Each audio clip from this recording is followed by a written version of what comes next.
Alrighty, so we are getting started.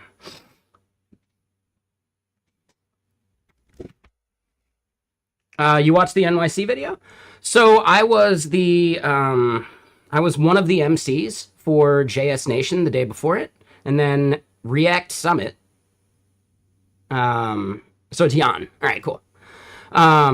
React Summit is put on by the same people, so during the day of React Summit, I interviewed some people in the morning for those, right? So it's something that they put on that, they just, hey, you're in town, do you want to do these interviews? Hell yeah, I do.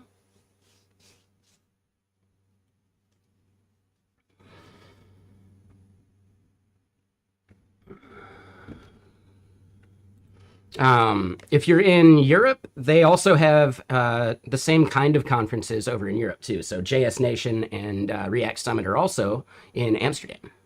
So that might be a little closer. You like the interviews? Yeah, hopefully these next ones should be coming out soon. There you go. Yeah, so it's a good fun event. I think it's worth checking out. I have not applied to speak in the Amsterdam one, but I could eventually. But I don't have my passport yet, so we're working on it. Only a couple more weeks before I do like the submission process. But okay, we are live on the YouTube. Our plan for the day is, yes, we definitely had the whiskey yesterday. I overdid it. I'm probably going to take it easy on the whiskey today. But we still want to do some more GitBench stuff. And stuff like, another module or, like different tests, thinking about how maybe we do some server-based things, which would be cool. That could be interesting. And wait, Kenny, you're going to France next month?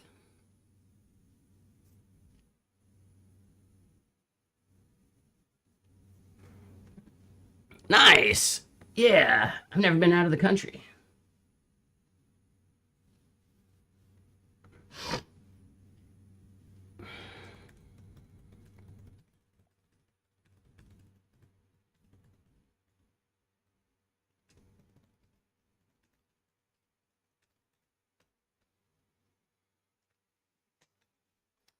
You've been to Mexico? Makes sense. And what's this?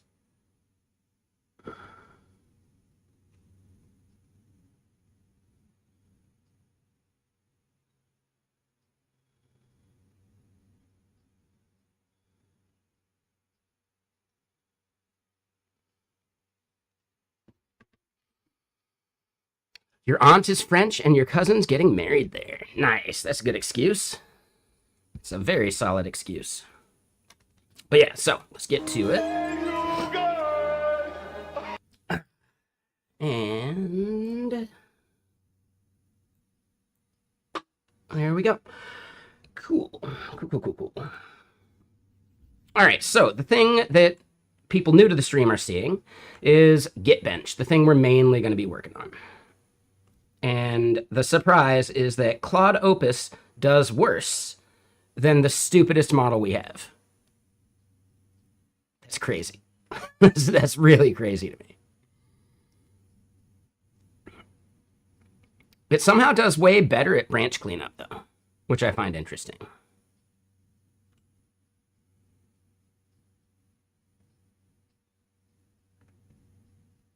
We should make sure that, yeah, we need to go through all these and make sure that they're correct.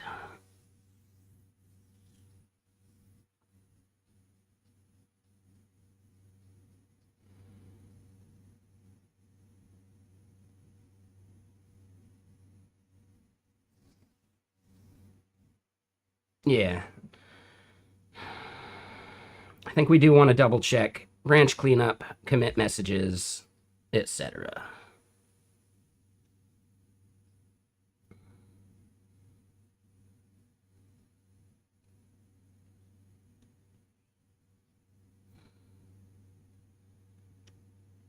All right, there we go. But yeah, should be fun.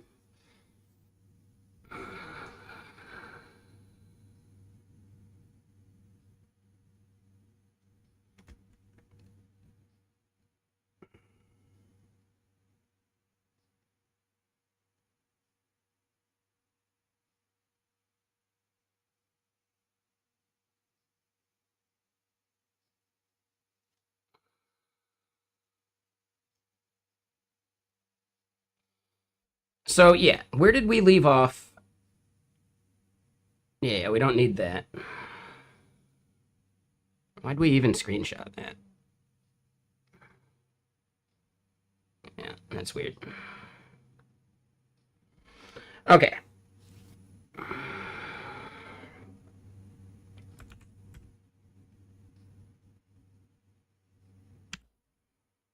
All right, so documentation reconciliation. It's not a bad plan.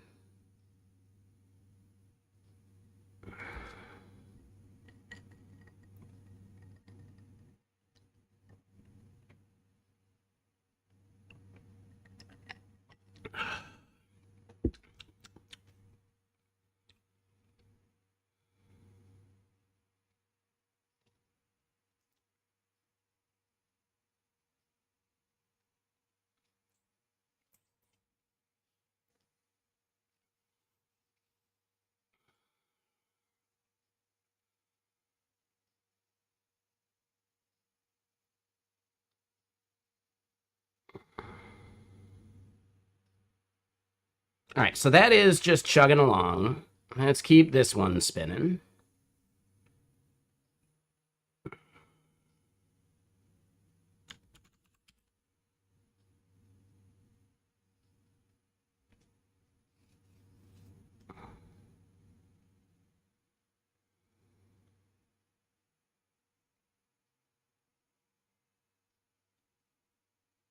Okay. And yes, what else were we looking at? Yeah, we were looking at some stuff to fix for.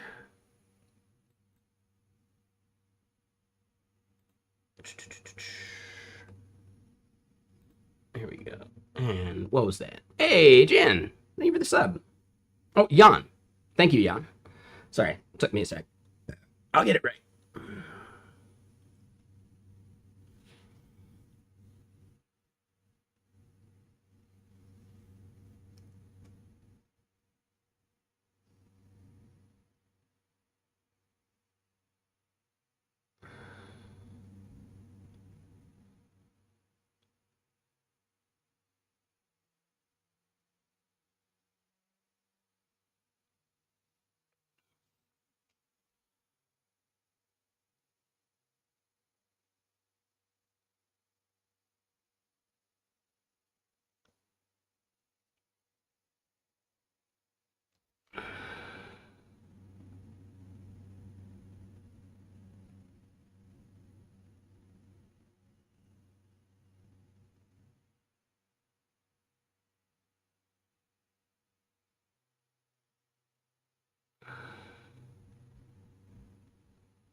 Okay, so I think I see what's going on here. Okay, so yeah, one thing that we can fix for Masijo, which we don't have open right now.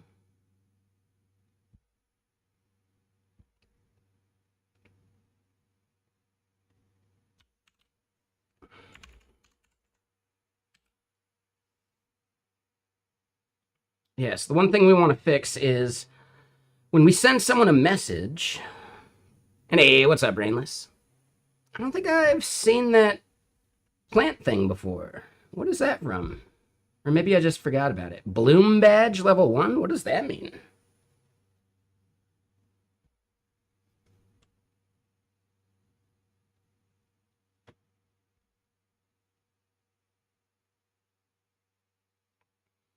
It's a new Twitch achievement thing?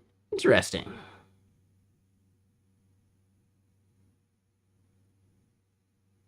Huh.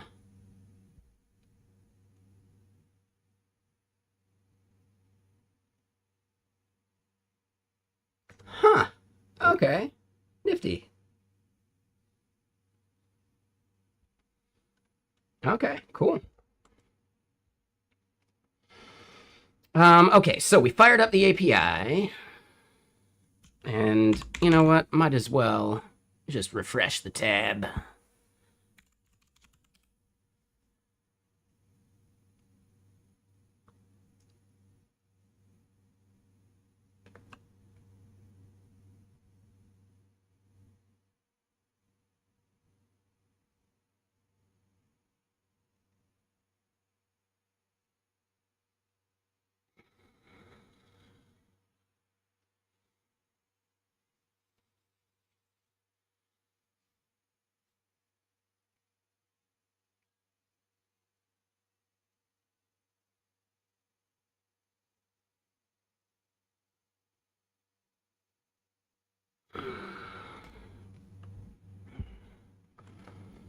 All right, so we got this running.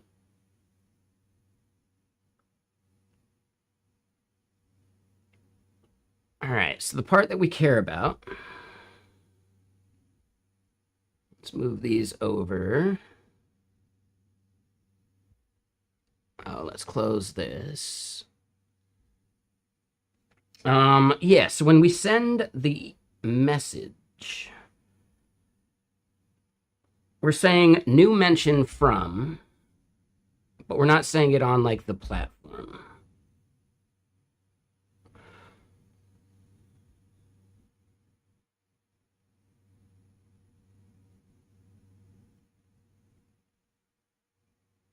And where do we do that? Here, let me show you the file system.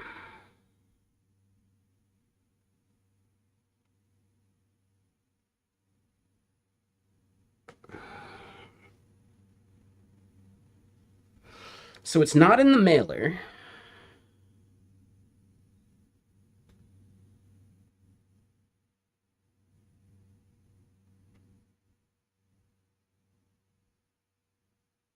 It's not going to be in that directory. It's not in Messaggio Web.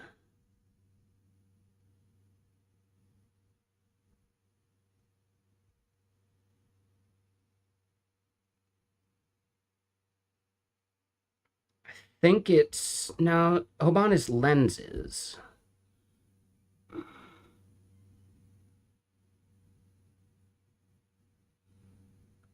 You want a Steam gift card? Oh, that's cool, man. Nice. Yeah, where are we sending this, actually? We can just search for it.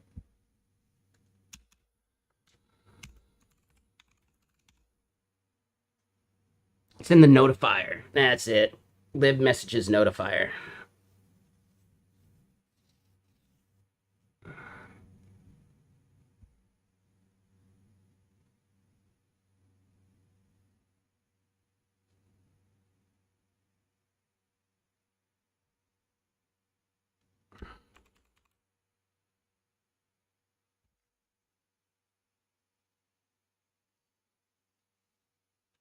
Yeah, and I like doing it here too. So, boom.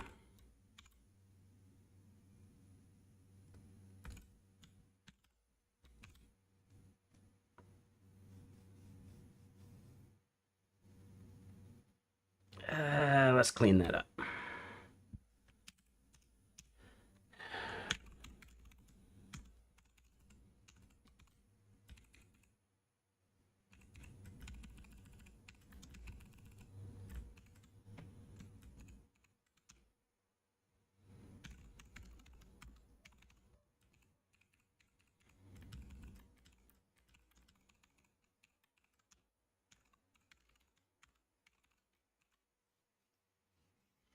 All right, so if I could spell, this is another place. Oh, and yeah. We gotta like format it differently.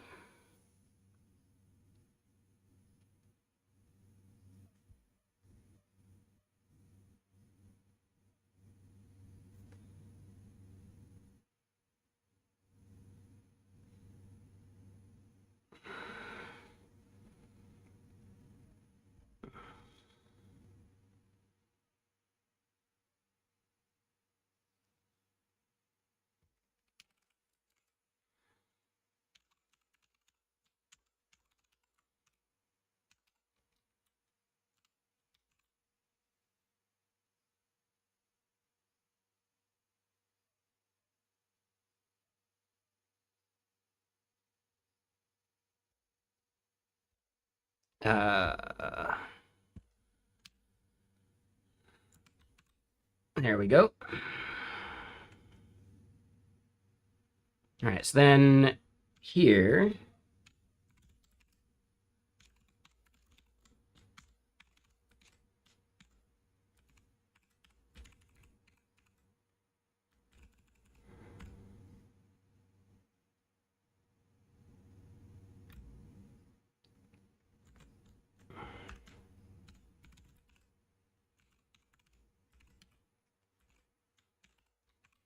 there we go. Yes, that's a good fix. I like that one.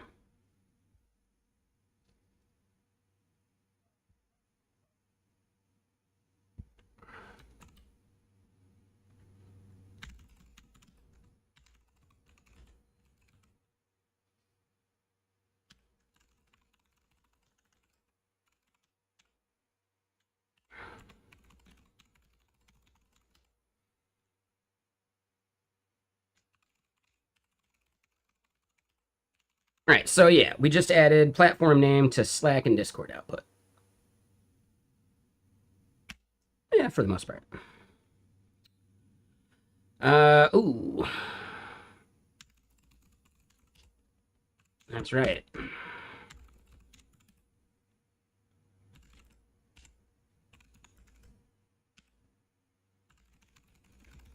Ooh.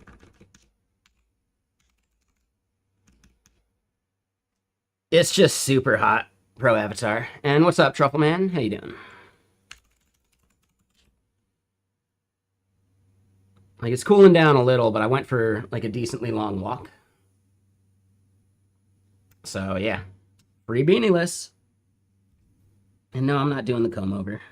Just, I just let it be messy. I like it when it's like puffed up, fake afro style. But I did just take a shower before this too, like a nice cold shower.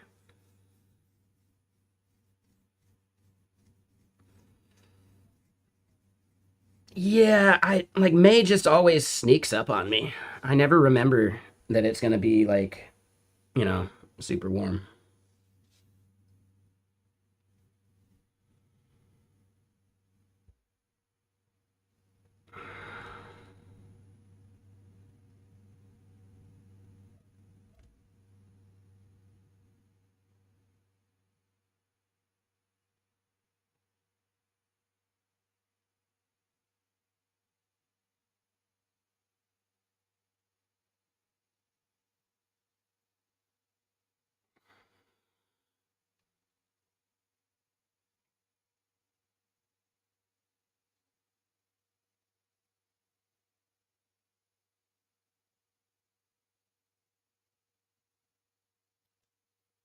Okay, sorry.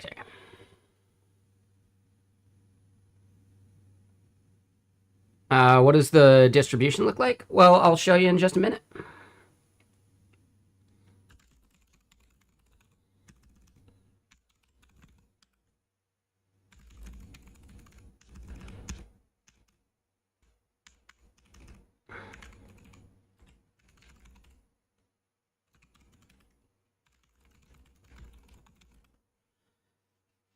All right. It looks like this. So we have 144 fixtures or individual tests. There tends to be about, I think it's 12 per test or per like suite. So yeah, we have about 12 tests in like blame forensics, branch cleanup, cherry picking, commit message generation, commit squashing, git bisect, merge conflict, rebase, reflog, stash recovery, submodule usage, and work tree usage. And I think we have some more that we just haven't run yet. Really, Kenny? Well, I don't know what temperature it actually is here in Redmond. Let me double check that.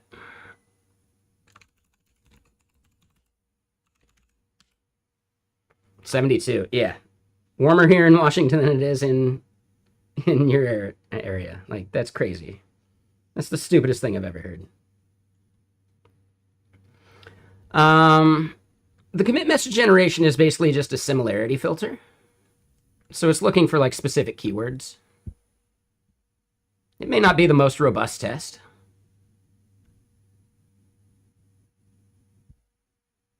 We can always fine tune it.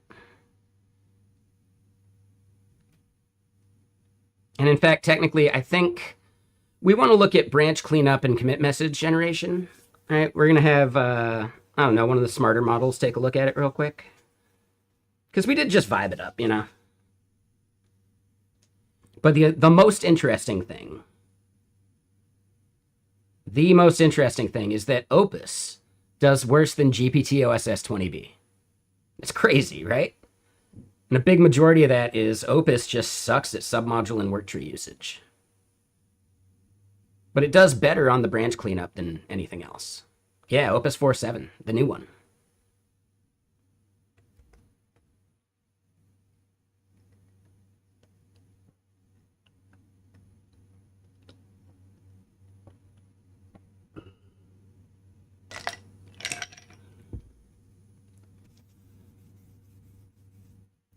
Maybe. I don't know. But yeah, this is like raw model usage too, so there's no like blaming Claude code.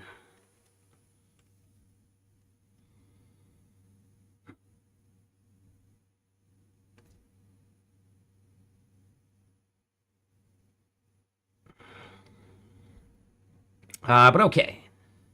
How's this thing doing? Are we paused? We are paused.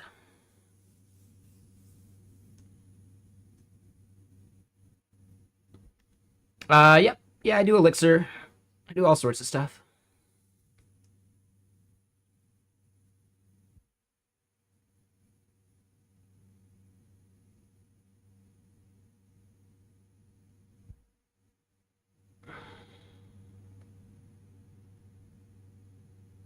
Okay.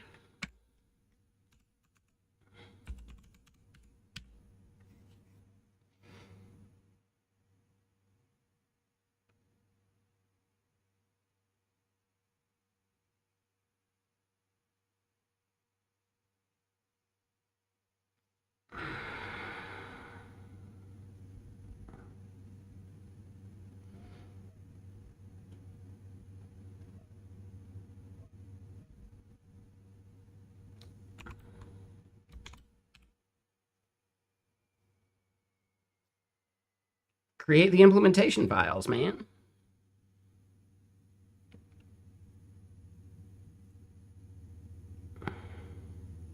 Yeah. So GSD is giving us a little bit of grief, which I find interesting.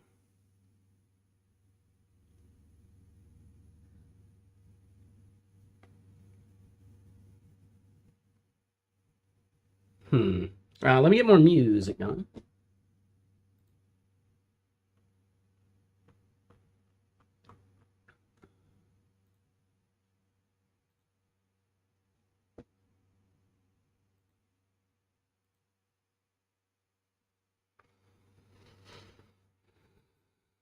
All right, so then that thing's burning. Let's look at this one.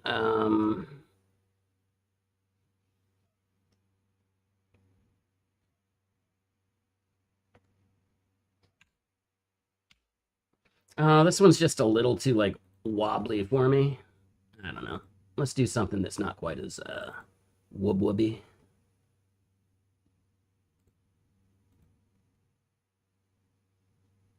This one's kind of whoop whoopy too. Whatever.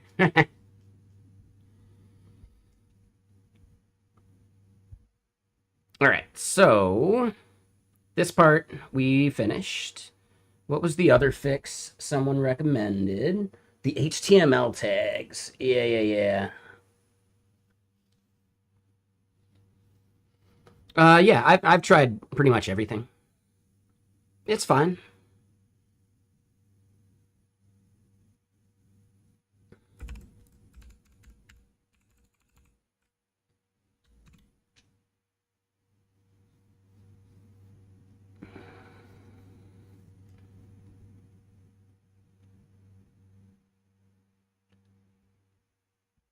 So yeah, we were looking at how we wanted to handle formatting messages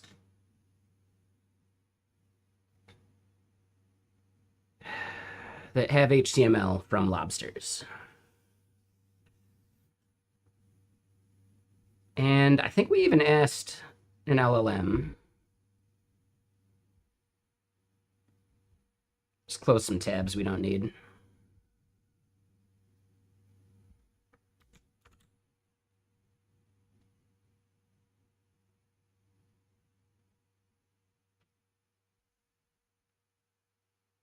And yeah, that's where we're getting DeepSeek from, so that's Olama. I think I want to put, like, I want to keep all these in like a separate window at this point.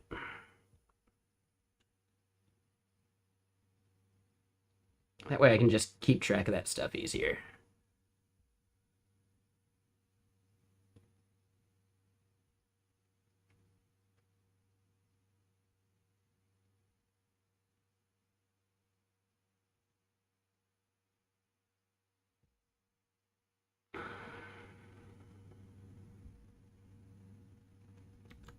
Actually, hold on. I do want to leave that, maybe. What was this one about? Yeah, I do like that conversation. So we were looking at runners for that stuff. We don't care about that right now. I do want to try Paul at some point. I think I'm keeping that somewhere else, though.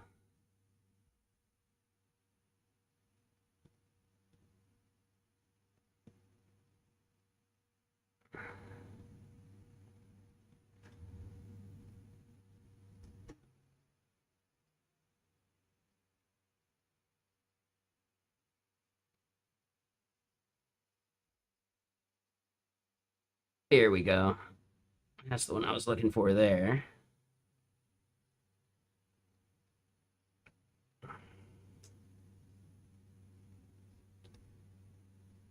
And I don't think I have OpenAI's quota thing up yet.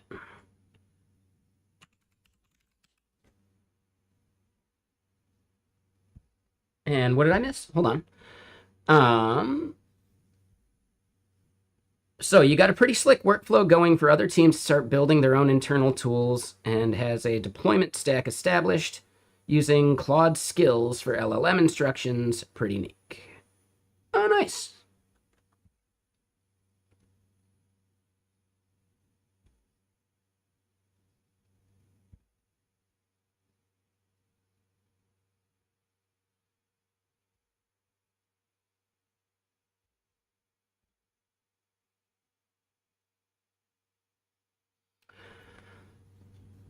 Where's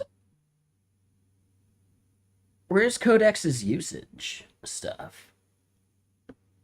Oh, what's this BS?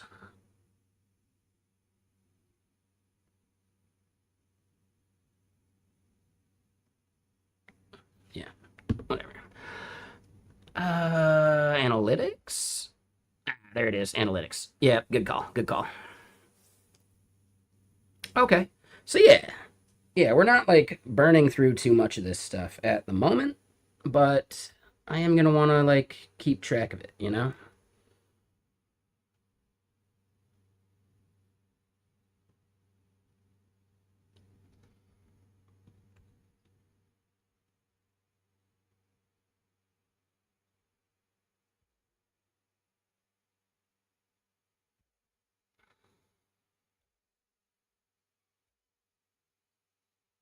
Yeah, we hit this one way quicker than I was hoping. Status in the CLI? That's a good call. I just kind of wanted to like keep them all together. Like these are all the subscriptions that I currently have going.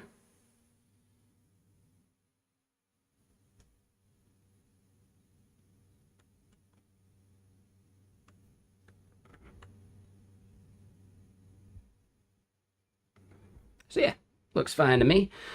All right, do it.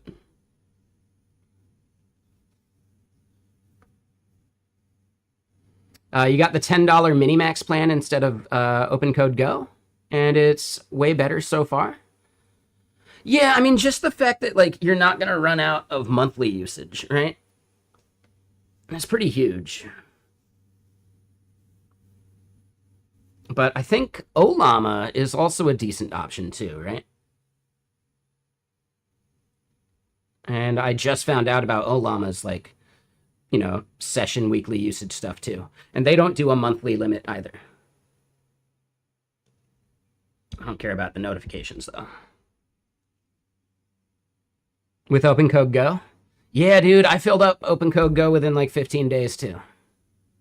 So yeah. I mean, it's cool that they got it going. I don't mind supporting the team a bit, but I don't know. At this point, Olama, their plan actually seems like a better deal to me.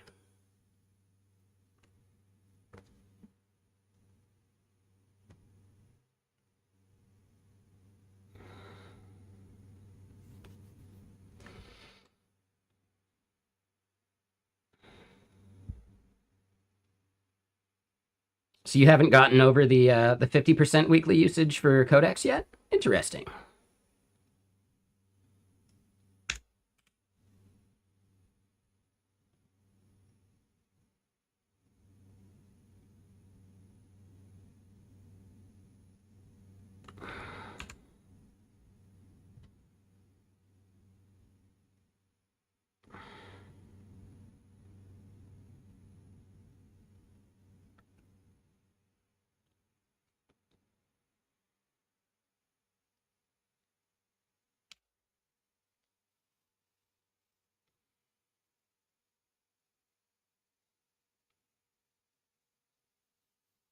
Wasting money? Maybe, I don't know. Like, it's a subscription, you know? I'm sure there's people at the company who are using up way more. Nothing wrong with that.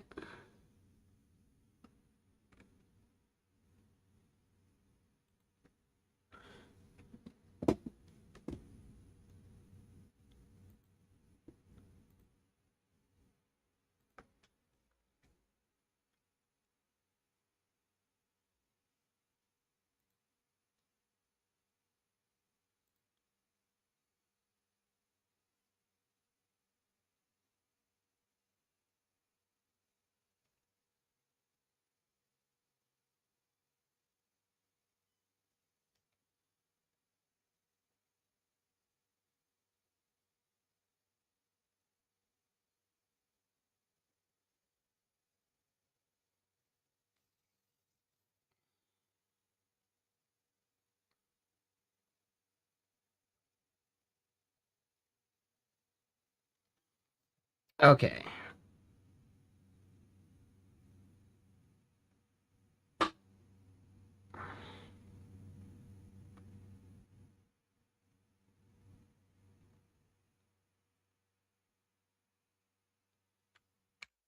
Okay, so it's still waiting on me. It did not restart itself like it said it would.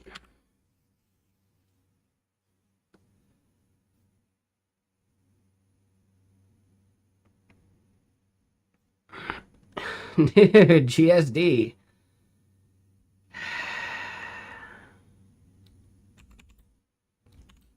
This is bumming me out, man. Like, what the fuck, dude?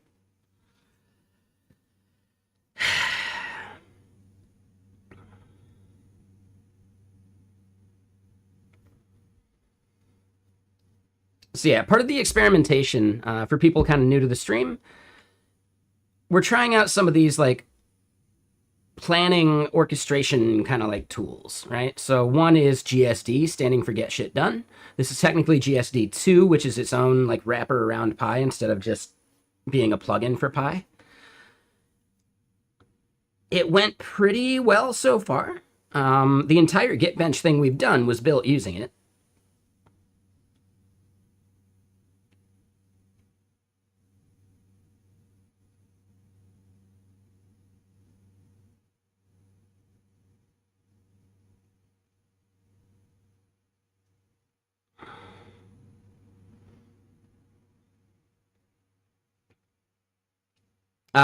It does need to be a wrapper. So it's using Pi's like framework under the hood, and by doing so, it's able to like do the sub agent planning and know when it's like stopped and needing to do something else and blah blah blah.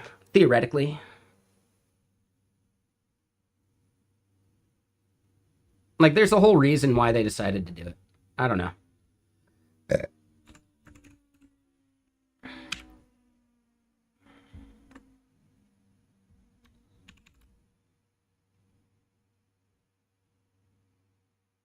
All right, so yeah, the original went viral as a prompt framework for Claude Code.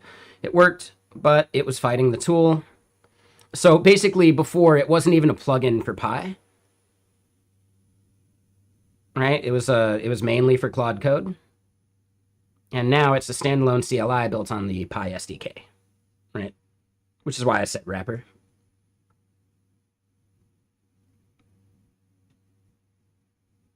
Yeah, so that means it can now do what V1 could only ask the LLM to do: clear context between tasks, inject exactly the right files at dispatch, manage branches, track costs and tokens, detect stuck loops. That was a big one. The stuck loop thing was annoying.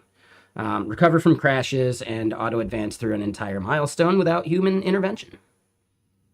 It's pretty good at that. Like, it is like most of the time I can just like walk away. Just walk away. You can end all of this. Just walk away. Anyone know the reference? I hope you do. Someone should know the reference.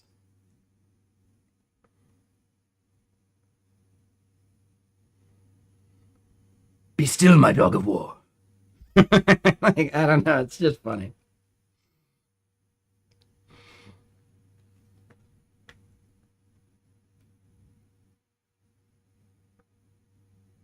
No one?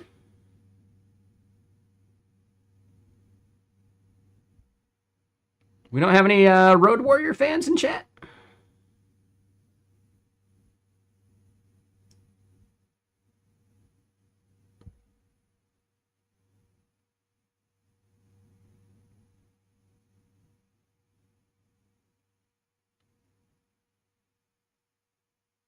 Wait, what? There's people who haven't seen Road Warrior? What?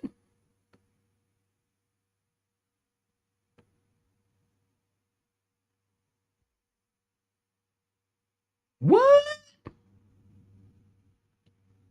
This is the one that actually, like, made Mad Max a thing, right? The original Mad Max is just kind of meh. Like, it's like an indie Australian film. This was the one that came to the US and became like a thing. And that dude that you just saw is the one that said that line. That dude, the humongous. There's a scene where it's at the end and he has a microphone and he's like telling the people to just leave their camp because he wants their oil or whatever, right? Or water. I think it's oil.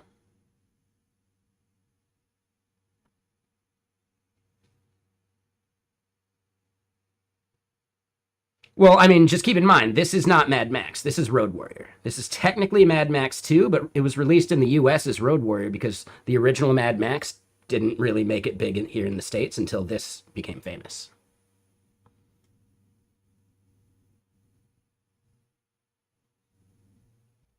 And it's the better film. The original Mad Max is meh.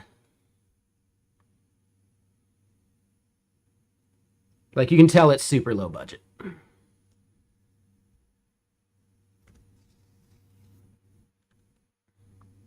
All right, so yeah, let's close some of this that we don't need anymore.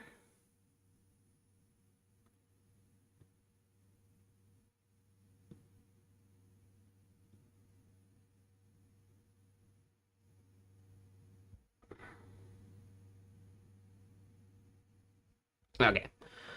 So, what is the actual issue here?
All right.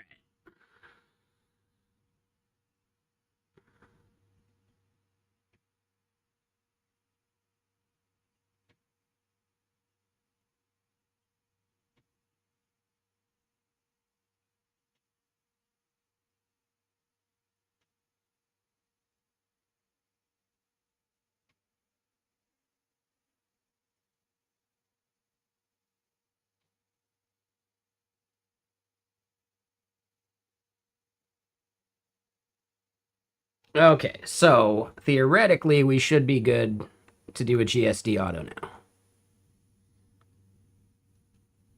All right.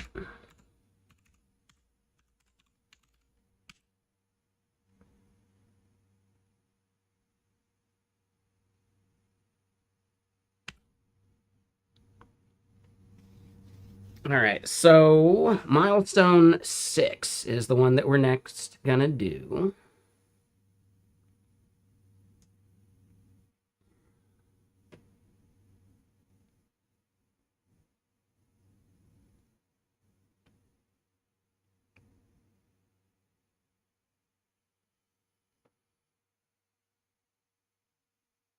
To a degree, yeah.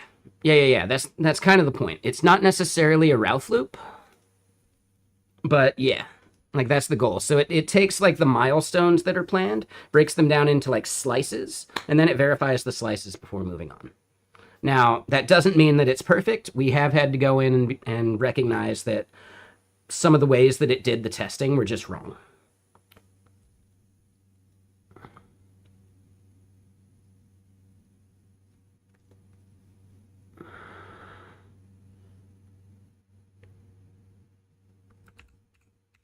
Oh, I like all of these.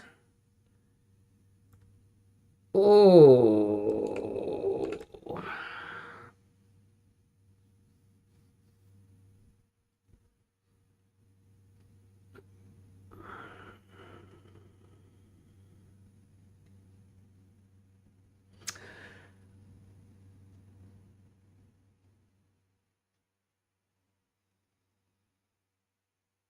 I like the infrastructure improvements first.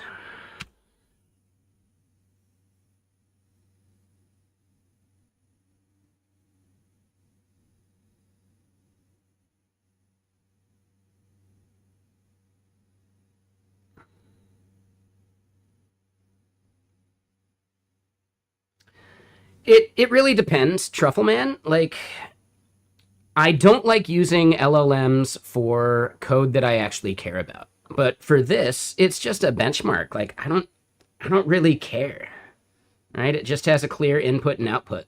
And then we can just validate that the fixtures and, some of the stuff it's trying to do are better.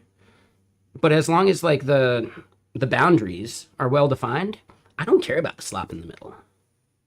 You know? Right? So it's almost like if you're building a library that has very clear like inputs and outputs, the middle doesn't matter, right? You can optimize it, but you can have AI optimize it. You don't have to care. So I think there's definitely a bit of that, right? So libraries, I think benchmarks. What are the other things that we've kind of like vibed up?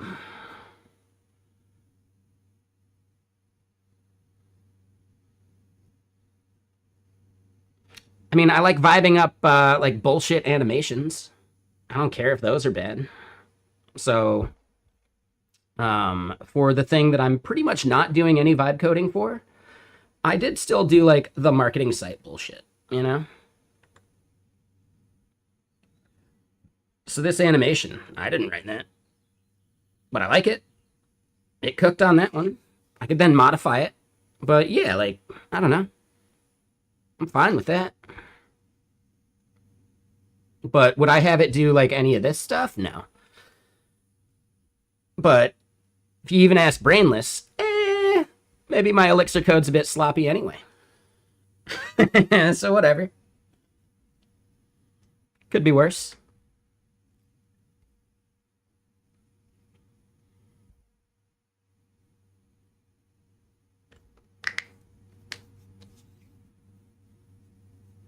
But yeah, I don't know. I've been kind of a slow adopter. So the past, let's say, I want to say 4 months now, maybe 5.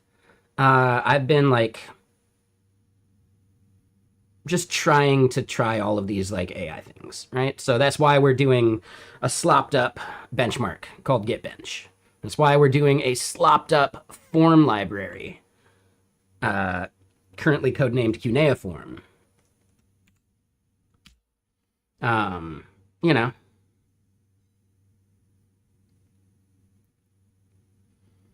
And there's another thing that we slopped up as well. It's called Slide Astro. I don't know if you've heard of Slidev. I wanted an Astro-based version of Slidev so I could write interactive code in any language I wanted and present that, Stuff like that. So yes, all of them have been using different tools too. So the slidev clone thing was done with GSD1. Kineaform, the form software as a service thing, was done with a thing called BMAD, which is all like way closer to like Agile kind of dev. And then, yeah, GitBench is using GSD2. So those are the only like big orchestration tools we've tried. I do want to give OpenSpec a try at some point. And I think that's what we'll end up doing. I don't know. If I do end up doing like fully AI stuff in Masijo, like the project I care about, I would probably do it with OpenSpec at least.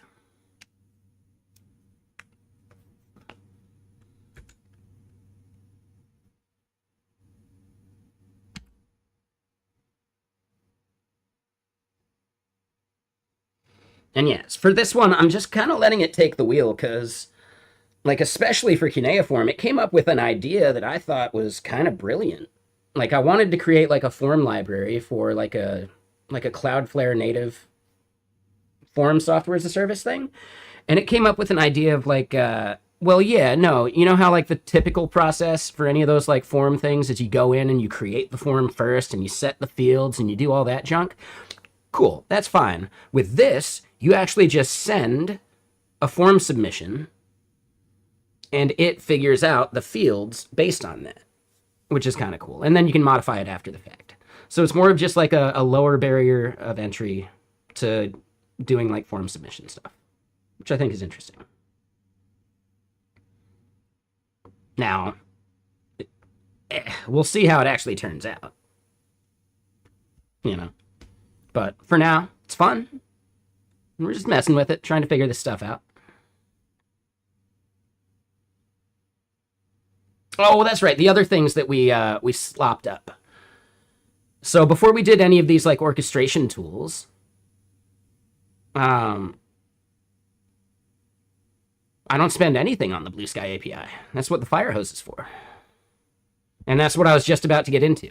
So we have built some things that are adjacent to Masijo. And the things that are adjacent are, number one, if you haven't heard of it, there is the Firehose from Blue Sky, right? Completely free and open to subscribe to every event over the AT protocol. Completely free and open. However, it's binary. So then they created another thing they called the Jetstream.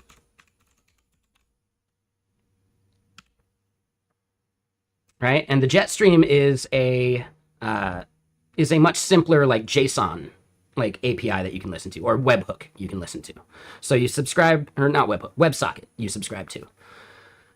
So that's cool, but that doesn't go all the way because it's just because it's not the CBOR encoded MST blocks or whatever, and it's JSON. Well, there's still stuff missing like avatars. You know, like just like the metadata around it. So then you'd have to make a request to the API to get those avatars. And then there was a company called Graze.social that made a thing called the Turbo Stream, which does that. And man, their formatting is still so bad in their docs, dude. Still so bad. But yeah, like this at least has all that metadata. They wrote this in Python, and at one point they had, I want to say like 2 days of downtime.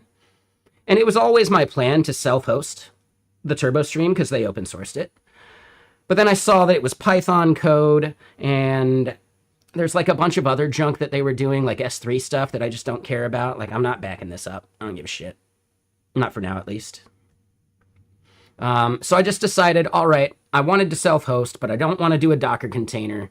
I didn't want to do like the S3 stuff. They were doing stuff with Redis, and I didn't want to do like full-on Redis because I didn't want to do a Docker container. So I just decided to vibe up a Rust implementation of the Turbo Stream, and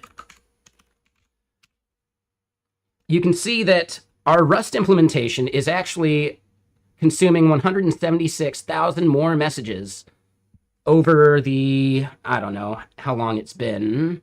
I want to say like 24 hours or so. Like 48 hours. Yeah, so over the last 48 hours. Actually, this should have been fully reset, but whatever. So yeah, what you can see is that Graves.social isn't even getting like all of the messages that come from the baseline. And they're technically cheating too. Because I'm pretty sure they're juggling sessions, meaning they're juggling like multiple accounts. So using the Rust and heavily optimizing that, we're able to outperform their like cheating Python code. Which, again, is not a slight against them. They're cool, right? The fact that they provide this open and free for the world is awesome. Like, that's awesome. But I just realized that I could not be running my business off of this, you know? So, yeah, we vibed up our own. And after the vibing, right, we just used prompting and, like, back and forth, like, stuff using... I think I just used open code for the most part. I don't think I did much with Claude with it. I used like free models for the most part. So yeah, Minimax 2 or whatever. And some other model were like the big heavy lifters. But then, you know, actually when we vibed it up, we weren't outperforming. And we had to go in and do a bunch of like Pi auto research stuff to like get the performance up there. And that involved, so remember how I said I didn't want to use Redis? I also vibed up a Redis implementation called Not Redis.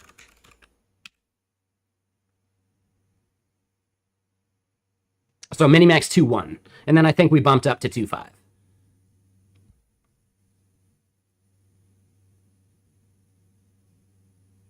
So yeah, like just turning auto research loose on a bunch of this stuff was really fun. I should probably write some blog posts about it or make some YouTube videos or something. Not necessarily, because it doesn't do what Redis does. This is an in-memory store, like an in-memory, in-process data store, rather than like a separate process like Redis. So Redis is going to be way more scalable, but for my use case, I didn't need that, right? I just have a single node, and I don't think I'll need more than a single node ever, right?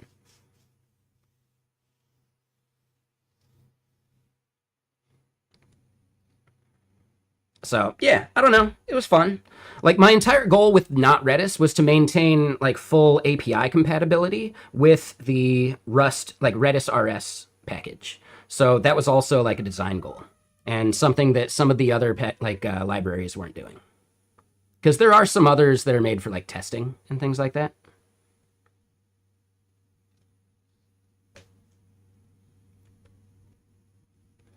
Real quick, let me go grab some more ice and another one of those delicious blackberry sodas. Oh, yeah. I definitely need to like start making more YouTube videos. I'm slacking. I am slacking.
All right, and I'm back. So yeah, what's everyone up to? Any fun plans for the weekend?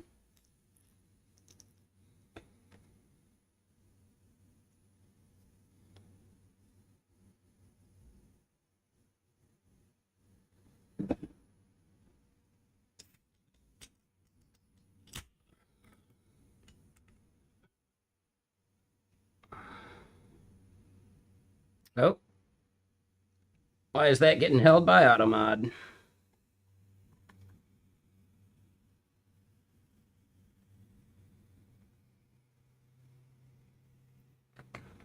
Yeah, these sodas are good, man. Izzy or whatever. Costco special. All right, why is that getting held by Automod? Oh, yeah, no, no.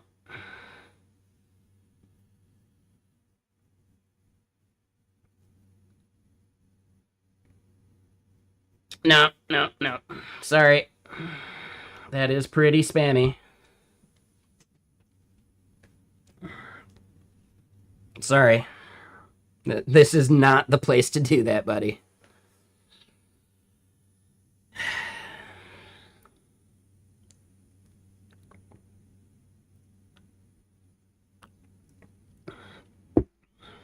It's probably a good cause, but it's also really spammy.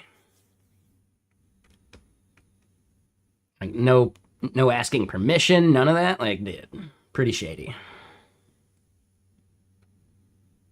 Your account was also created 3 weeks ago. Yeah, you sound like a scammer.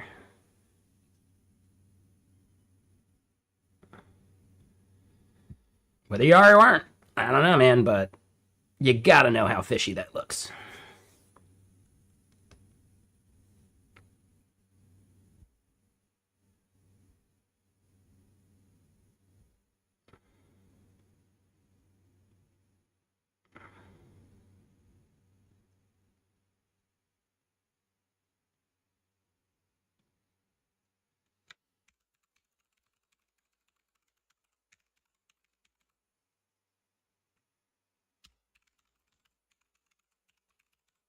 Sorry, I gotta report it.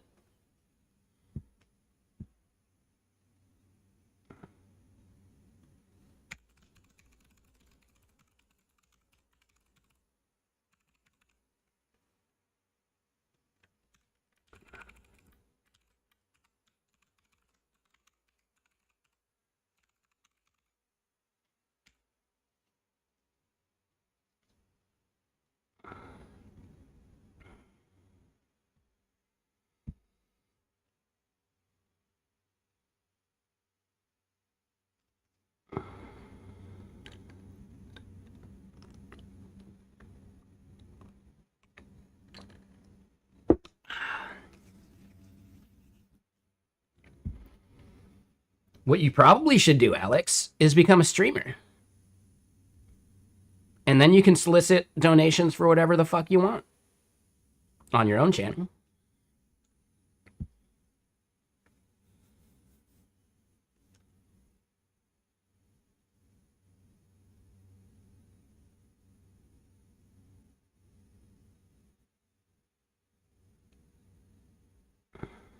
All right, so back to this. All right.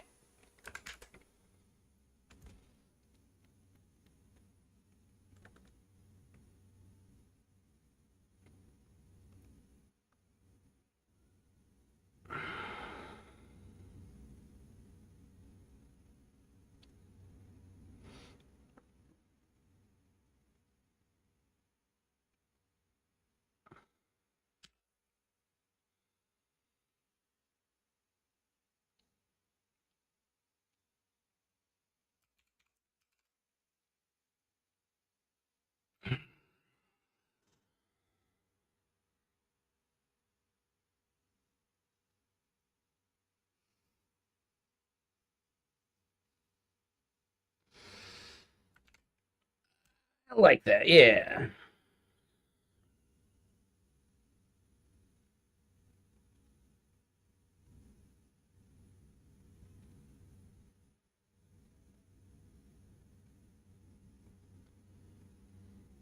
Actually, I think the timing is a good idea. I like that. Yeah. See, this is the nice part, right? Like it can talk through some of the things that I wasn't even thinking about. So yeah, that's what I really like about some of these orchestration tools.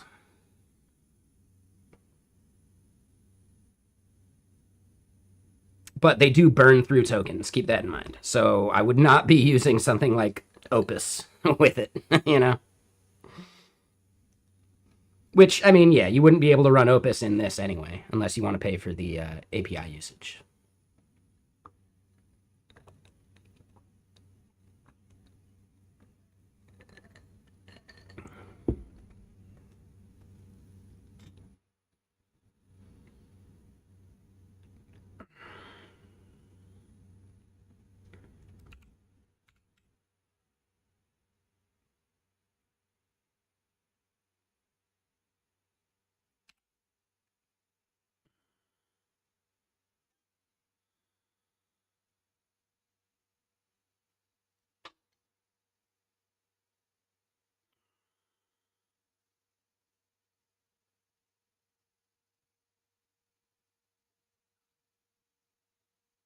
I like that idea.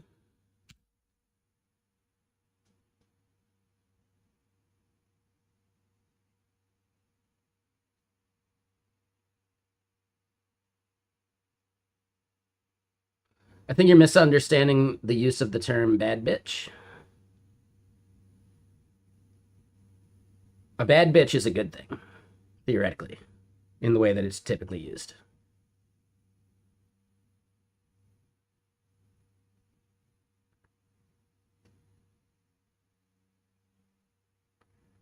But this is Minimax right here. So what are you talking about, dude?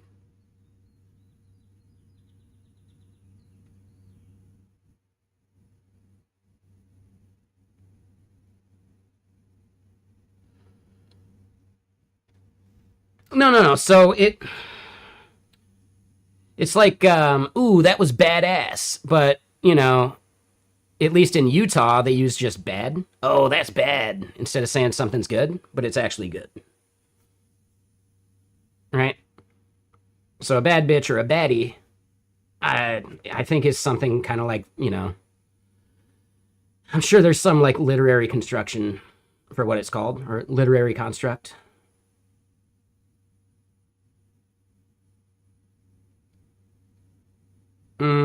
I forget what that means, but I think that one is actually like context dependent, right? Like you can say it like as a term of endearment or as like talking shit. No, I have to make requests to the Algolia API. Are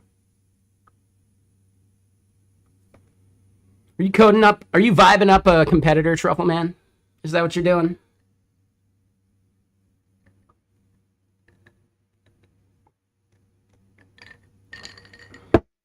Is that what you're doing?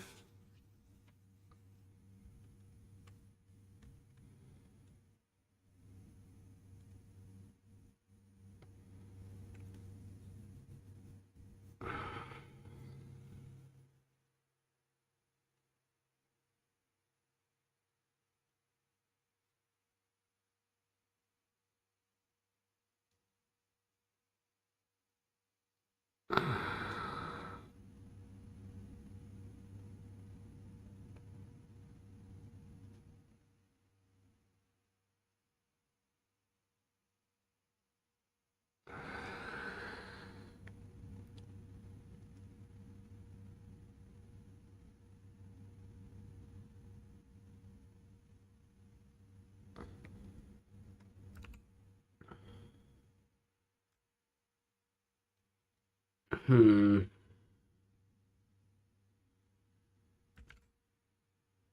Nah, I'll let that go for now. I think we're probably going to want to fix that.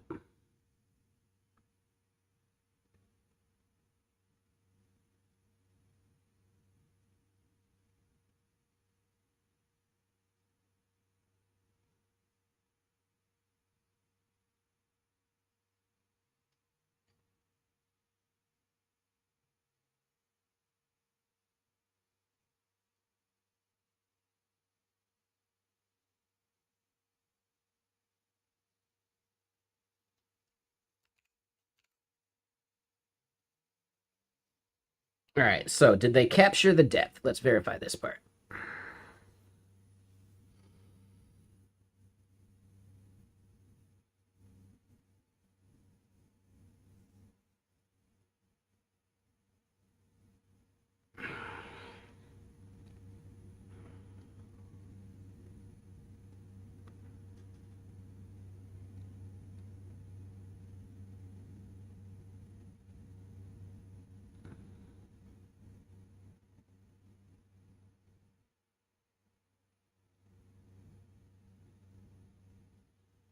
Yeah, so this is looking good.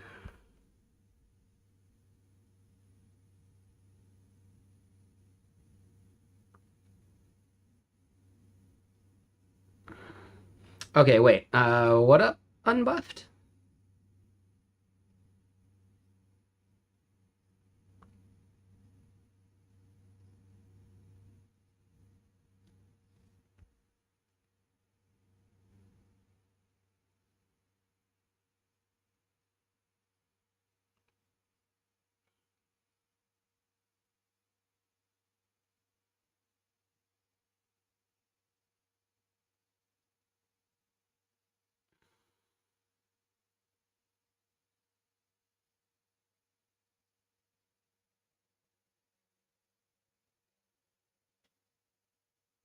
Got it, unbuffed. And what is the project?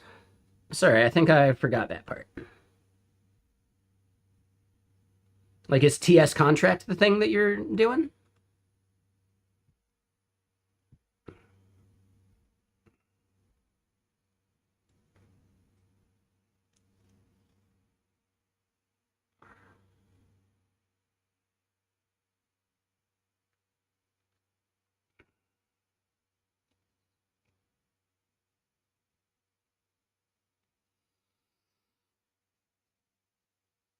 Okay.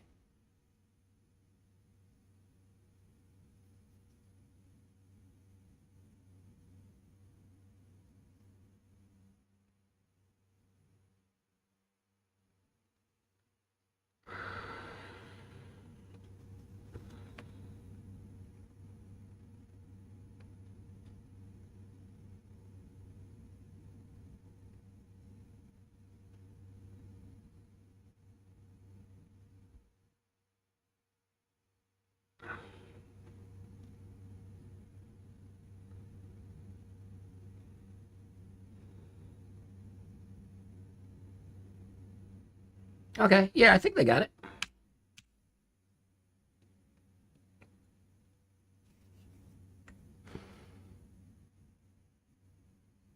Oh, okay. Yeah, I may have forgotten all about that. Oops. Had a little too much of the whiskey.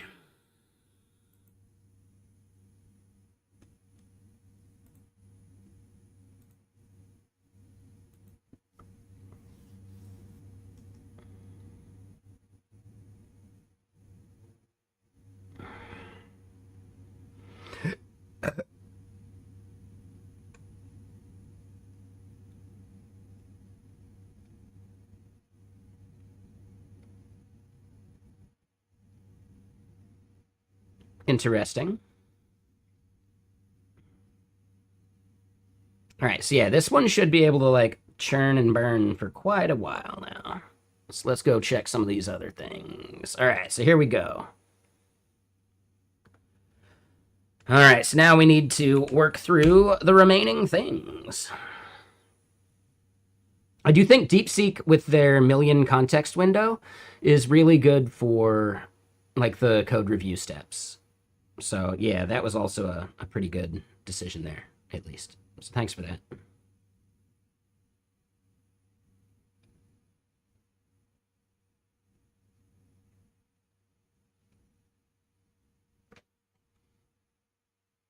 And then yeah, while that's going, let's double check.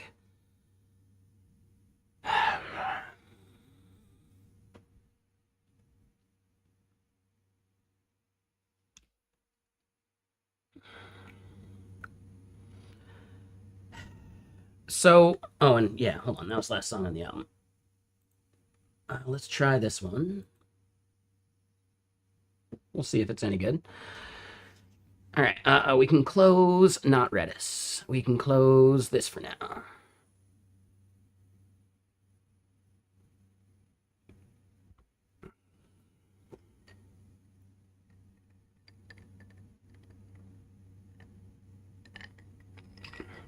I'm so surprised that, like, this has always been this broken. I'm so surprised they haven't even looked at it and fixed it.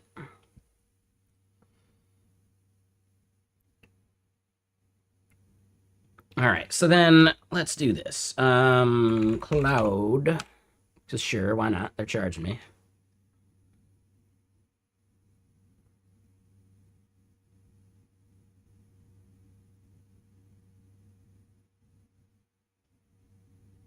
I don't care about that right now.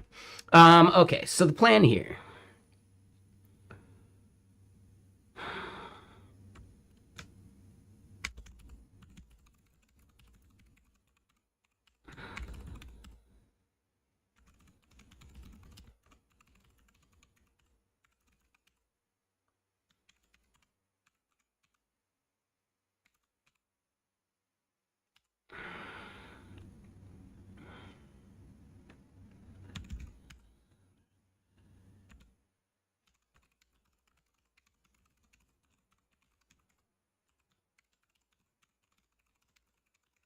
All right, if matched, I send the message to my user. The problem is that the RSS has actual HTML tags. I would like to strip all of them and but preserve line breaks where paragraphs were. Links can stay too. How should I do this?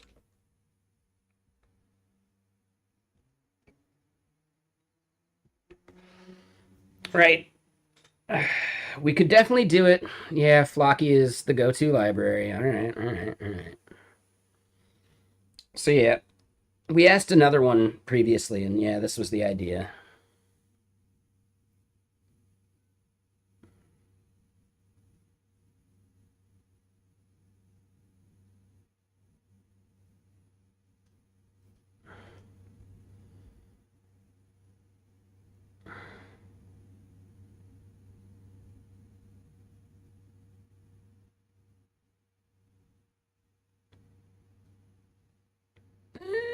That's not bad.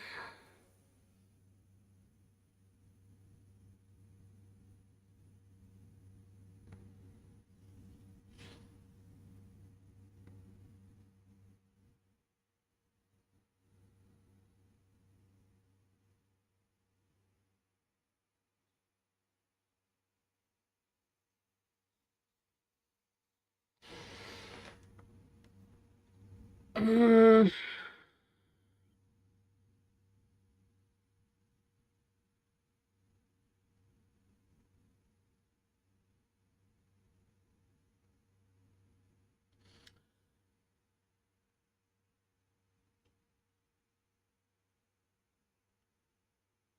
okay, so I don't necessarily hate it.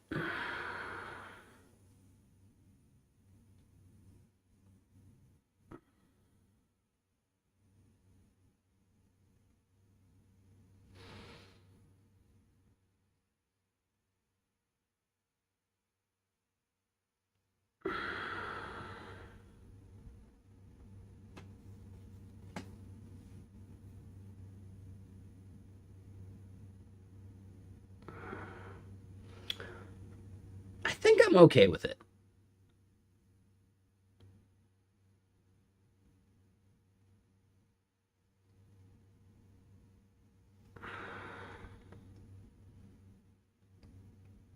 And yeah, I would have wrote this way uglier.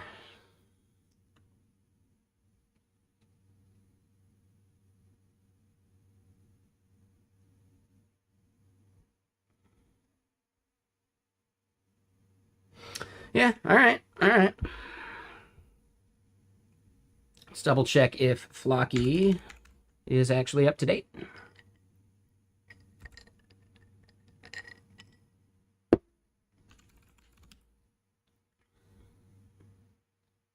Yep, that was not the version that we wanted.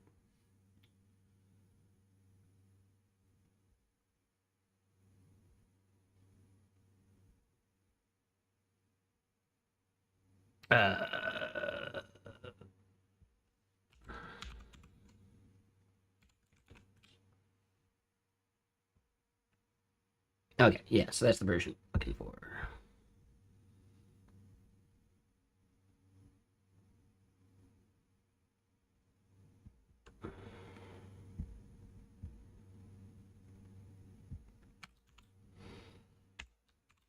Yeah, I was gonna do something way more complicated. Ooh, yeah, that. Keep going. This. Mix. Deps get.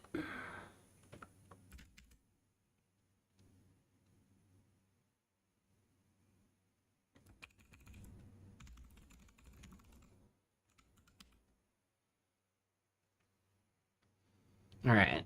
So it's a pretty straightforward module.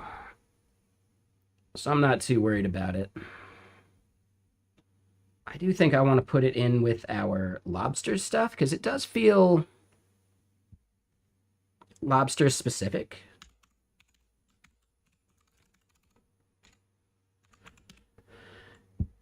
HTML stripper, eh?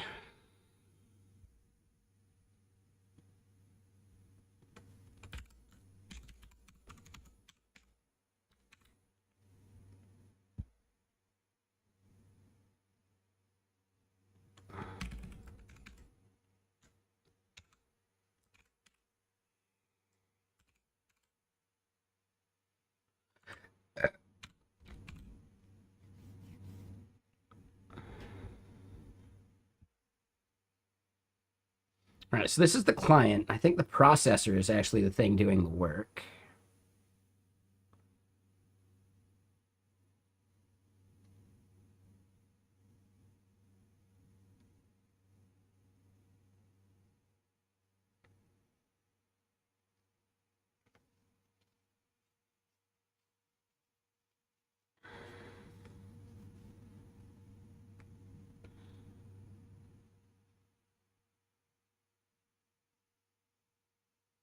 Okay, so it's going to be on the text.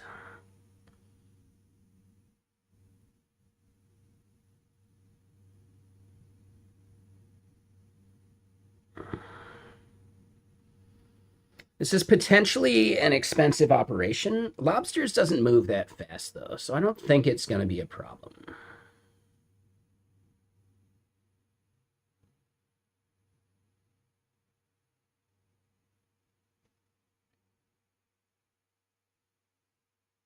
Oh, and Truffle Man, thank you for the follow. I just saw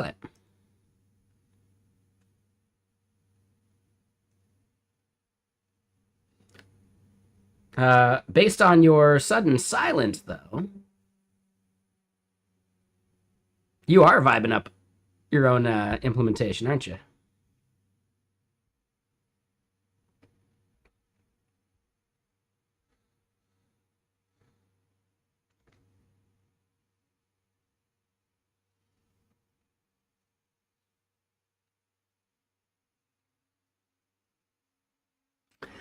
Yeah, I don't think it's a huge problem.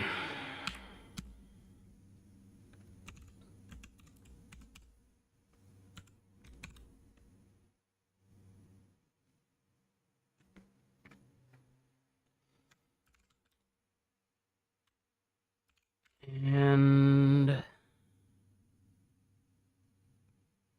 yeah, we can actually just do this.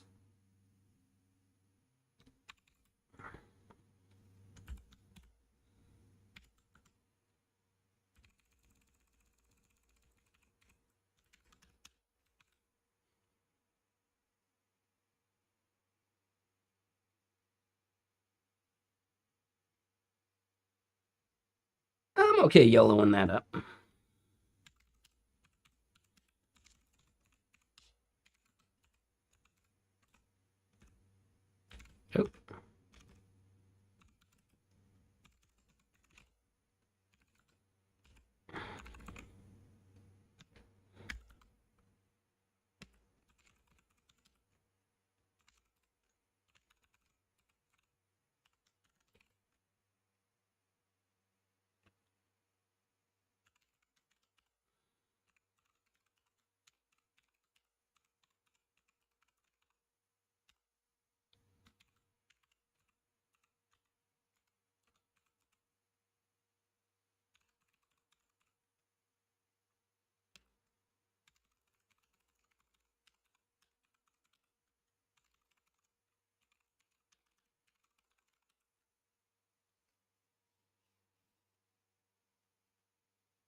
Just make sure no compile errors.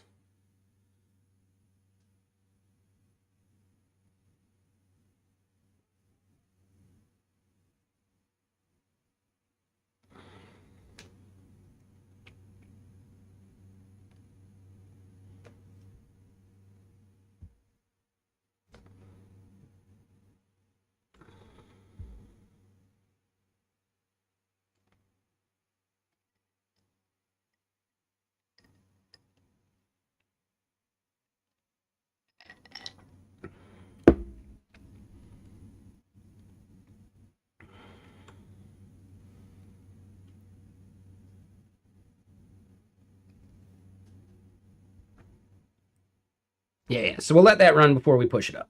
I like that idea. So now let's just check on these things that are running. GSD auto continuing along. It's already on to slice number 2.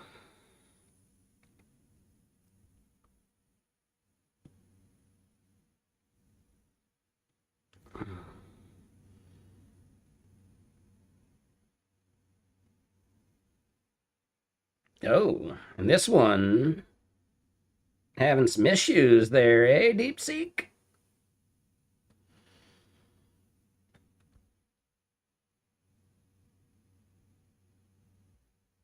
I think that's fine. All right, so yeah.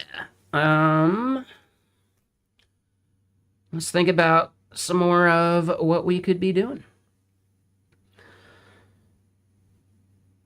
And man, I dislocated my shoulder earlier while walking to the P.O. box because I was dribbling my basketball because I just got a basketball for $6 from Value Village last week.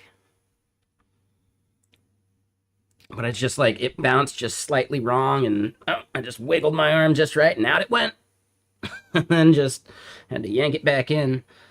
But it actually feels okay right now. Like normally I'd have a lot more tenderness at the at like this point here, right where that ligament stretches. Yeah. That's how I always do it. My guess is that I actually messed it up the last time I dislocated, and I think we did that on stream a few weeks back, and it just hasn't been sitting right because I think the way my cartilage is, there's like a piece of cartilage that like flaps over. And normally when I'm like getting it back in properly, it doesn't hurt nearly as much. Like pretty much every time I dislocate, I'm going to need to like dislocate a second time within a couple days. The fact that it didn't happen that far was interesting.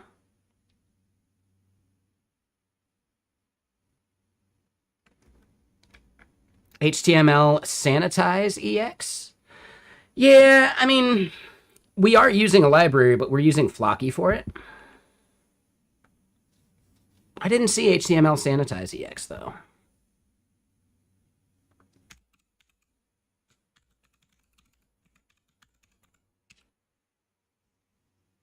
So I guess at this point, what do you think is faster, right? Because I do worry about the CPU usage just a bit.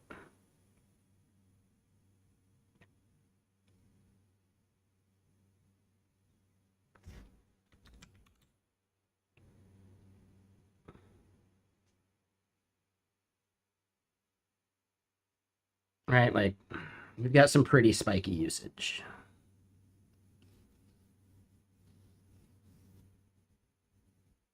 Memory's fine. Disk, totally fine. But yeah, we've got some slightly spiky usage, so I want to make sure we're not like messing that up too much. I mean, this is fine, right? Like we're sitting right there where we should, so I'm okay with that.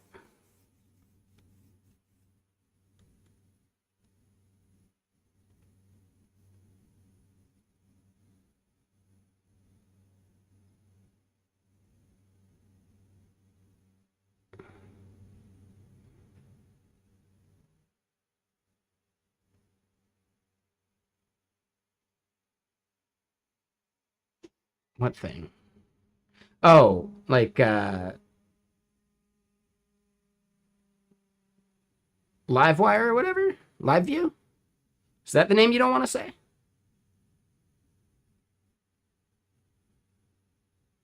Okay. You can say Live View. It's okay if you use live view. I just think it fucking sucks. That's all. Like that's no big deal. Dude, yeah, if you want to use a really poor tool, go for it. Doesn't bother me.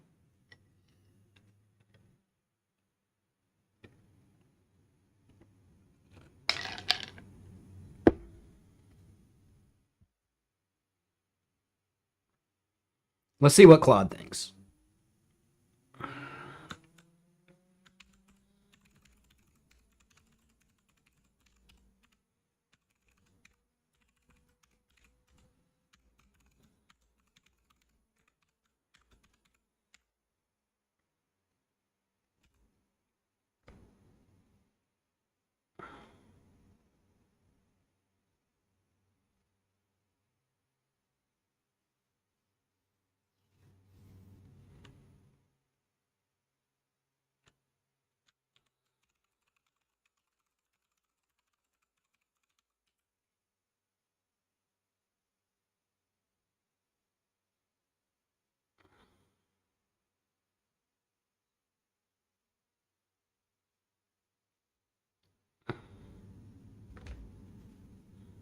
So we would end up losing our paragraph breaks and links. So yeah.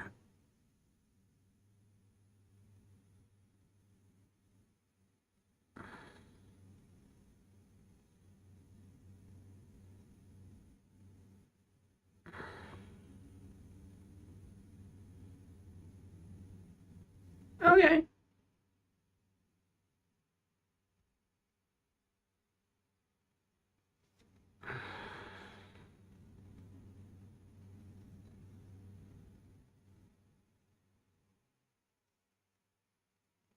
Yeah, exactly.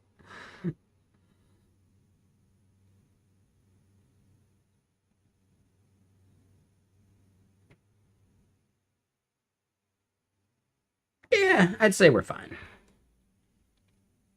But yeah, this was some good analysis. Good job, Claude. I have no reason to think it hallucinated any of that.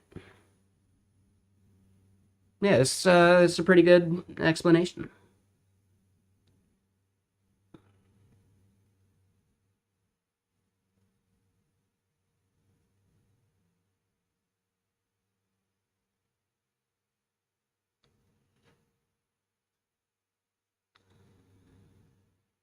Yeah, yeah. I don't think it would matter at the level we're doing it, so not a big deal.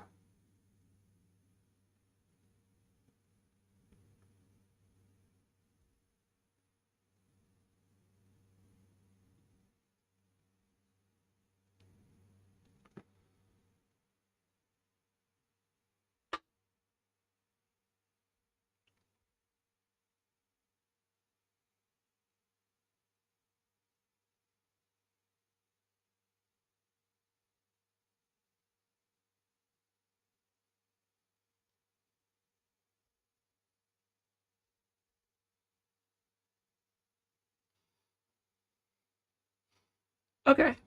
Yeah. I don't know. Definitely a shot. But yeah, we don't want to fully remove all of like the structure. So yeah, that's why we wouldn't do that.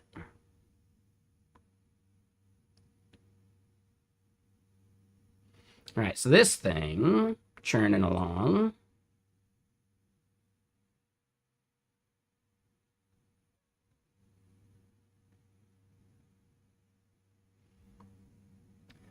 Yeah, no worries, brainless. Yep. Yeah, we specifically want to keep like line breaks and links.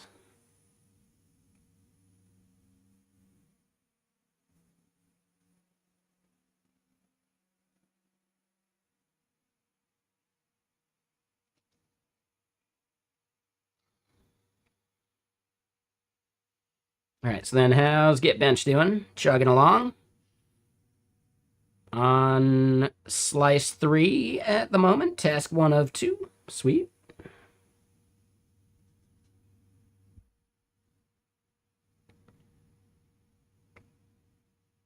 All right, so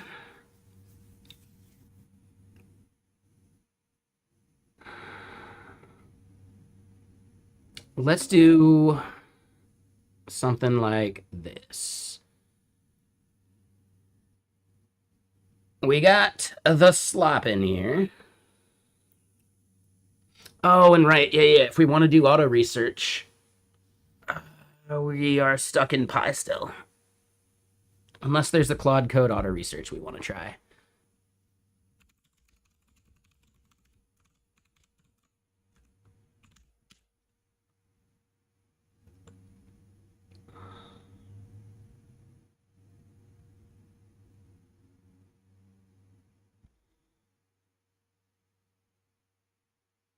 Song's a little too techno-y for me, but we can leave it.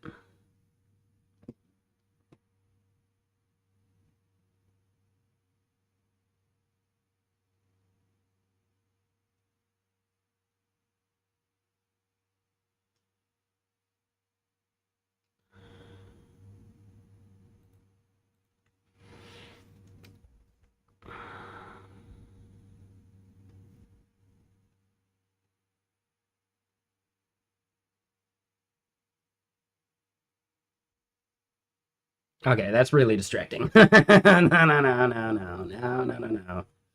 Take it easy. Jasper de Quaister has a couple new songs. We'll double check these. Just a single track. Ugh.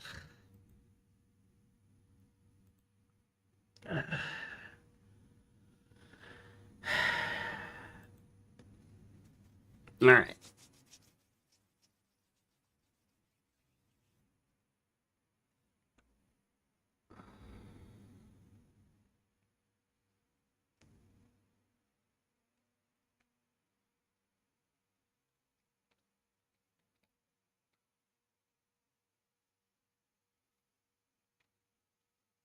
Yeah, let's try this one.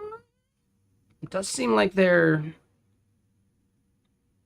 keeping it alive.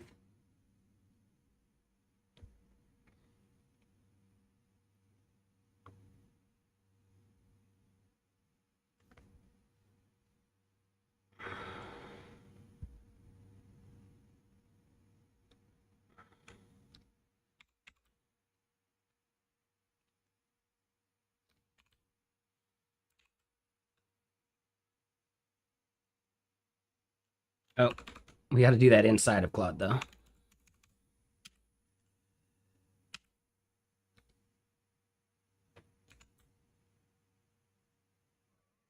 Oh, hold on.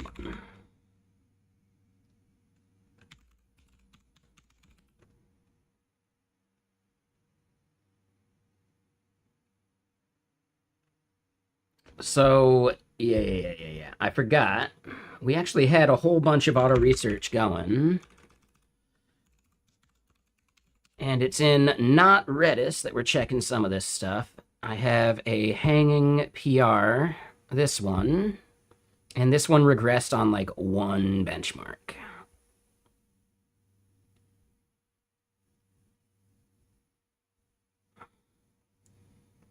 Oh, it's just one benchmark now.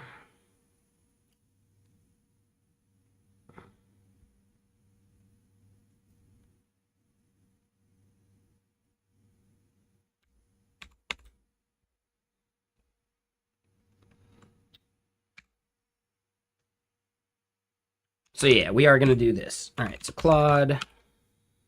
Nope.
Okay, so I think auto research.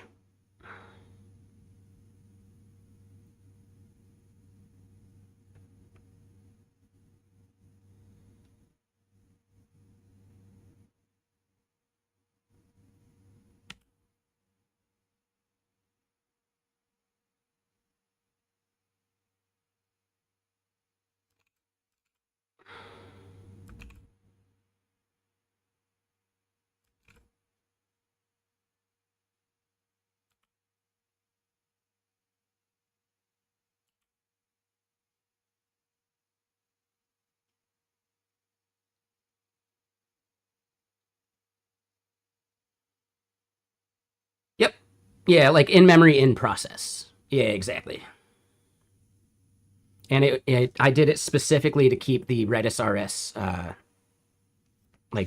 API. So it should theoretically be plug and play with Redis RS.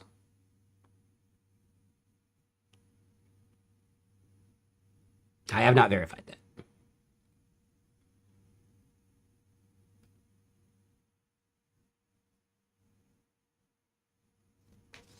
Yeah. The goal was I just didn't want to deploy like a Docker container. I just wanted to deploy a binary and call it done. You know. So yeah, for the Jetstream implementation, it's just a binary. It does do SQLite stuff, but that's it. And SQLite's still just like in memory in process. It just has like an external file. You know.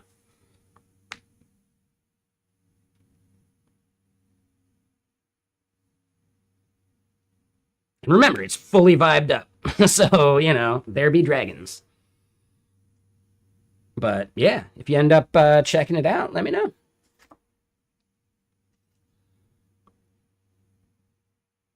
I think we've done some basic benchmarking, but I don't remember about that.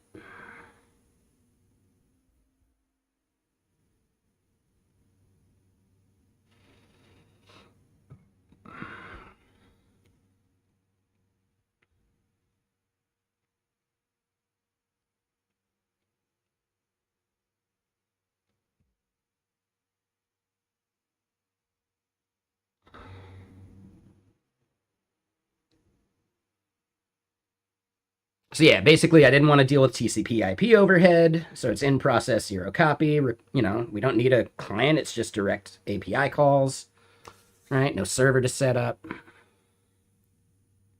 but major limitations, right? No persistence, not something I care about for this.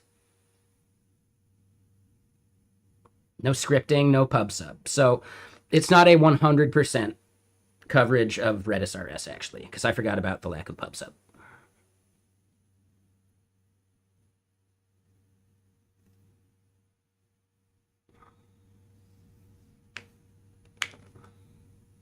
But yeah, like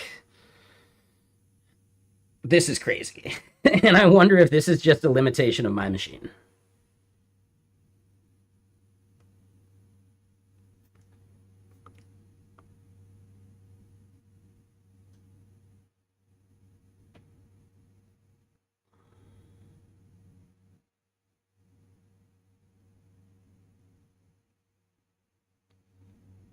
And I'm sure there was some other like in-memory stuff we could do.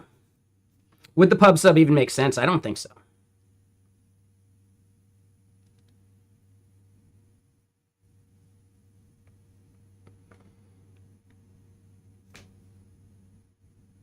Yeah, I don't think it made sense. That's why especially why I left it off.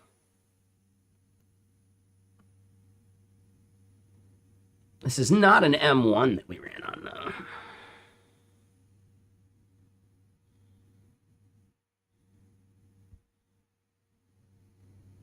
And yeah, like the Docker container overhead, I think is something you'd end up dealing with no matter what. So I think this is a relevant benchmark still. But I don't know. I haven't validated the benchmarking as much. This is a vibe coded project. Expect quirks. Exactly. These benchmarks, I think to make these benchmarks that are here in the repo, these were done locally, but the ones that are running in CI/CD, Yeah, they're not quirks. They're happy little accidents. Oh, I've done a bunch of Go. Yeah. So basically, like, we have some CI/CD that prevents us, or CI, because we don't have CD, it's not deploying. We have some CI stuff that prevents, like, regressions of greater than 5%.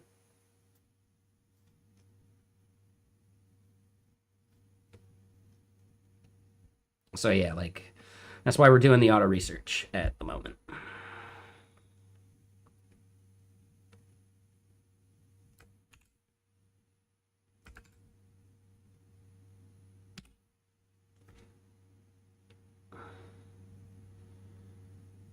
The GitHub benchmarks might vary if it's a shared machine. Yeah, yeah.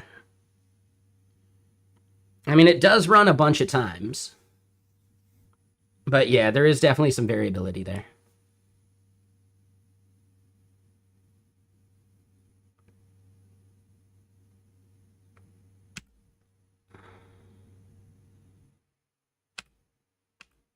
All right, so let it do that.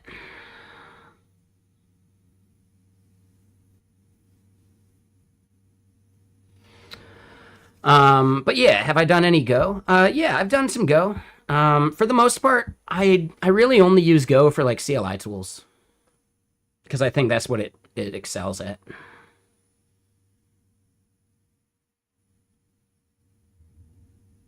Like if I'm gonna do something that, yeah, like Go just really, I tend to pick my languages based on the problem I'm solving, and Go is just typically not the language I would choose for like most things. So if I'm doing like a software as a service API, right, like a REST API that needs to run on like an actual VPS, it's probably going to be Elixir, just because the framework is amazing. There's no framework like that for Go, and that bums me out. I think there's some things that have tried, but Go developers tend to push back on larger frameworks. You know, it's an ecosystem problem. And if I'm doing like Lambda stuff, currently it's going to be TypeScript, but I just need to like rebuild a framework for like Rust so I can do like AWS Lambda, like Rust deployments. Because I don't know if you've seen Max Day.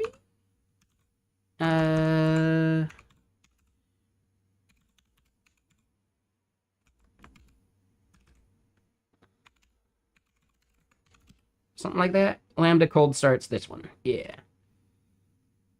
Right. So just in general, like the cold start problem, while better than it has been in the past, is still just like, dude, massive improvements from using Rust versus even Go or whatever, right?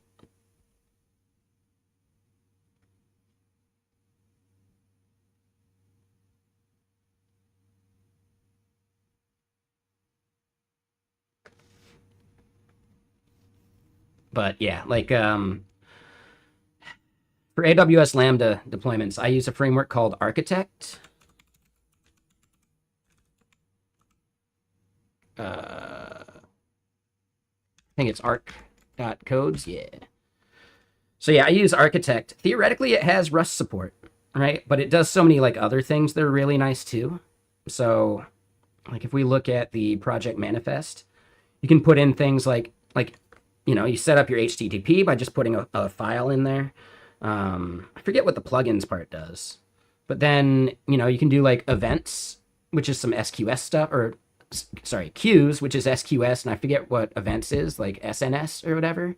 Your Dynamo tables are easy to set up. WebSockets through API gateway stuff is done for you. It's like it's really nice, and then you can just like focus on building, which is just awesome. But I ended up building my own framework on top of Architect because when you build like a full API, this HTTP thing gets huge, right? So like just there's a whole bunch of stuff I have working around Architect, and then even like helper functions and middleware and things like that I've built. That it would be a little bit of a hassle to rewrite it all in Rust, but we do have agents to do this now. Because I built my wrapper around Architect like 3 years ago, maybe even 4 years ago, something like that.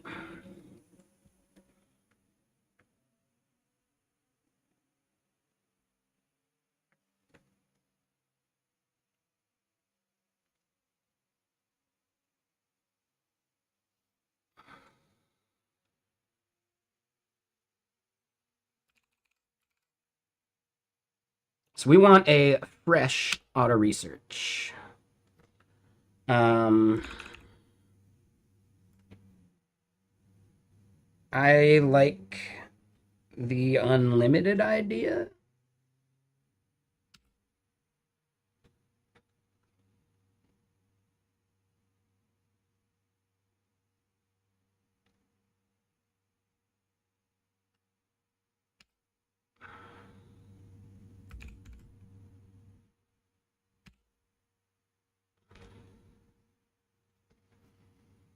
So this auto research skill is this one. I was using Pi auto research. This is my first time using this one because you can't use Claude inside of Pi, right? Unless you want to pay for it.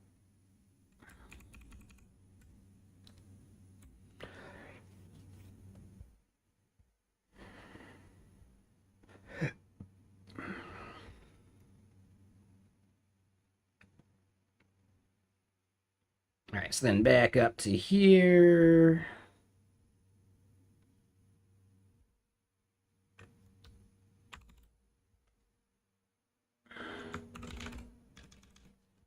Hold on.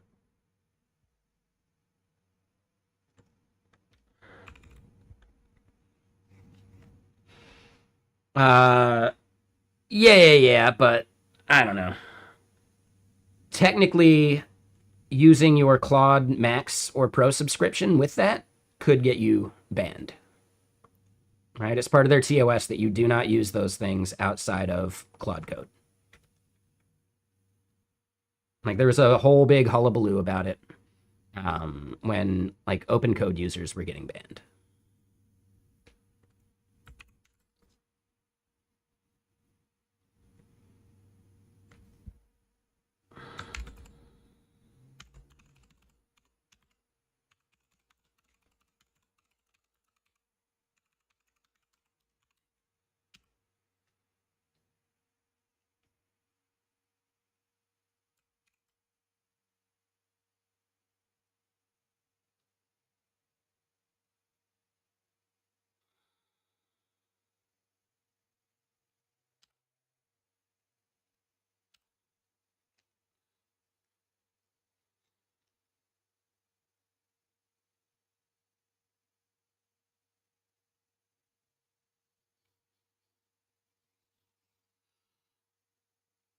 All right, so then how's GitBench doing?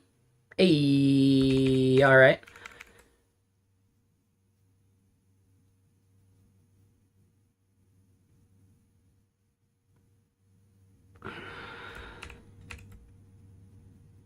And what was the other thing they recommended that I couldn't decide between? Oh no.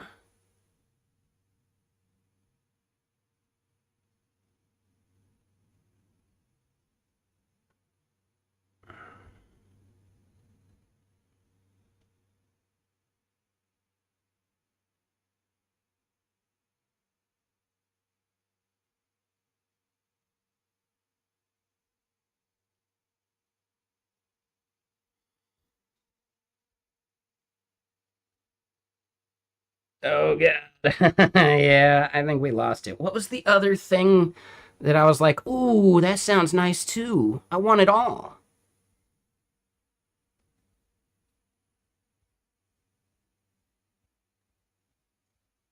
Okay, I'm not scrolling all that. Something else entirely.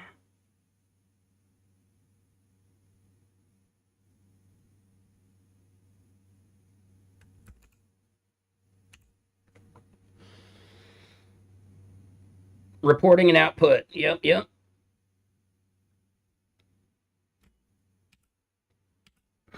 That was it. Yeah, I wanted it to like do the artificial analysis output mode.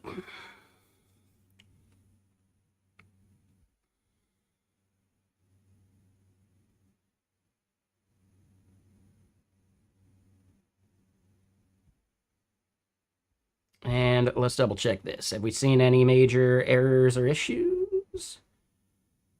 Why Tuies are back? Okay. We did fail to parse the date from this though.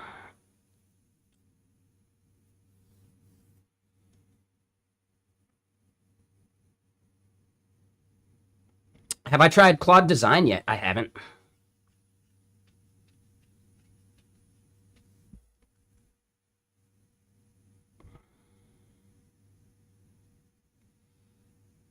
Have you? Like, do you have a workflow with it? Like anything that you really like about it?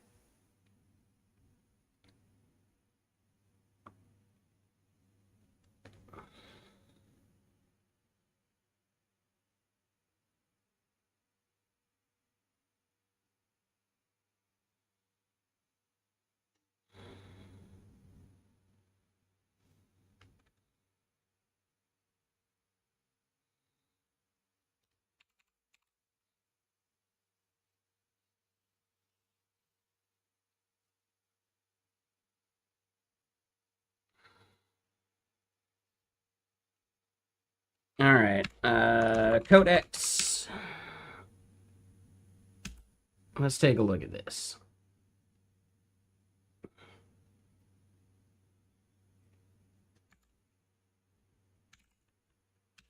All right, we're in plan mode because I don't want it actually writing anything. You did a PowerPoint on it for the local priest, ate all 100% usage for that week. Sounds about right.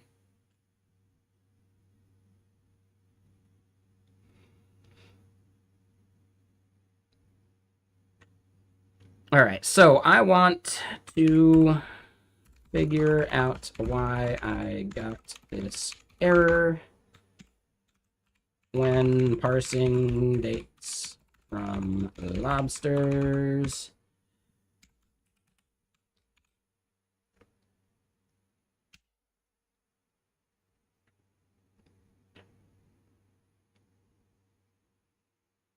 I think I'm just doing like the date parsing slightly wrong, and I don't mind using AI for date parsing because date parsing fucking sucks. Like, dude, miserable.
Because yeah, it shouldn't need secrets or anything there.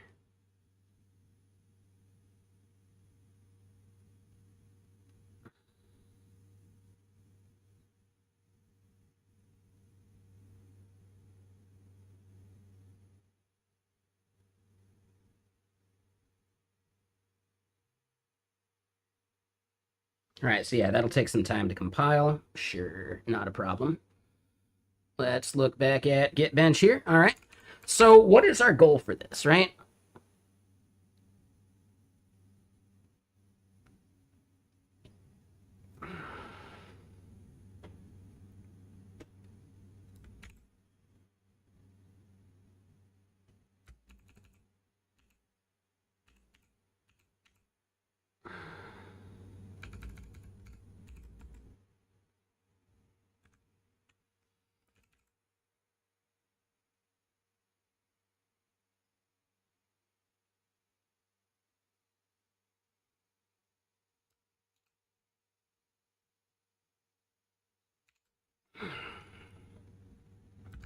Oh, and we can do.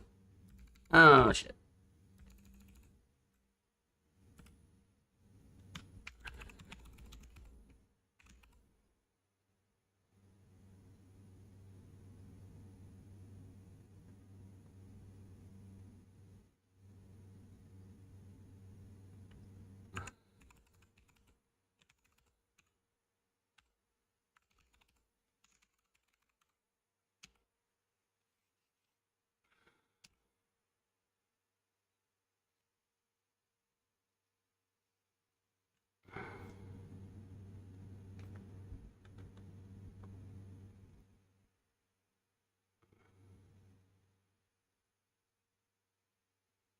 All right, so this one churning along.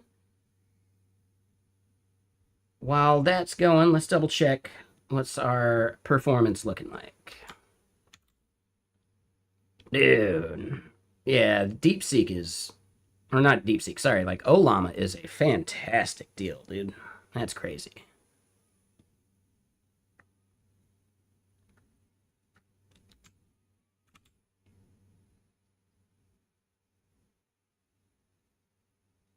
Yep, Minimax doing good. That one. Current Claude session, dude.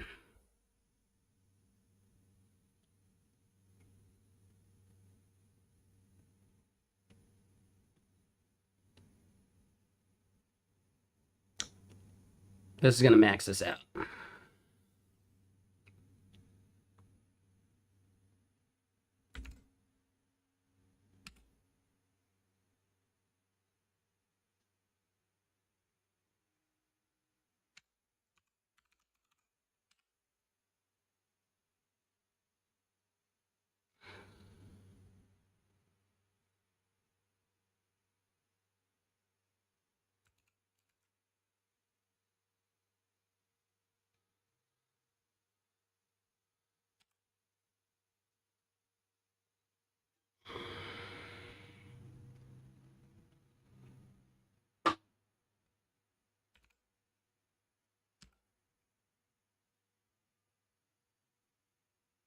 Yeah, I think I messed up by going extra high.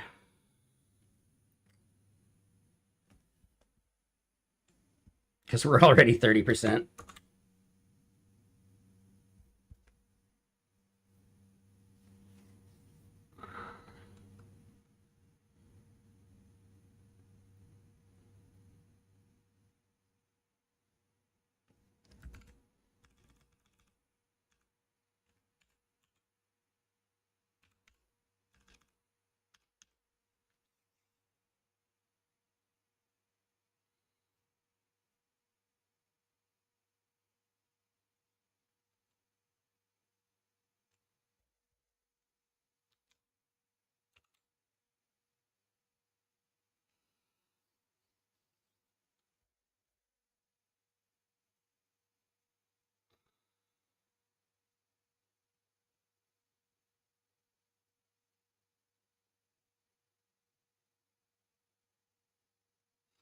Yeah, I should have done just high.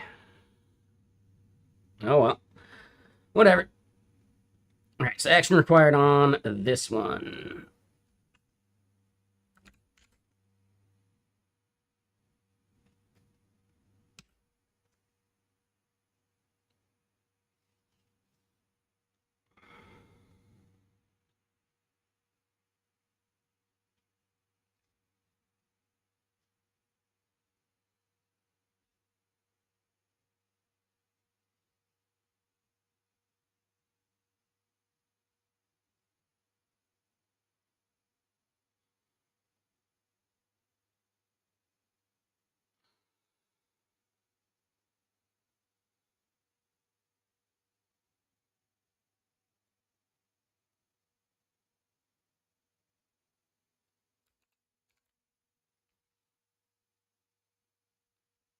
Ooh, clear context and implement.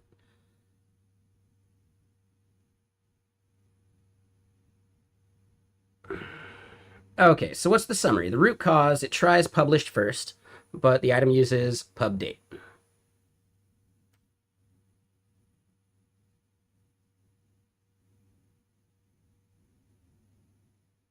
Oh, yeah. Okay. No, stay in plan mode. Okay, so it's probably actually parsing just fine.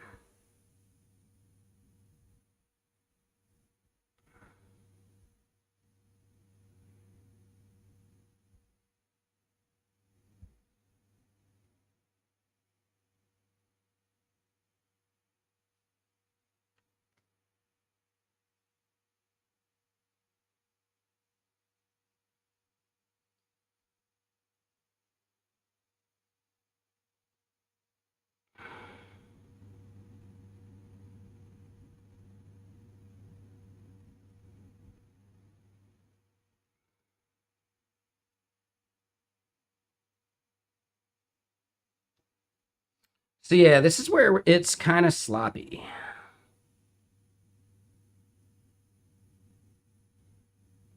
So handle posts and a feed. Handle comments and a feed. Got it, got it, got it, got it.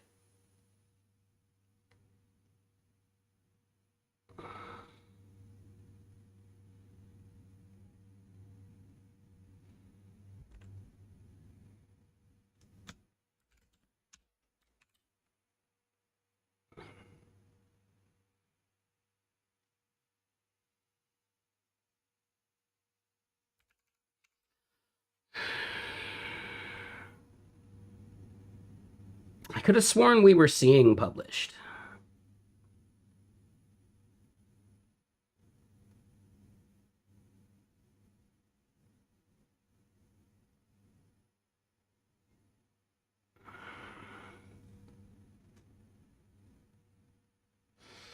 What do I think? There's probably a better way to do this.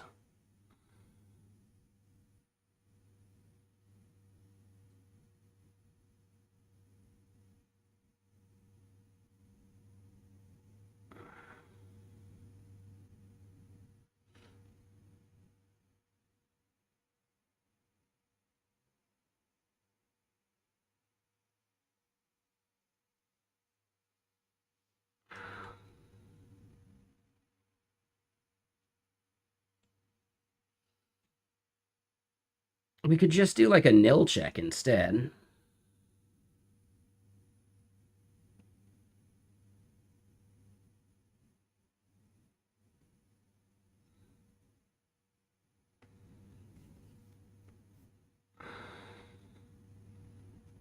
No matter what, if it fails to parse both, it breaks this entire flow.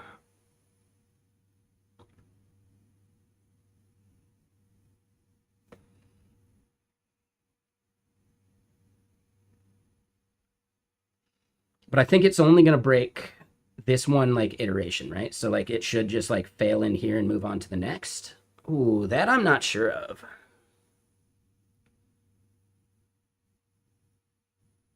Yeah, Brainless, are you out there? I have a quick question.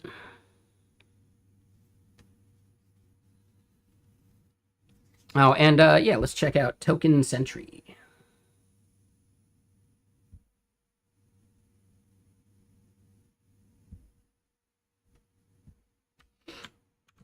How's this doing, by the way?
This doesn't seem accurate based on what we're seeing here.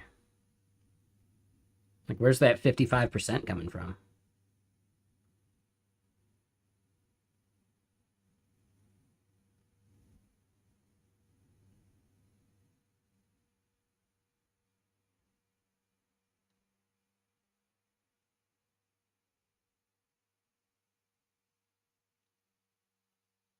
Yeah, interesting.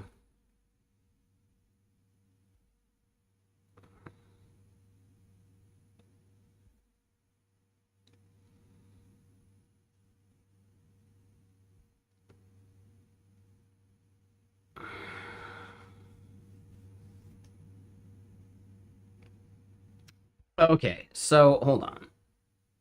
Let me double check. I'll just ask Claude.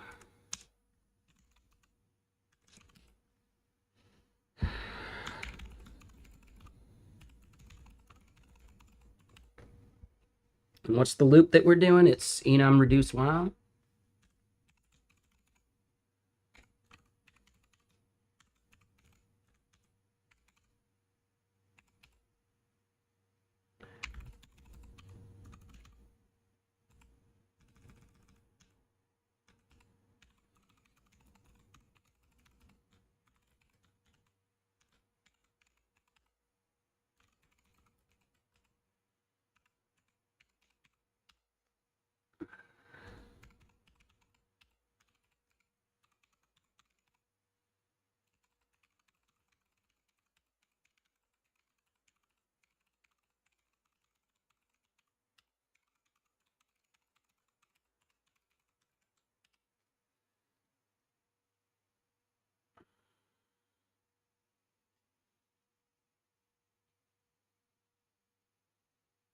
Okay, so there is no per iteration error isolation. So no matter what,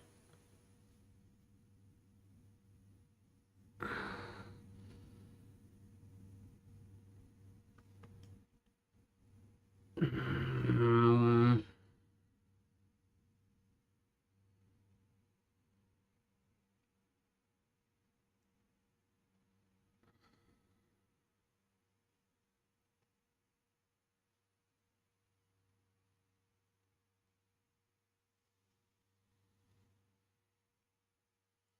yeah, okay, so it's gonna crash the whole loop because it bubbles up.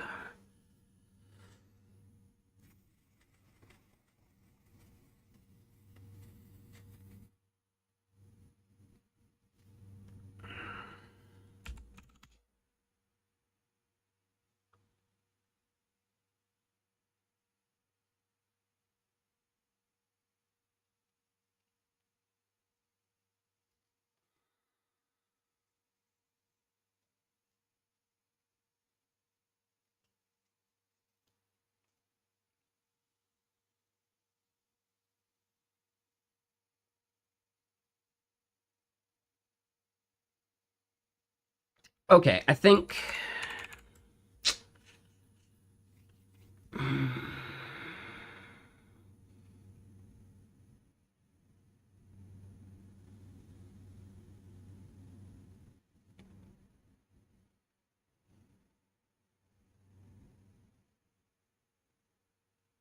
God, there's definitely a way I want to do this.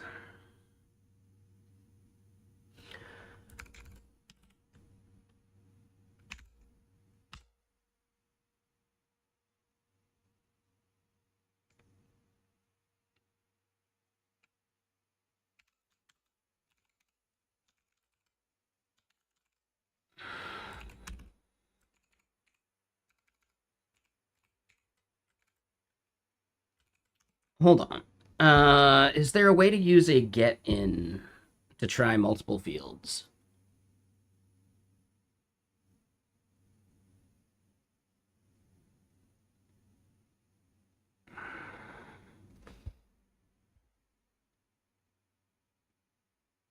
All right, so hold on. Here we are in IEX. Use 4.6, it's better and cheaper? I don't really care that much.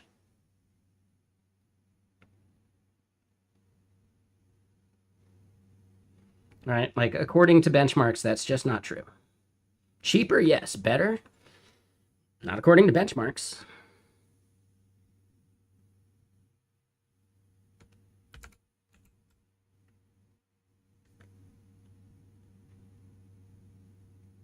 Now, I haven't seen TermBench benchmark Claude code for a while, so they still only have 4.6. They don't have 4.7 yet, which I find a little annoying.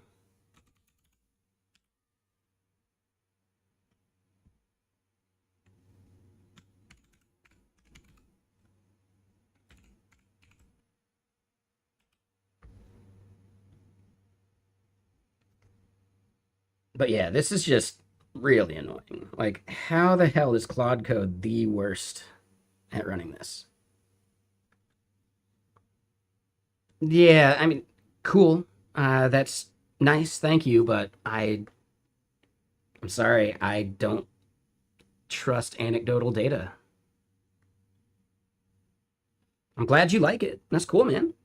But I don't know, dude.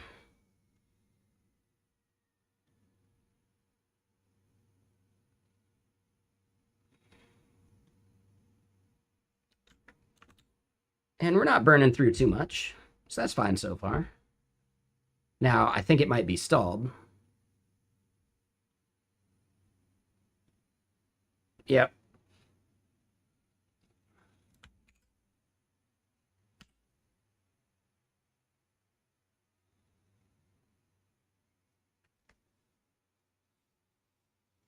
I definitely should have turned down the effort. That's something I messed up.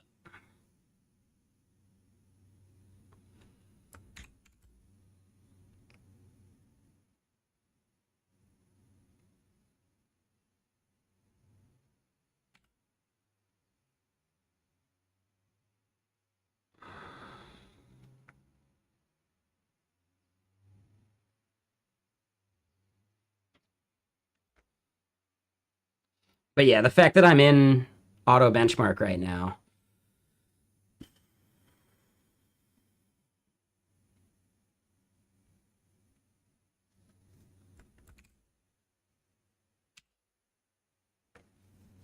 And I should have just done YOLO mode. I always forget about that.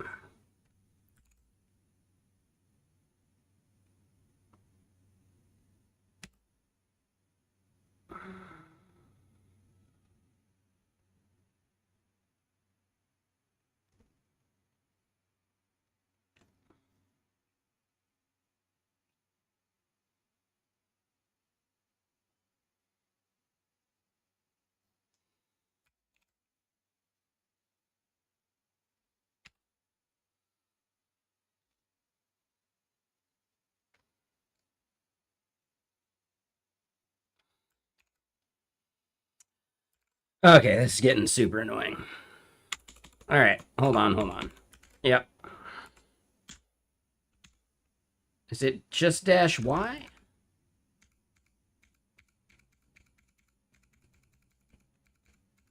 Which one is the YOLO mode?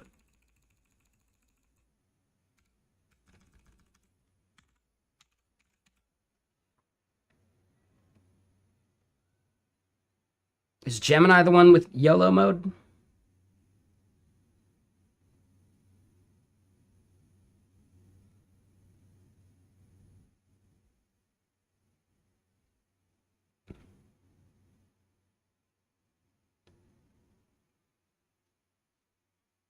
Dangerously skip permissions. That's the one.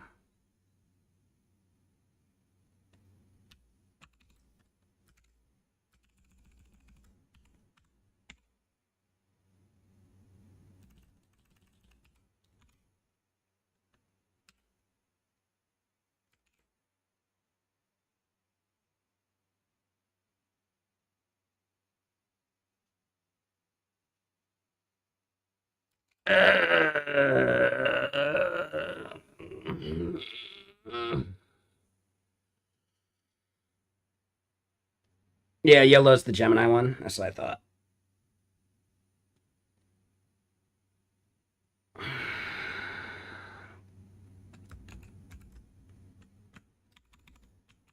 Is there a way to just like not?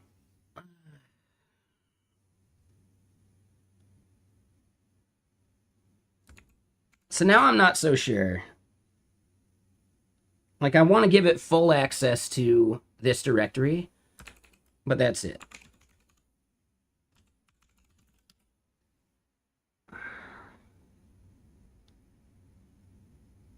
Is there a way to do that?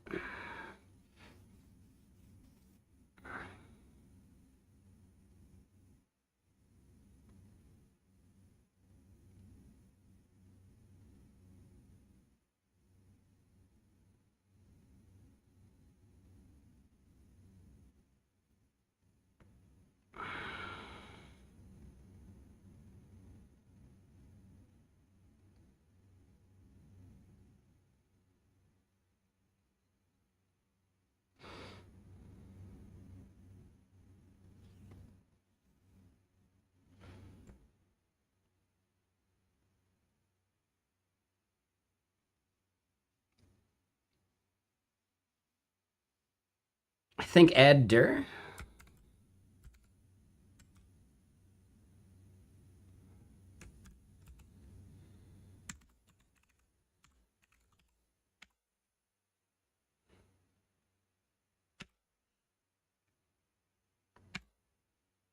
And then effort.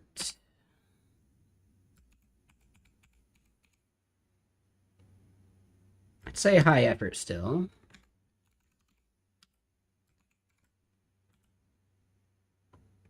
And wait, so it doesn't let me pick Opus 4.6.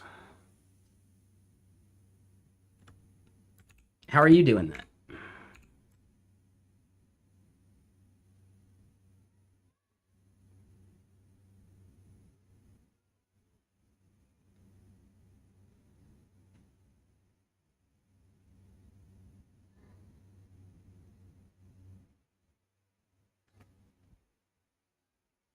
All right, let me double check this.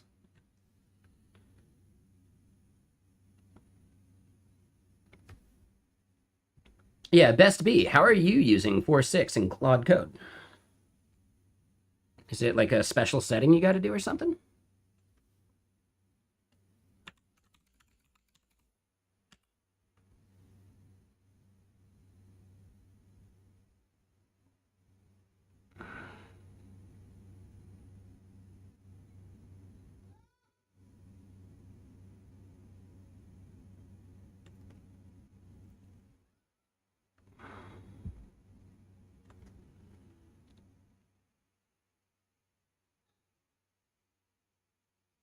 Yeah, the difference between Opus and Sonnet for code is crazy.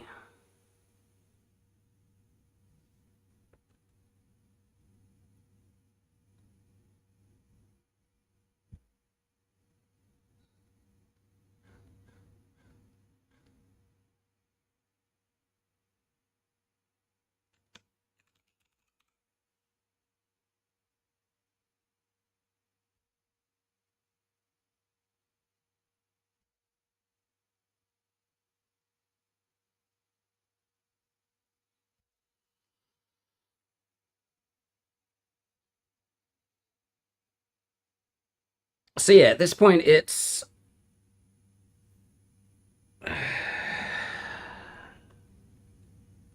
let me consider this. Let's go look at the pricing.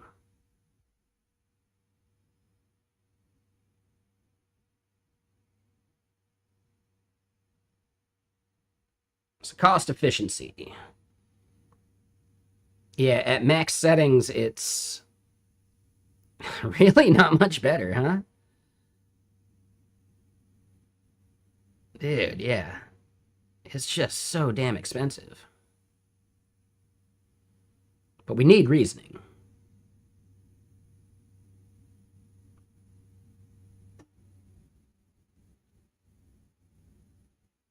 Hmm.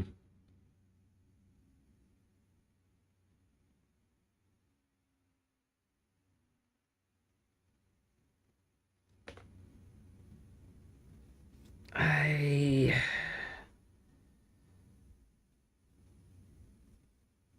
Yeah, I just don't know. Let me get more music on.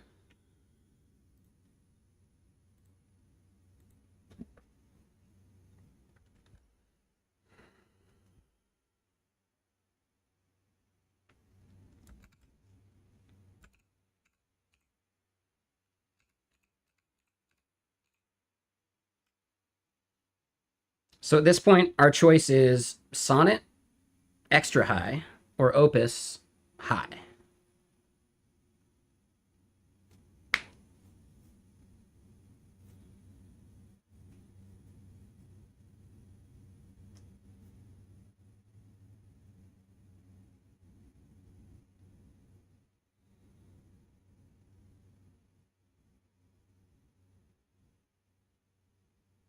There you go, Sir Elfman. Nice.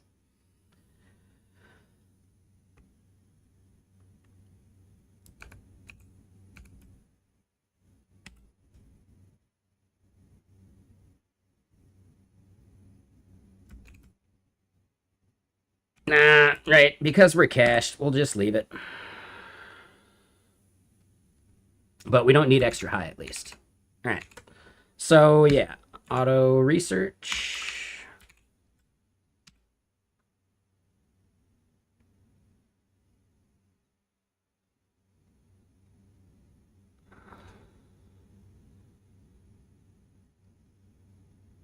Yeah, the beanie list, dude. It was just so hot today. Now, granted, it's not that hot. It was only 72 degrees, but to me, that is scorching. And technically, in this room, it's 26.8.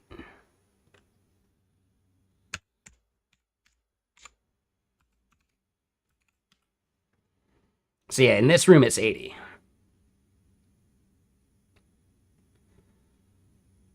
I mean, I don't know about like trends about like this time of year. We do get up into the high 90s at least a couple times a summer.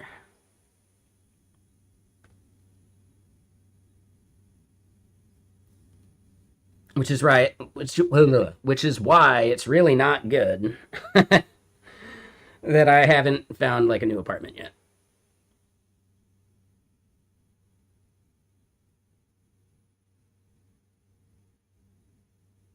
It's mostly just for sleeping. Like I just can't sleep when it's too hot. But I can't just like sleep without a sheet over me or anything. I don't know. It's one of those weird things.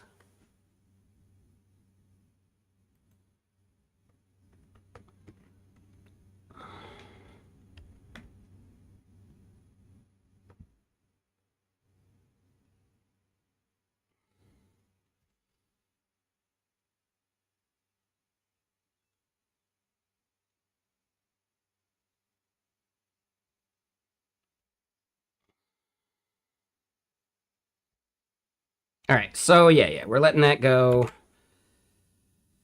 Don't ask again for cargo.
All right. And how much is that affecting our burn rate? Ooh, damn, dude.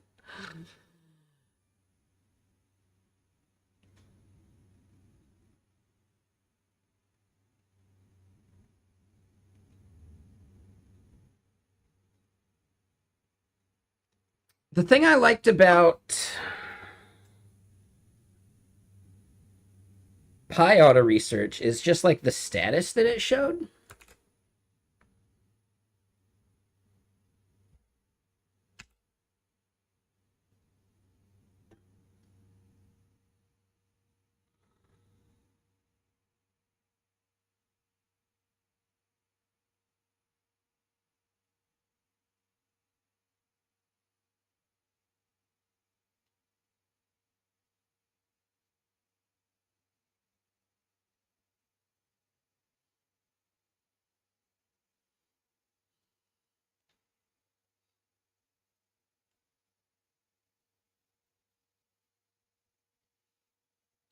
So wait, what was the fix?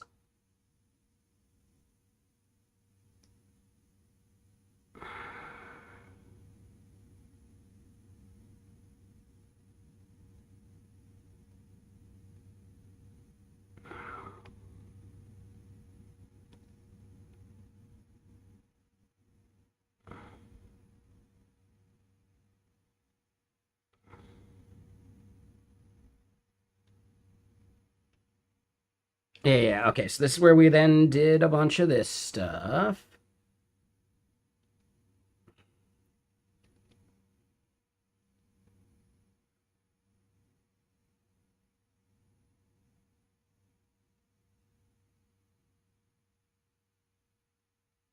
Okay.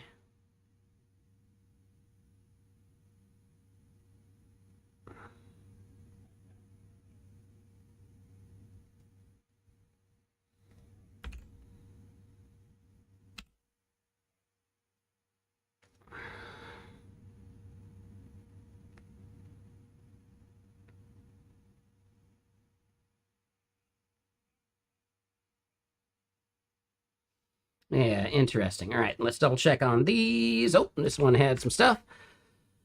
Okay, so the goal.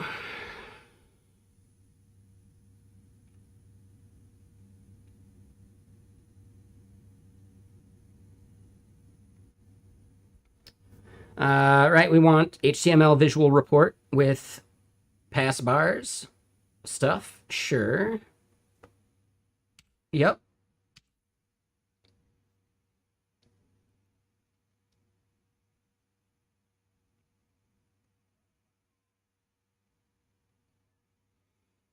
So yeah, I need to kind of babysit GitBench.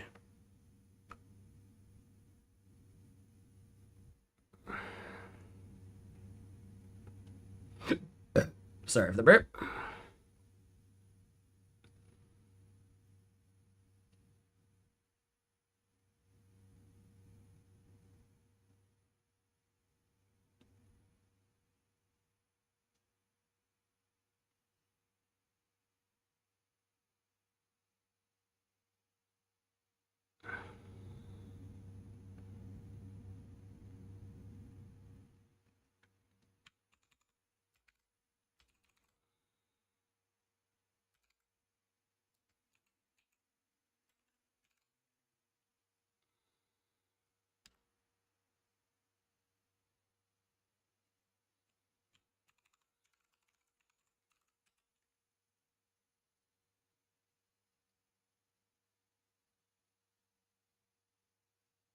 All right, and this one was using BMAD, which we had to do in Pi. That's right.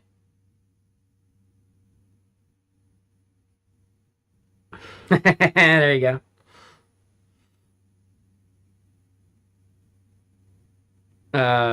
But I think you mean Albert, not Robert.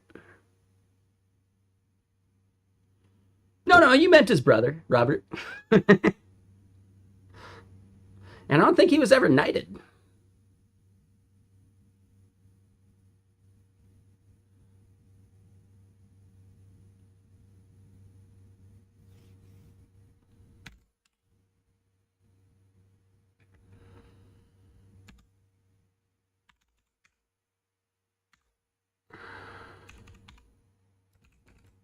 Uh, Story?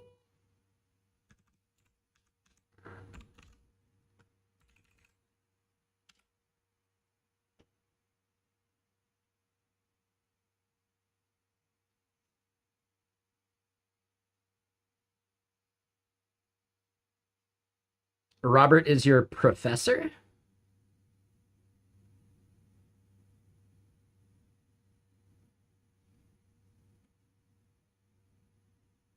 Like a grandchild or something?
Ah, that makes more sense now. Now I get it.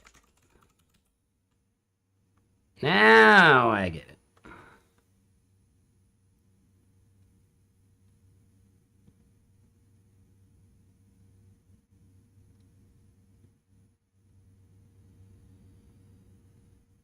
Alrighty, so then GitBench here. Yep, you got it. Let's do it. Don't let it time out.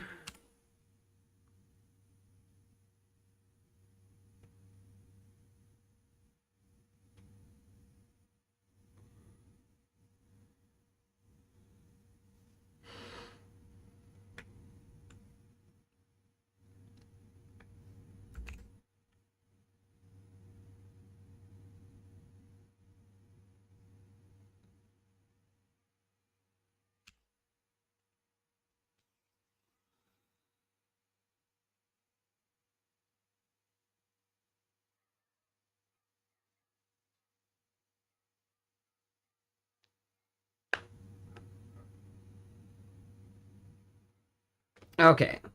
So yeah, auto research loop kicking, context written.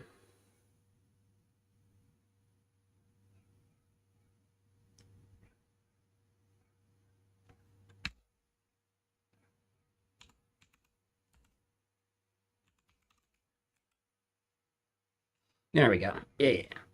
Keep chugging on that one, Minimax.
And what up, Pikey? How you doing?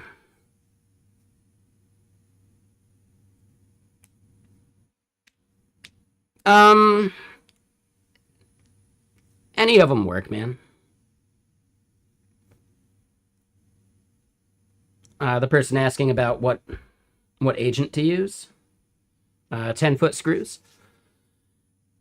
Open code's fine. Pi is fine. Some of the bigger orchestration tools are fine. It just depends. T3 code's fine. You know, like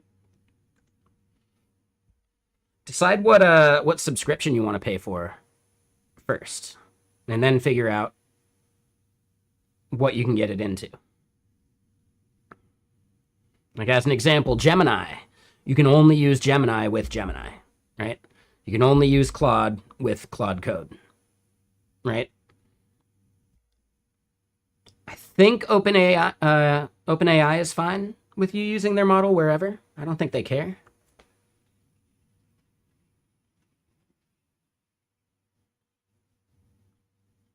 GitKraken may have something for you eventually.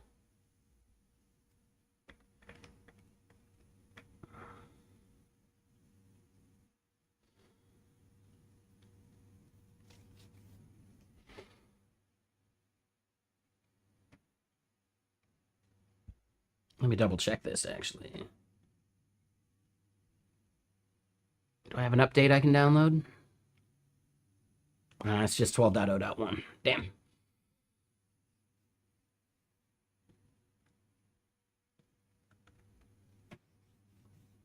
I mean, yeah. You're not sponsored. I am employed by them, so I have a bias. But I at least got to, gotta say it.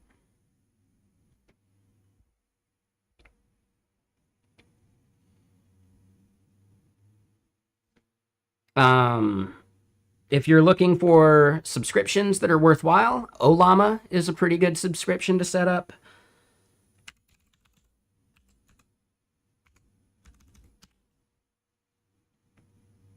right? Gives you a chance to like try out a bunch of different models.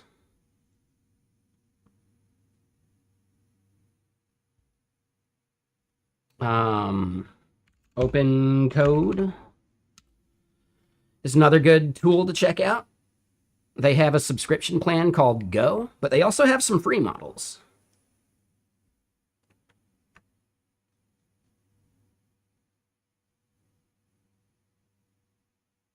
One BTC for sure. Like 1,000%. I don't think Claude's that good. I think Claude's actually kind of shit.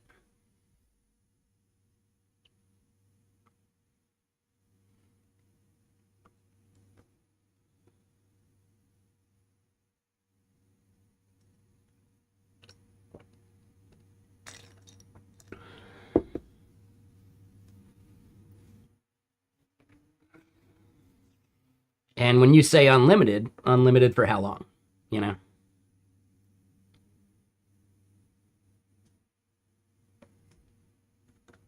That kind of matters.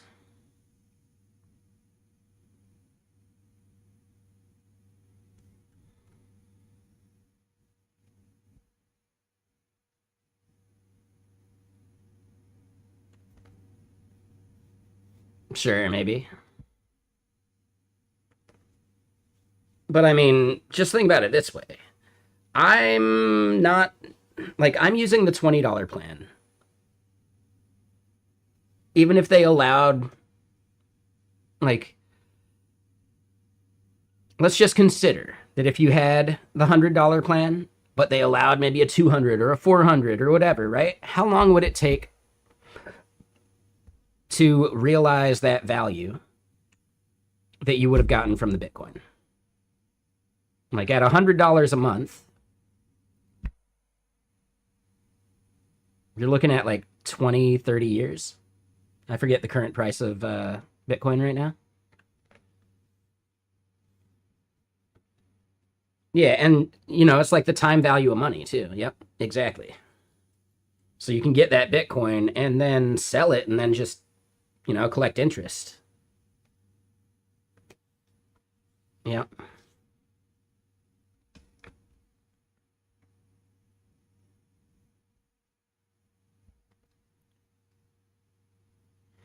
As it is right now, my spend between all of the subscriptions I have is about $100 a month. But I'm not stuck only on Claude. You know, I've got all these other models I can try and like evaluate.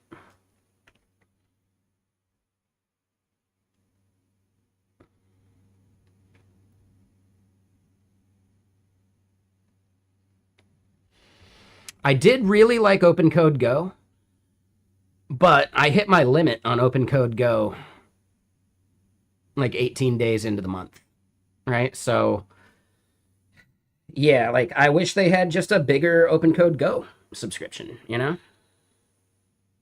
That would be awesome. Gemini is actually really smart. Gemini Pro is more expensive than Opus, though, which is crazy.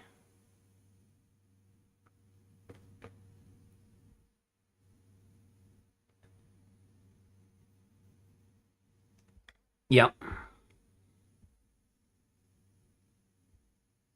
So yeah, at this point, I would recommend Olama over Open Code Go, depending on how much of a power user you are.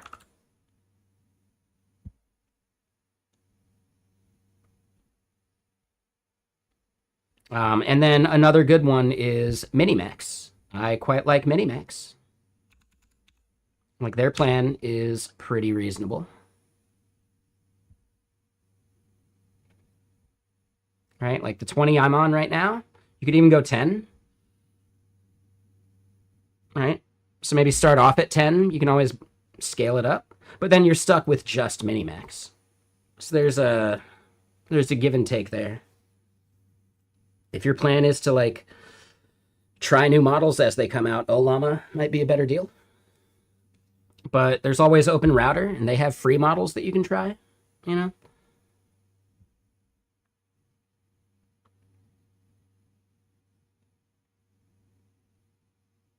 Everlast over on YouTube. Open Code started out as a CLI tool.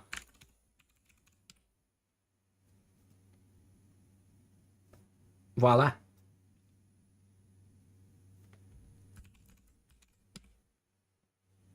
So yeah, like terminal based is fine, but you know, just depends on what models you want access to.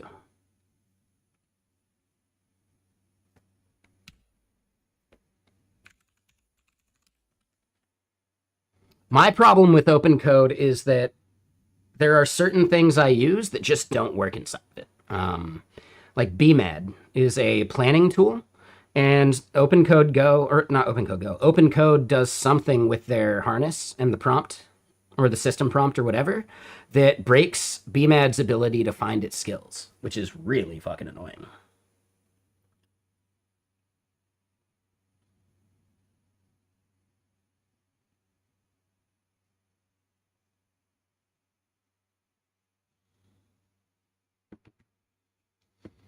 But yeah, I'm currently not using OpenCode for anything. I can go back to it at some point. Pi is good enough. GSD is good. If I'm doing stuff with OpenAI's models, I'll probably just use Codex for the times where I'm, you know, burning Claude tokens. You know, Claude's fine too. But yeah. We're already at 66% of our usage. We're going to have to pause on the auto research just a little bit.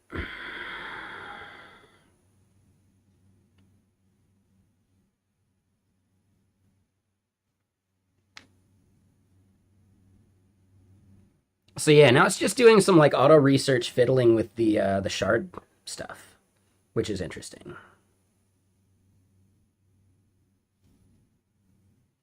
That's fine, Everlast.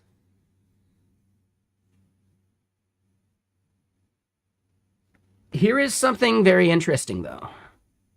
So, Everlast, I don't know if you've seen this, but Claude Code is the absolute worst harness for Opus.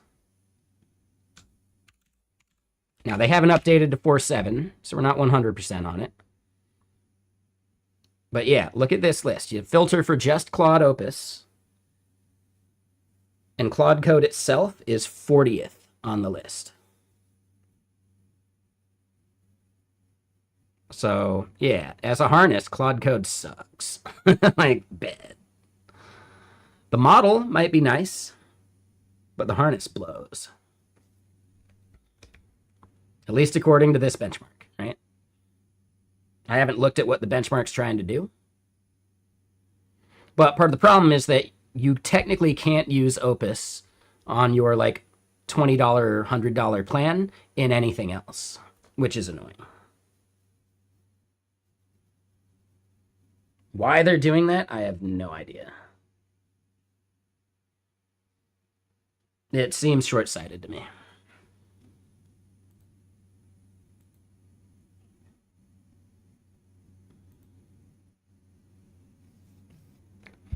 But all right, so let's continue.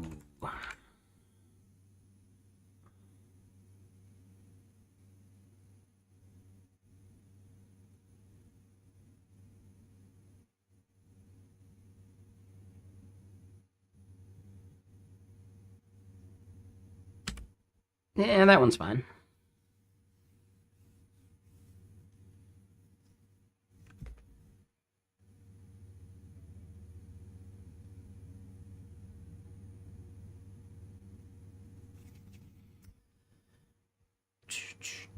All right. How's Cuneiform doing? All right, there you go.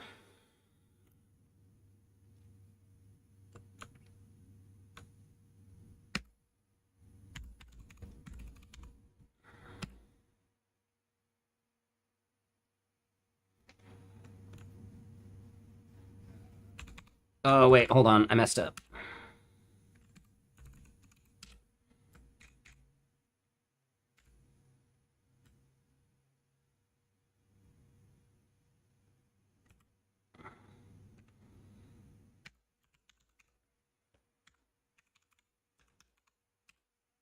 There we go. Yeah, we want to do the dev with any model, really.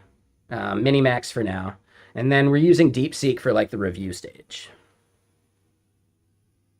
Yeah, no worries, Everlast. Yeah, I appreciate it. Thanks for chatting. I'm sorry, some of the nights I may be just a little too, like, shit-faced. It happens. You know.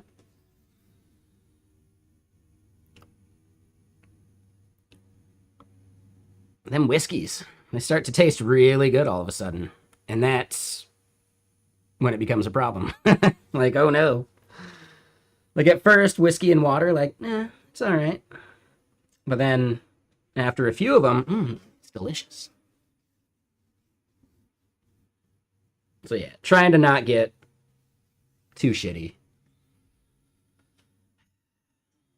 It just gets so fun, you know? But yeah, I don't know. I don't know. I watched like a little bit of the end of stream yesterday, and I was definitely a little too drunk.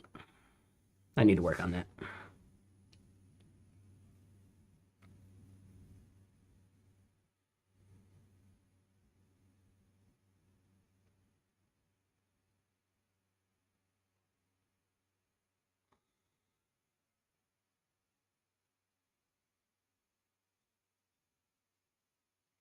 We could hop into a whiskey today, though. Right? I just don't want to do it as heavy as I did yesterday. That's all.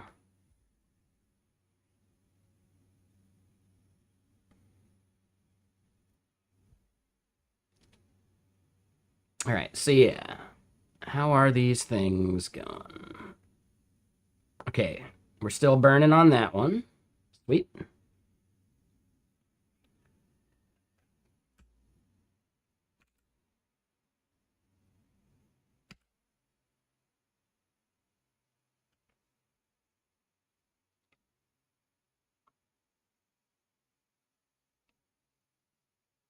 Interesting. So yeah, fine-tuning these shard amounts is worthwhile. I hadn't thought of that.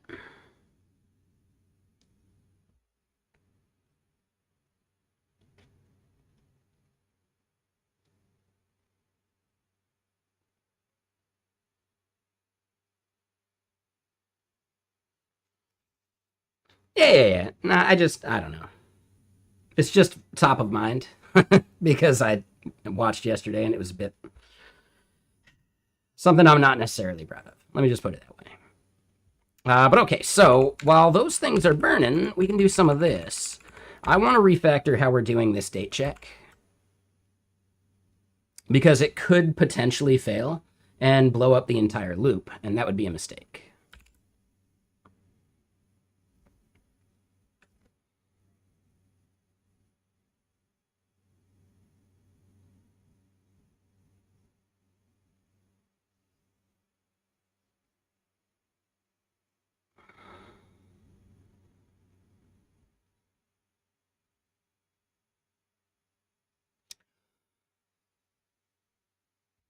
Okay, so hold on.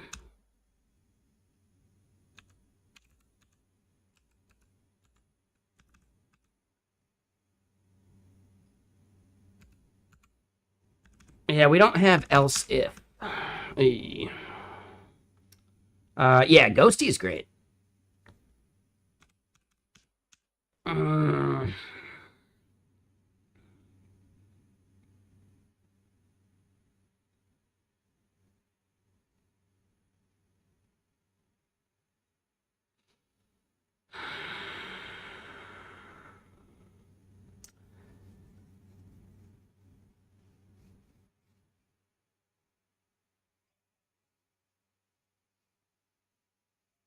I just.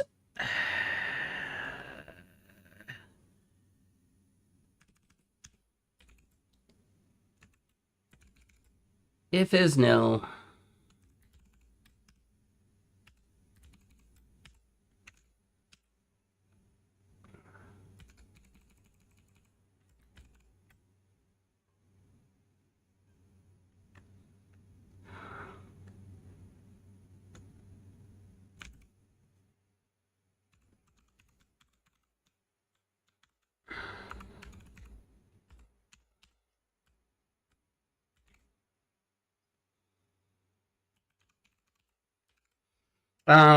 What are we building?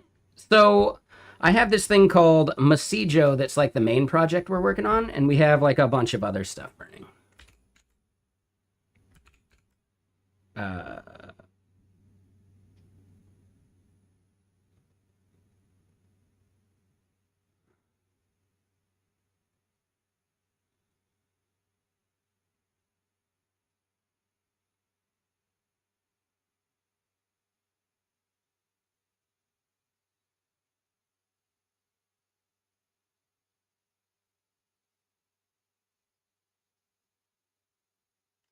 I think we're fine with that. Yep. Okay. Yeah, like we got like 5 or 6, like four things churning at the moment. So yeah, it's a little tricky that way. We're at 75% of our Claude usage right now. Not ideal.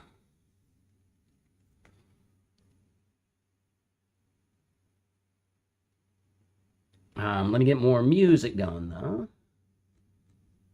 At least for the Twitch stream. Let's do something crunchy. Yeah, crunchy. All right, so back to it. The part we're on here, right? This would be if is nil.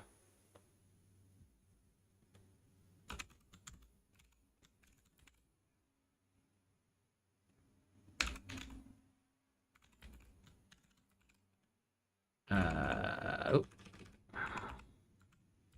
Published.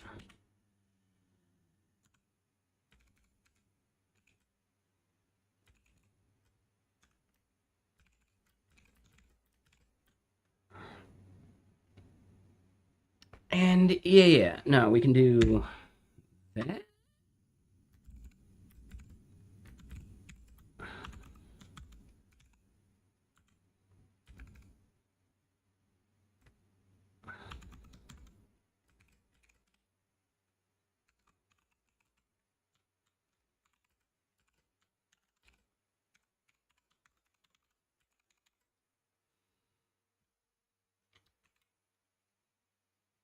Okay, so posted at field.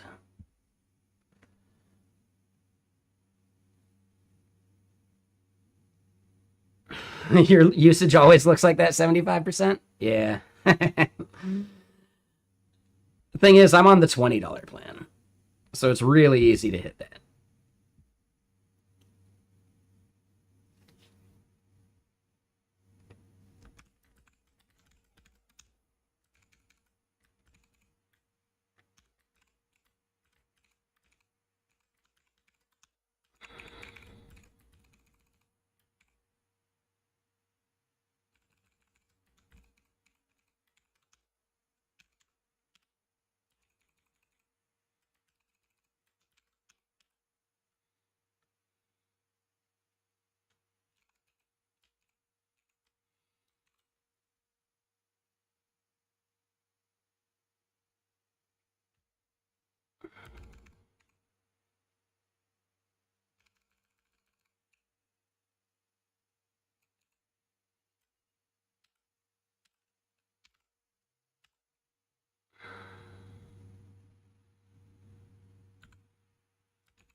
No, it's going to complain about the if not is nil. No, it's just nested too deep. Yeah, that's fine. Yeah, there we go. I think that's the right way to do this. That cleans it up quite a bit. Yeah. Everlast is saying Claude design is cool, but so limited right now on usage. Oh, yeah. Someone was saying, someone was just saying that earlier, for sure. I'm trying to remember who it was now. Was that unbuffed? Maybe. I don't know. Can't remember.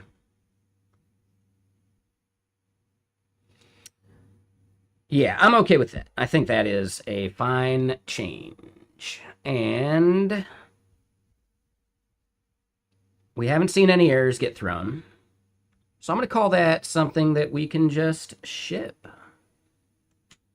We can ship our pants.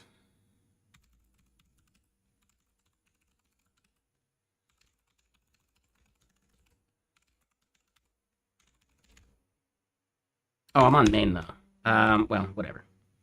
Was that you that said you tried Claude Design and it chewed up, like, all of your quota? Like, really quickly? Someone said that. I'm trying to remember who said it now. Or not Claude Code, Claude Design, I mean.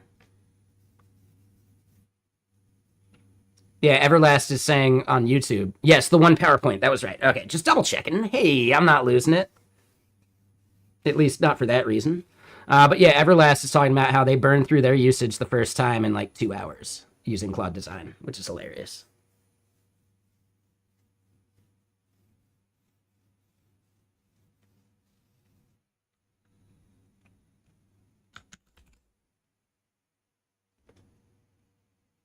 All right, so handle posted at better for lobsters comments.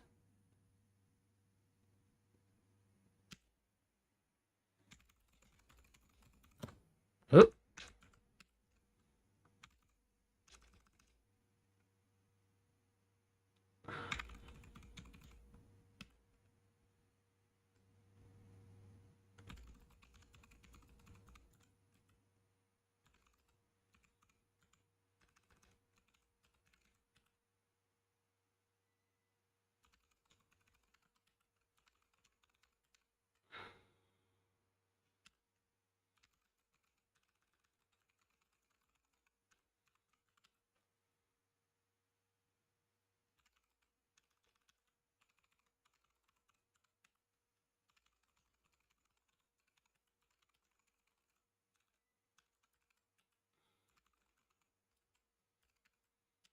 All right, so we'll get that pushed up to main. So Caleb, if you're still out there, I'm gonna guess maybe you went to sleep or whatever, but I do believe I fixed the two things that you provided as feedback. We have a prefix on the messages, and we handle the HTML better. There we go.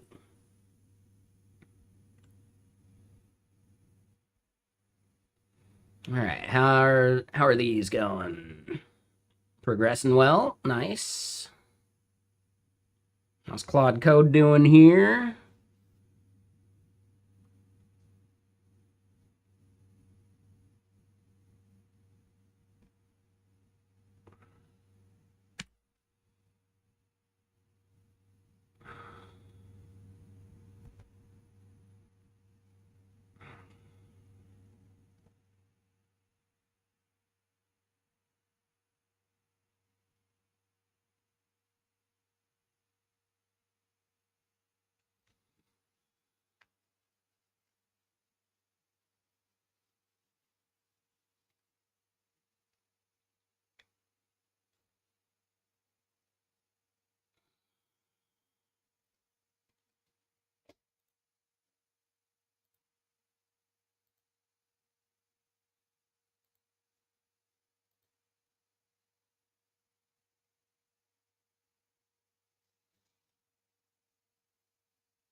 Oh, and anyone who owns domain names with icon, have you been seeing any of this BS?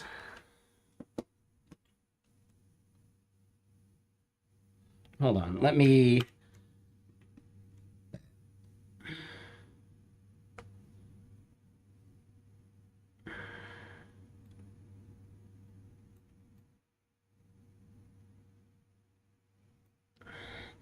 do this. Where's the Windows snipping tool?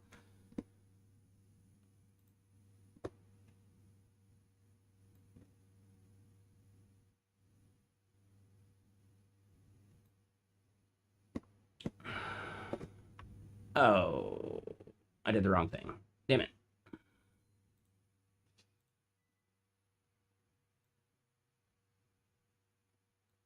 Okay. And then how do I redact stuff?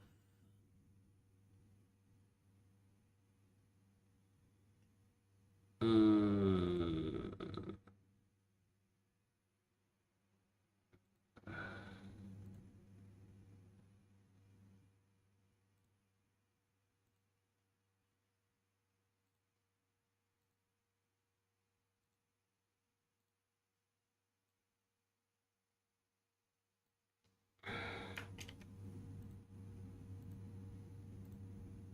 I see.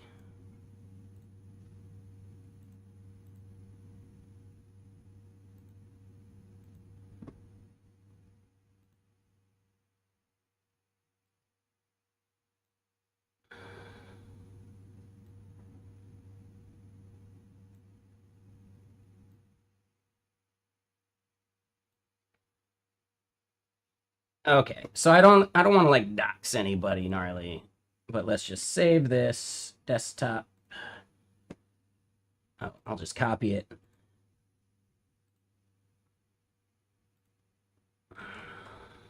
Okay, so then I'll show you guys what I'm like really complaining about here. It's super annoying.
Okay.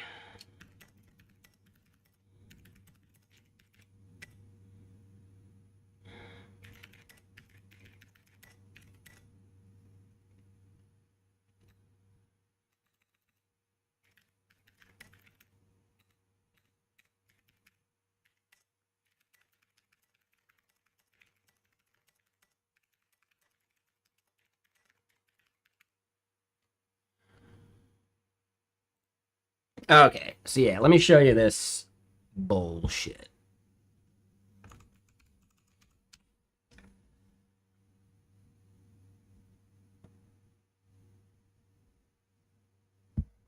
This right here.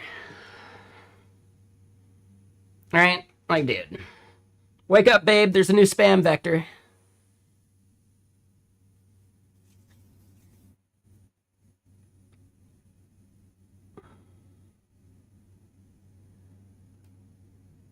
All right, there's got to be some way of reporting this shit.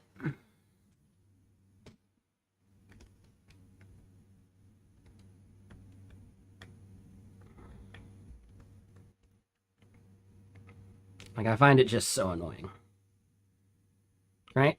Create a unique identity for your business with a logo.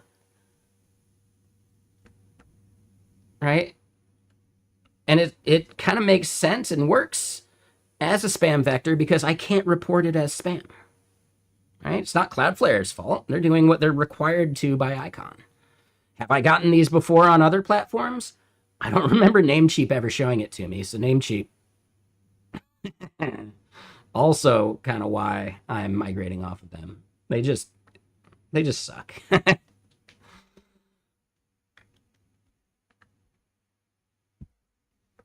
But yeah, just kind of funny.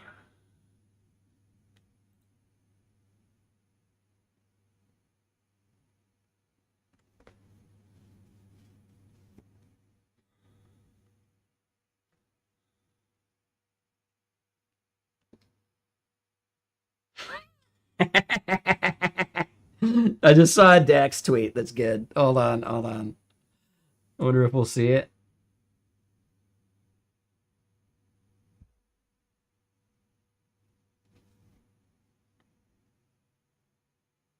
Yep, yep.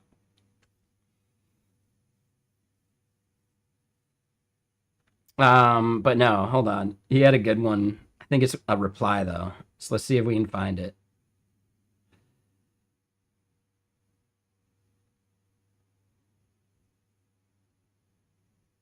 Dude, he tweets so goddamn much. Okay, hold on. I'll just find it.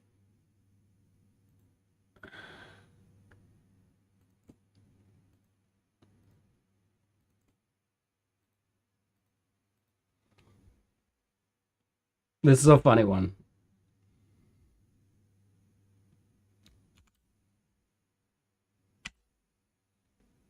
How does open code make money, bro? It's Twitter revenue.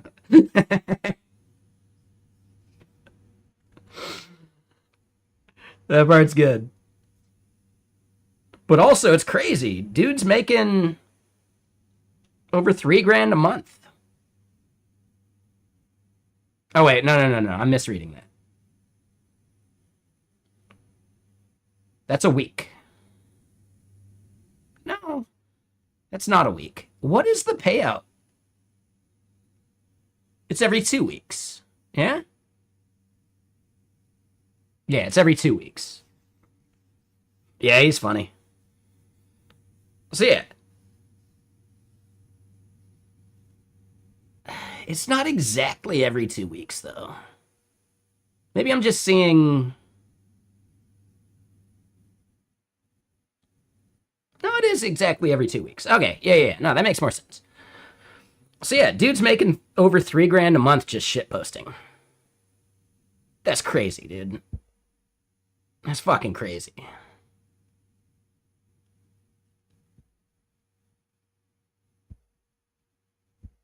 That's fucking crazy.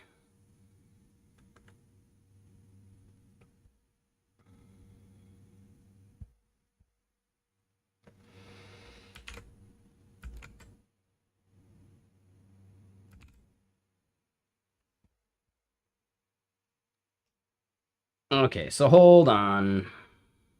How's Claude doing? 85%?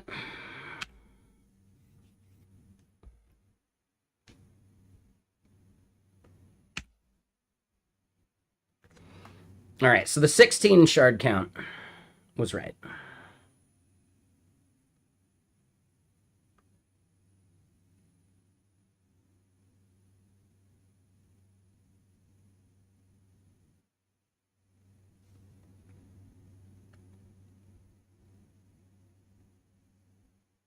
All right, so yeah. Claude doing the auto research, it doesn't seem like it's that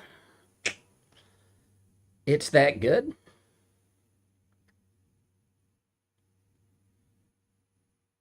I find that interesting.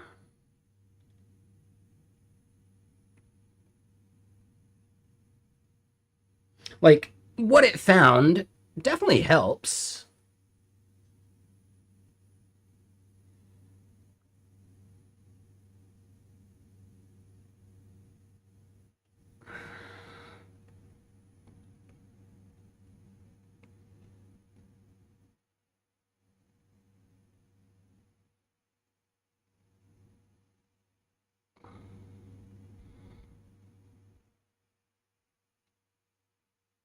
Hmm. Yeah, interesting. All right, let's keep going. Don't want to keep this stuff stalled. I do like how GSD is like, yeah, just get to it, buddy.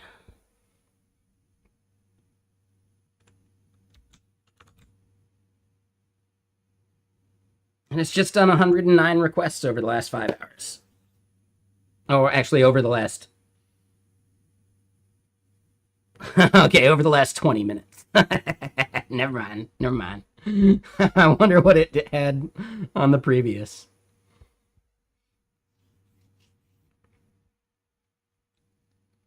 Yeah, I like the request model instead of the like token model as far like billing wise. I think it just makes more sense. Like it's simpler numbers to grasp.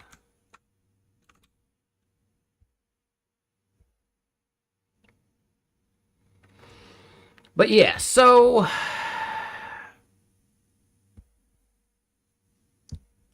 I do think we're going to end up firing up Open Code Go again.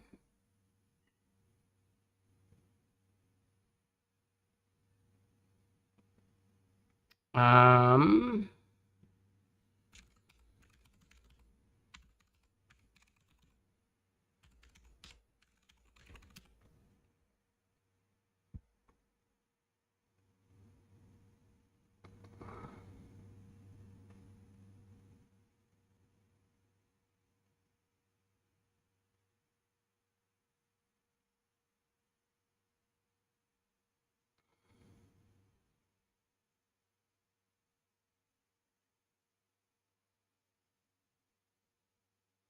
I think we can just do Olama launch open code.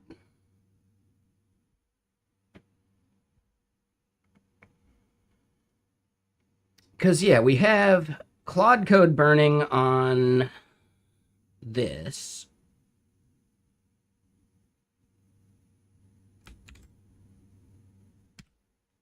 Yep, go ahead and do that. And then, let's see. So AT Proto Sandbox, we can get rid of that. This is more cuneiform. This is the Jetstream Turbo. Yeah. So Jetstream Turbo, we should be doing some other stuff now. I think we can close that. Okay, so we don't have anything on Jetstream Turbo, and we're on main. Let's just refresh our shader.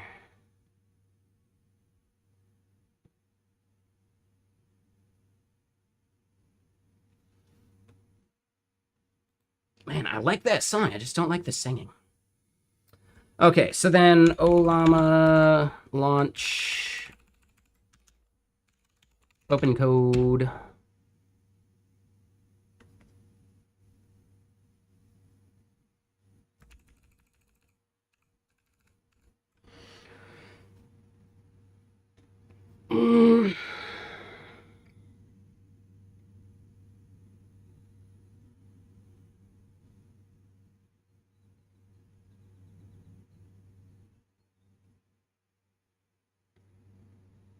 I think DeepSeek makes sense.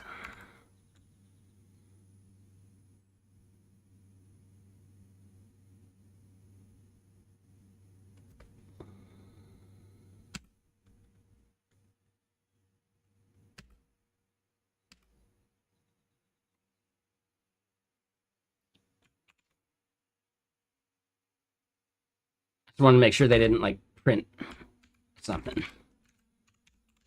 Okay. Making sure they didn't print a key or some bullshit. All right, so here we are in open code. And we want to install auto research.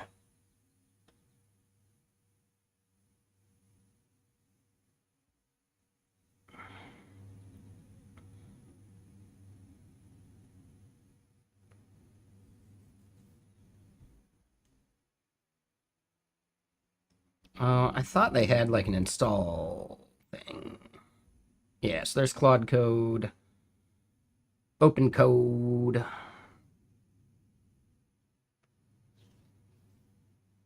Oh, interesting. They make me clone it?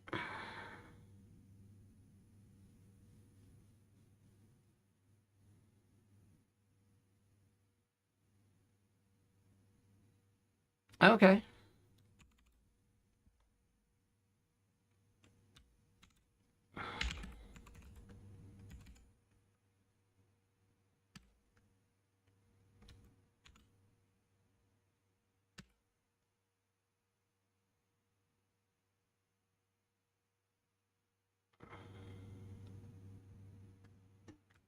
It's finally cooling off a little bit. All right, so then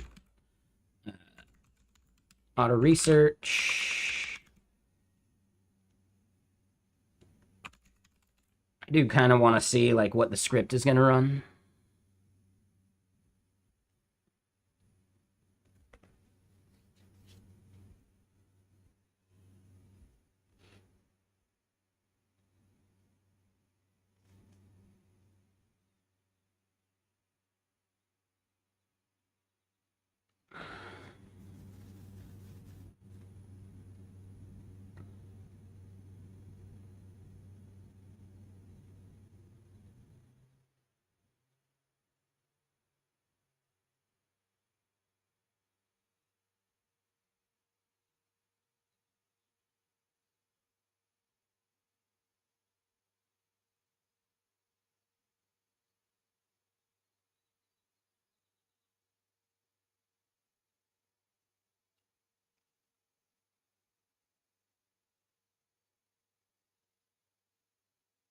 Wow, I didn't know Bash had case statements. That's cool.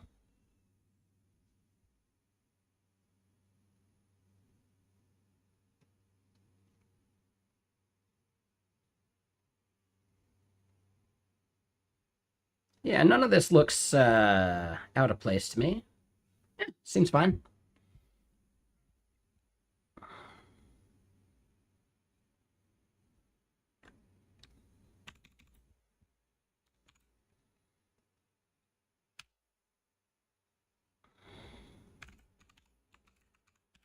Hey, Control! Thank you for the sub. Appreciate you.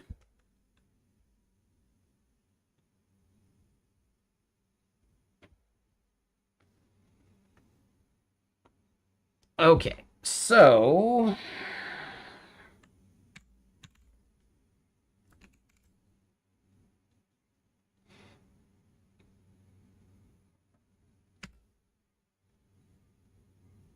oh wait, wrong folder. We don't need to run auto research on auto research.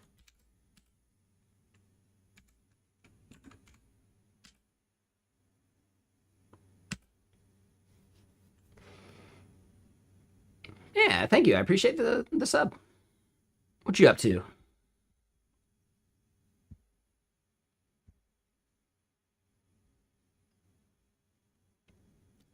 feel like it's been a while.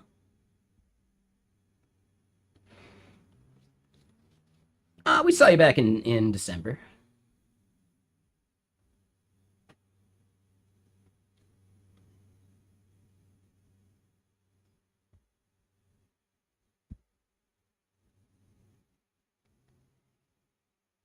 I'm not sure what that means. Is that like an escape sequence of some kind?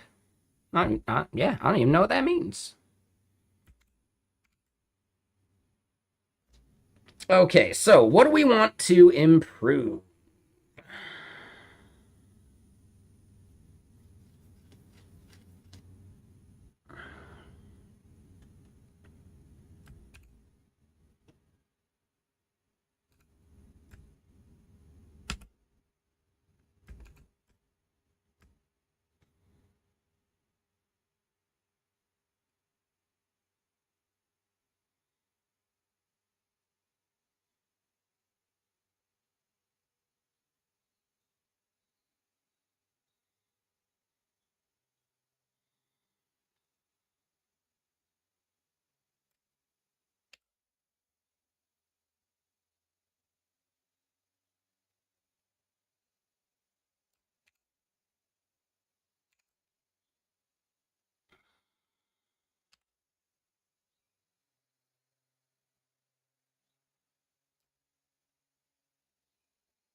Oh, it's the ASCII escape character. Got it. Got it. Got it. That makes sense.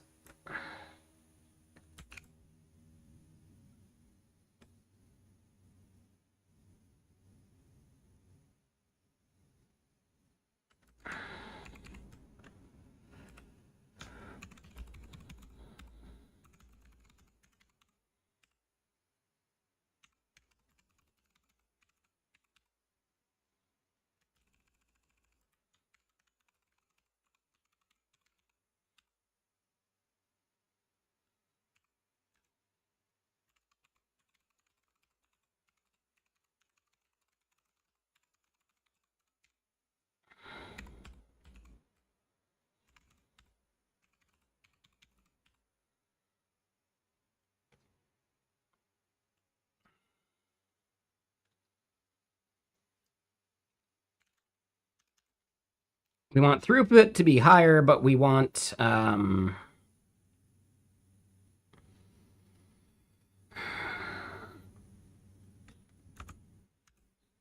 uh,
All right, so yeah, we're going to kick off auto research for the jet stream, right? Just because there could be some interesting stuff there.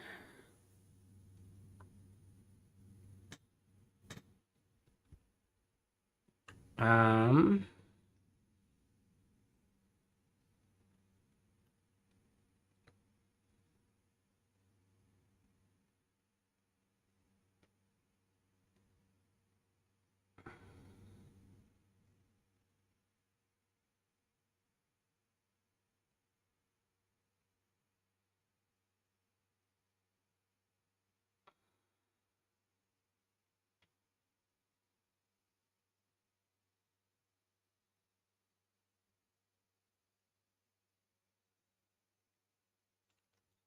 okay, so I'll leave that going.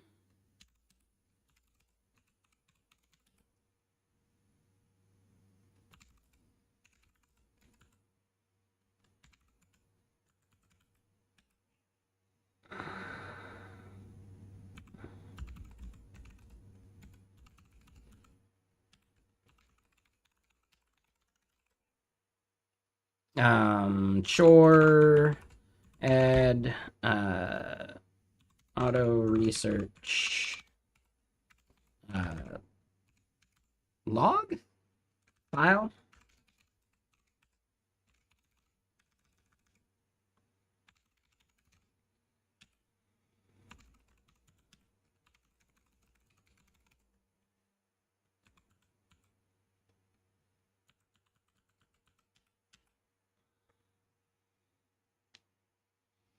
What is auto research? So auto research is similar, if you remember, like the Ralph loop or whatever. But auto research is very much focused on like a specific benchmark or a specific like value that you can like optimize for, right? So it was originally created by Andre Karpathy for training models, but people took that same idea and created tooling to do it for basically anything that you can measure. So we're doing it for benchmarks for our like source code. And the idea is that it just tries a bunch of stuff and it, optimizes and keeps a log. And if it gets a boost to the number or like a reduction, if that's what you're looking for, it'll make a commit and then keep trying other stuff.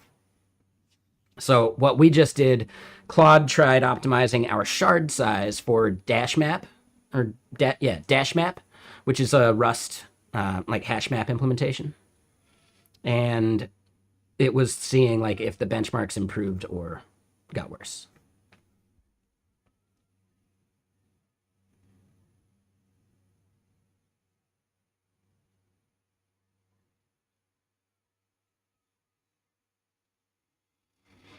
Basically, we're hitting like really diminishing returns on not Redis here. Oh, it is token expensive for sure. If we look at it with Claude, it used 92% of our $20 a month plan for the current session. But let me put it this way. This is the first time we've used Claude for auto research. We were doing like the free tier models on OpenRouter for a while, and we got major improvements from that. Like a major improvement. So you don't even need like the smartest models for stuff like auto research because you have like the guardrails already in place, I just wanted to try it and see if it would find anything special. It didn't. But now we have auto research burning on a different thing with DeepSeek. And our DeepSeek usage, 2.3% so far for just the current session. Man. So yeah, we're gonna turn that loose and see how much it burns. It burns a lot for sure. Don't get me wrong.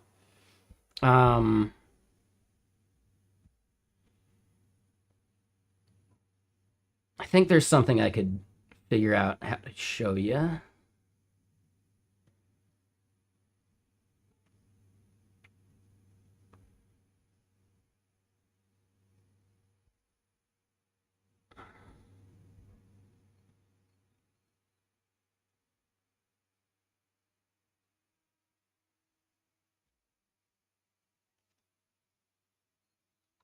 Let's see.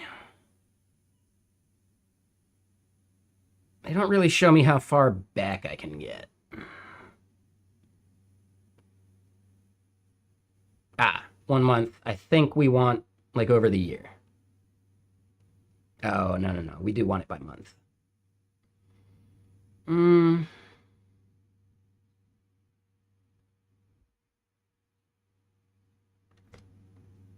So yeah, step 3.5 flash. We burned through, yeah, 317 million tokens.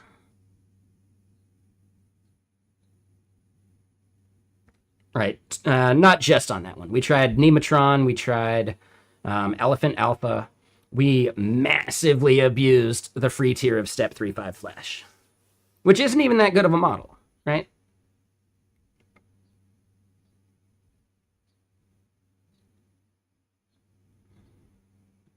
Right. If we look at artificial analysis,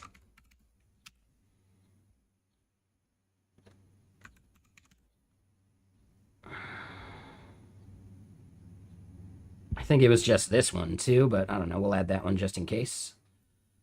So yeah, like step 3.5 flash, it's worse than Gemma 4, you know? It's just marginally better than Haiku 4.5. But with a stupid model, it still did really, really reasonably. And yes, we got major improvements. We don't have like the graph data to show. Actually, we do. We do. Hold on.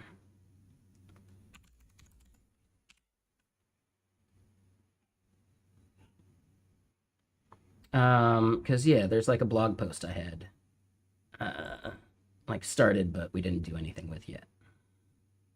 Let me see if I can find it.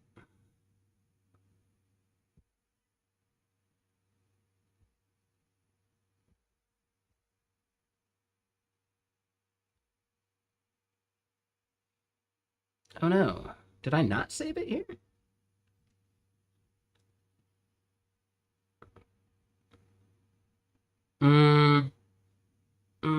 I know I have an image of it. 1 second.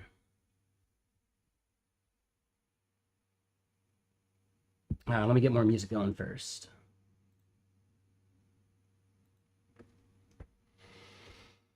Oh, buddy. Here we go.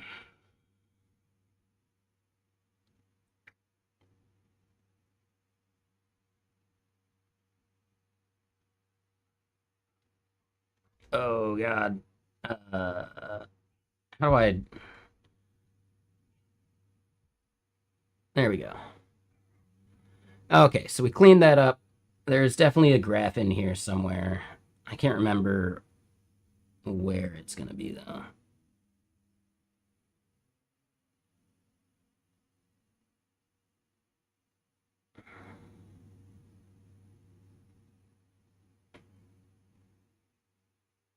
Okay, yeah, it's going to be near, or at least from the bottom, we can start going back. This is it. Boom. So yeah, what you're seeing on this graph is before we did the auto research, and we had this like gap between what the Graze.social implementation of the turbo stream can do, like throughput of messages per second. They're the blue, and I'm the green, and you can kind of see that like there were times that we were able to handle a spike and we're good, but then for at least like these 2 days, we weren't keeping up, right? And we optimized like the hot path of one of our things by like 16%, and that got us to like feature parity, but actually like faster. And then we've been iterating on it even more after that, but this is just the graph that I saved. So yes, using the auto research, very useful. But just remember, that was with step 3.5 flash. That's it. Like, dude, really cool how much you can do with a stupid model if you have like a good focus.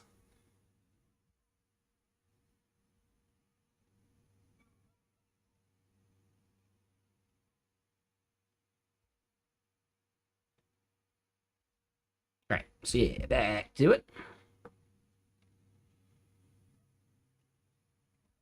I'm working on like 4 things concurrently right now. So the turbo stream, there's the graze.social turbo stream that currently exists. And it's written in Python and it's accessible and you can use it, but they had some downtime of like 2 days. During that downtime, well, my app is using this, right? Masijo is the main project that we're working on. And if their thing was down for 2 days, that means my service is borked. And I can't complain to them because, like, it's open source. I could host it myself. Like, I shouldn't be blaming them whatsoever. But I didn't want to host up a bunch of Python. They were also doing a bunch of things that required, like, you know, keys to their services and blah, blah. So, like, we refactored it a bit to use, to not do the S3 stuff, to use a single session. They're actually juggling sessions, which is kind of cheating. So the fact that we're able to maintain throughput parity and actually like be faster over the last 48 hours or so, we've parsed 200,000 more messages. They're still lagging behind the baselines, which is crazy. And yeah, so yeah, we rewrote that in Rust. We haven't necessarily switched over to using it in Masijo, but we could do that right now by just changing a single URL. Because it's like a one-to-one fix.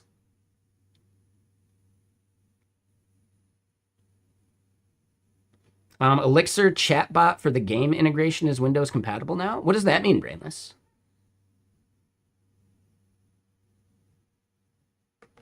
What I would love is if you could somehow like wire into certain games and like add voice acting to games that don't have any. That would be really nice. I would love that. That'd be a cool feature.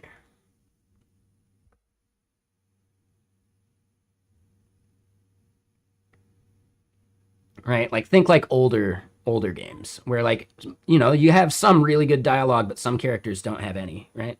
Or you'll at least get like one line of like one interaction of dialogue but then the rest of the conversation isn't voiced.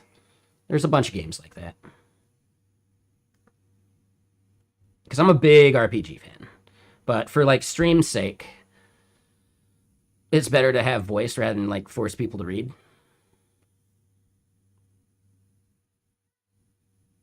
How do you expect people to see while they're also trying to read things? Or how do you expect people to read while they're also trying to see things? Yeah, there you go. Anyone know the quote?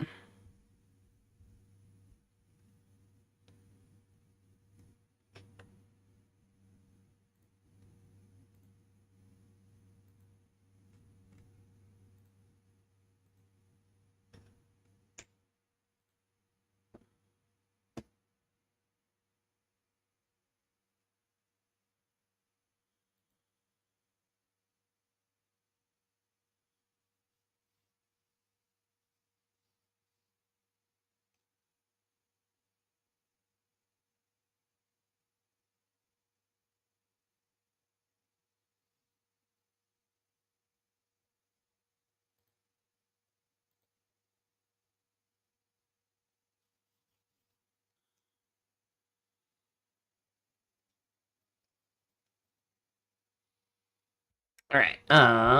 What part are we on now? Let's double check. How's GitBench doing? Still burning. How's Clog Code? We'll leave that chilling. This DeepSeek iteration, we've gone through 105,000 tokens so far. And we could just let it run forever. That is the thing that I'm missing about this implementation of auto research, though. The Pi auto research plugin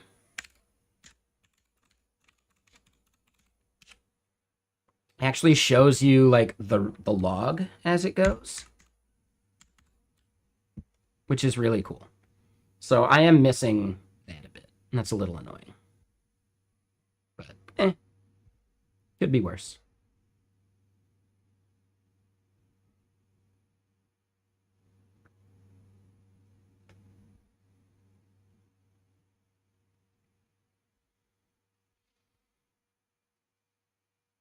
And let me double check this.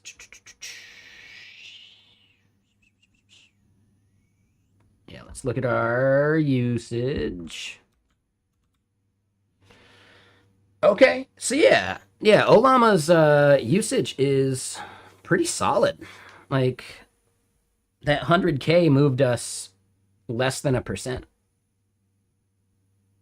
That's good.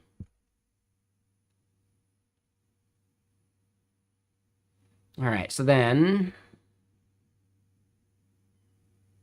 how is cuneiform doing? And what directory is this even in? Oh yeah. I see. No, I remember. So yeah, cuneiform here.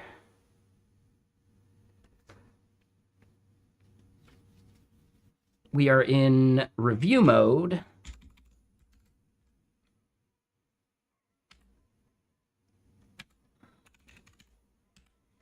Which means we want to switch that back to that.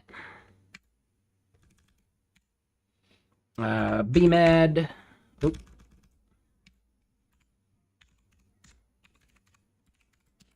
Code review. So yeah, we got a bunch of things burning. Like the main goal I have and why we created a bunch of these random side projects, like this one and our like Astro-based slide presentation tool. The reason we did that mainly was to try out some of these like planning tools better, right? So like BMAD is very close to like Agile kind of BS, right? GSD is like closer towards like what a vibe coder would want. I haven't used OpenSpec yet, but I found, at least from reading and trying to understand OpenSpec, it's better for like projects that are already in flight rather than like scaffolding something from scratch. So yeah, we have a couple things that we've started from scratch, and then we have some others that are, doing that stuff. This is called Synthwave. If you go to my Bandcamp playlist, you can usually like find an album you like and then start looking at the tags that they give themselves, right? As far as like the, genre that they claim. And Lemmy Code, thank you for the follow. Welcome.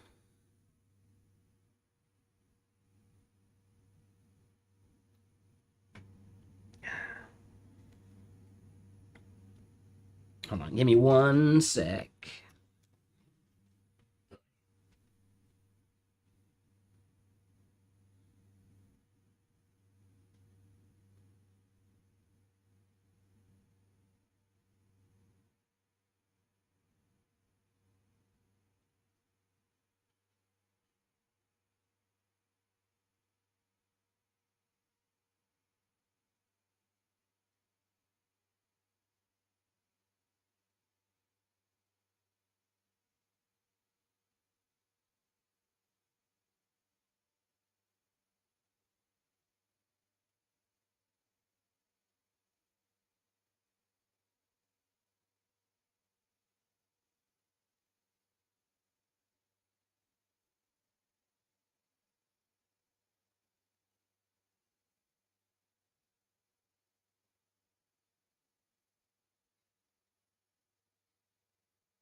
Okay, sorry about that.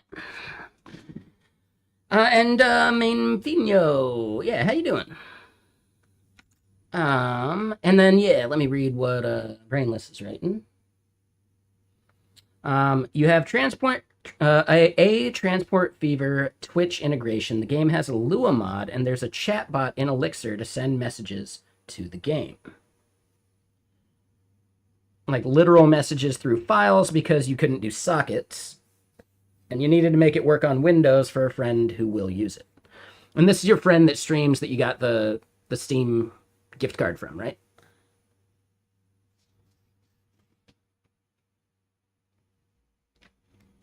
Nice. And then Memphino, it's going great. You're working during my streams yourself on some vibe coding. Yeah. I think that's what this stream mostly is, right? It's not necessarily like I'm trying to teach. I think we all learn together while it's happening, but the main goal of this stream is just co-working and hanging out and having fun. So yeah, glad you're doing it.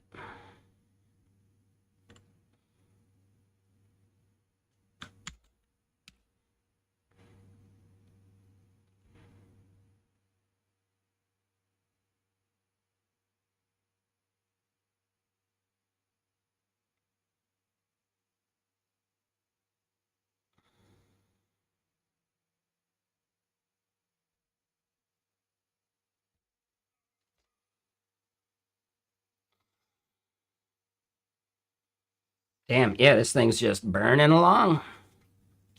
Just wish we had a good view.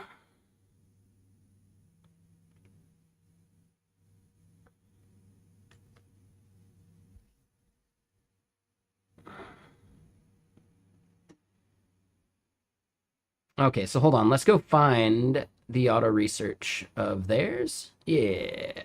See if there are some issues that we can maybe do something about. Kilo support, nice.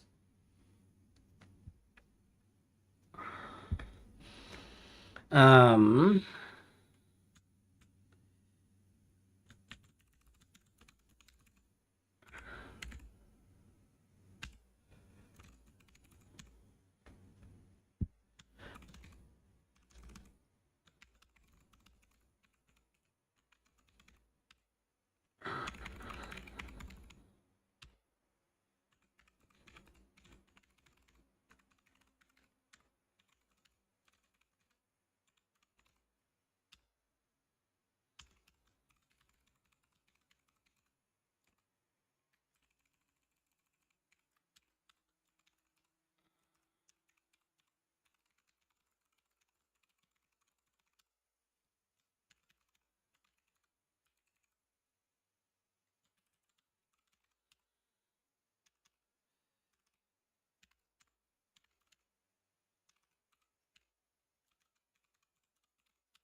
auto research can show a log of the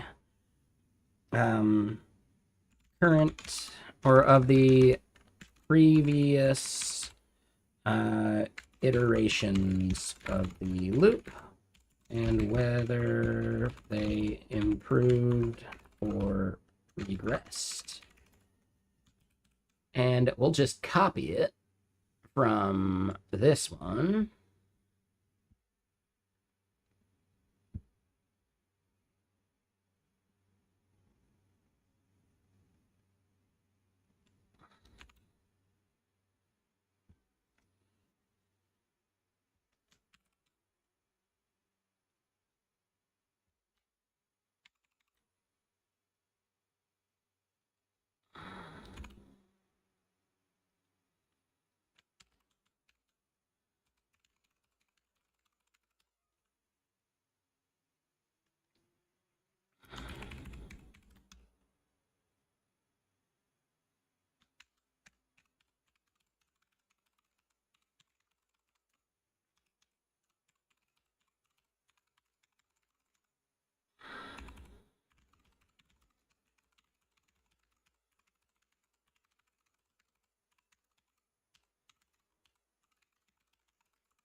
There we go. So yeah, we'll create an issue, just, you know, be a good open source user. Might as well try it.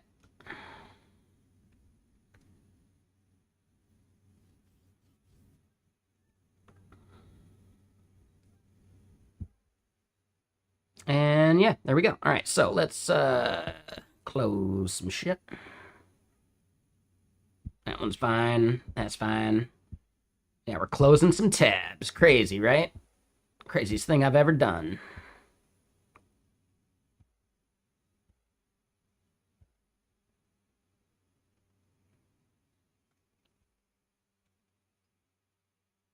And yeah, Token Sentry does seem cool, man. Yeah, I think it's a great idea. I'd love to see more accurate docs, better testing and all that. But yeah, it seems interesting. I think over a long enough period, even a 5% savings is worth it. You know?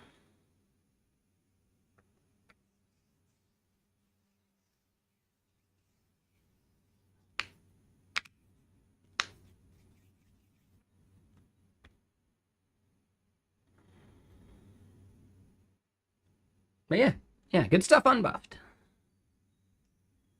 And unbuffed, are you still out there actually? Had a quick question for you.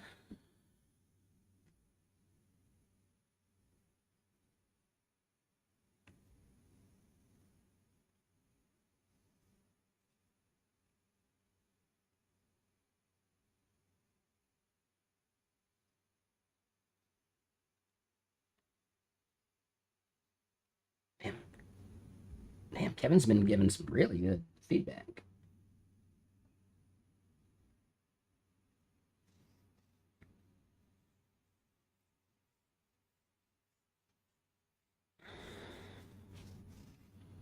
Okay. Anyway.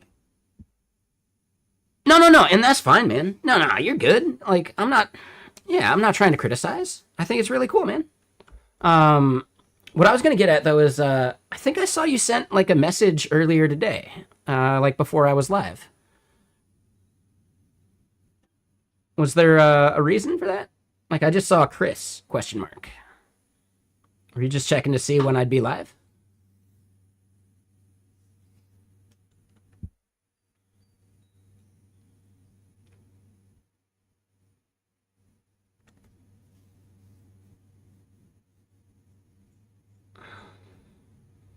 And Memfinho.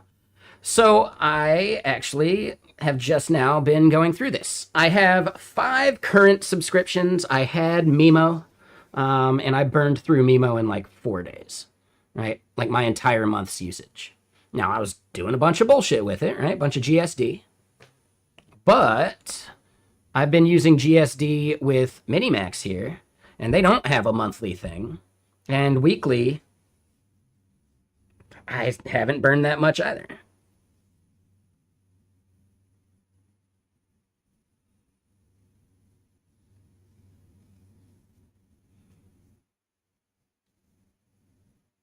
Oh, yeah. So it should like when I'm offline, I think Nightbot still does its thing, right? But just in case, you can always do the Discord command, and in my stream, like below, you should be able to see the link somewhere in there as well, like in the about or whatever. But yeah, just in case for anyone else for the future. So yeah, I have 5 of these things going. I have Claude and Codex. I got the $20 tier for both of those. I have the $10 tier for Open Code Go, and I hit my monthly usage within like 18 days. But that was heavy usage, so I'm not blaming Open Code Go at all. But it does seem like Olama is a significantly better deal for basically the same thing that Open Code Go is giving me. So what I'm getting at, I think, is your question is I prefer Open Code Go and Olama over Claude and Codex because I get to like change and try different models, right? So I could use way cheaper models for certain things and way more expensive models for other things. And you just don't get that same level of value out of Codex and Claude. I think Codex is a better deal than Claude at this point. Like, Claude is just massively expensive. But interestingly enough, when we're running our benchmarks for GitBench, let me get back to that.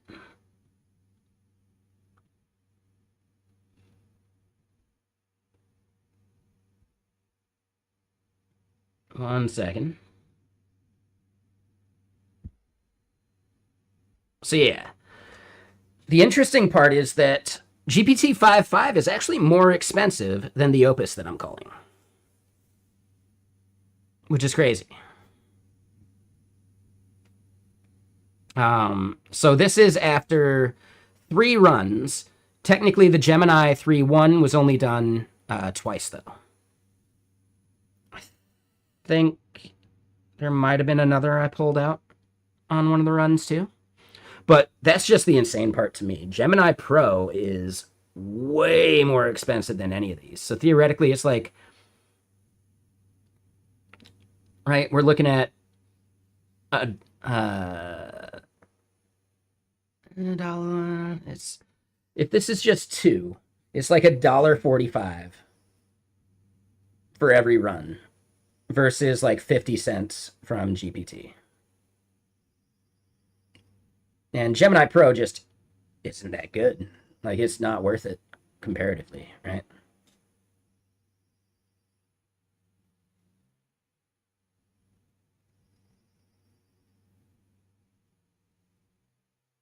So yeah, there's something that should be done that way. Oh, and I forgot, I actually have Gemini as well. I forgot about the Gemini subscription. I don't know where to check that usage though.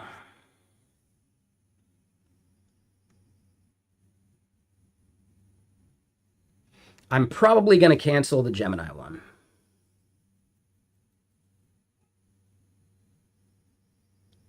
Yeah. That's a great point. Like, dude, all of this stuff could change very quickly, which is why I prefer having a model, or not a model, a subscription that allows me to try a bunch of different models, you know?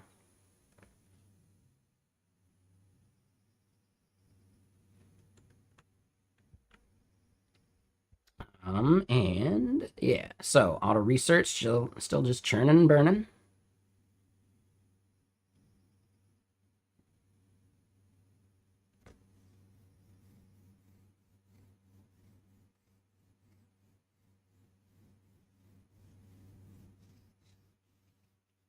Yeah. At GitKraken, we call that commit composer, right? Like, that's a feature we have.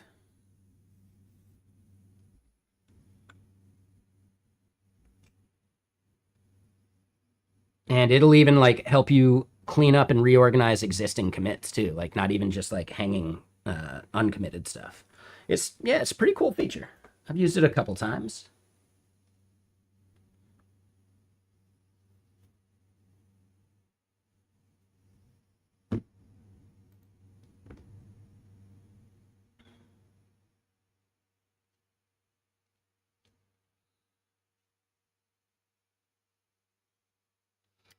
Oh, and wait, Jan, is that you on Twitter?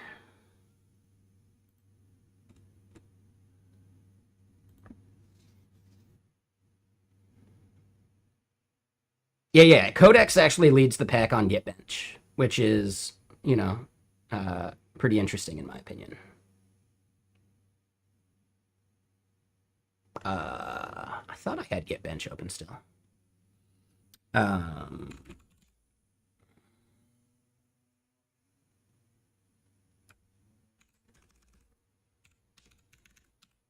yeah, here we go.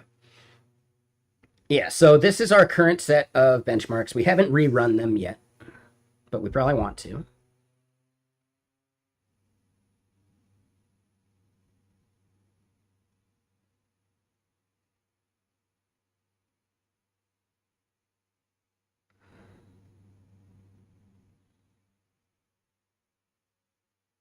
Dude, GSD keeps getting stuck in this, though, which is really annoying.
Yeah, there's just something weirdly buggy about GSD's ability to do this.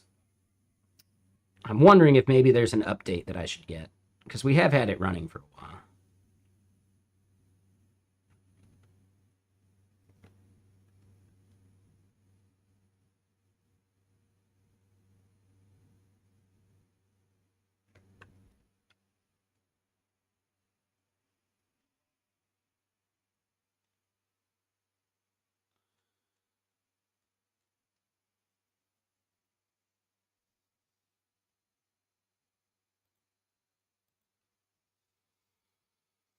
Have I ever worked with Kiro? No, I haven't. I've given it a little bit of a try. It's interesting. And I know the DevRel who works on Kiro, or like does a lot of like the Kiro stuff. Super cool dude.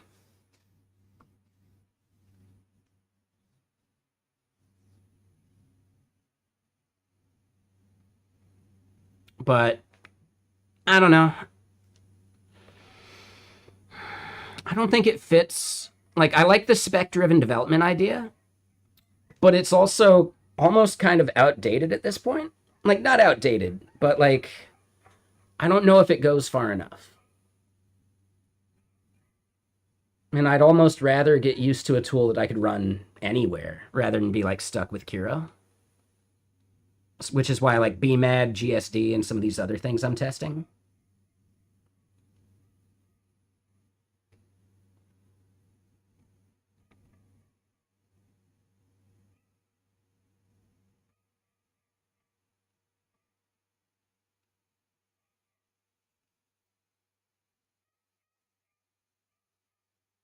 Yeah, no, I get that, but you can define specs with a whole bunch of different stuff, in my opinion. So, like, there's nothing that really feels like like a thing that I need to use Kiro for.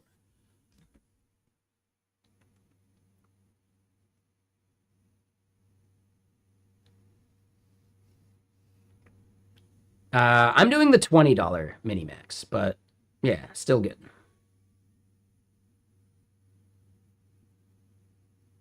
I'm not sure I need the 20 tier, but I like supporting them.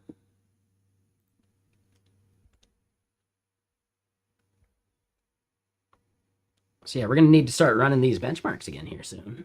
Let me get more music going though. Does synthwave belong in a museum?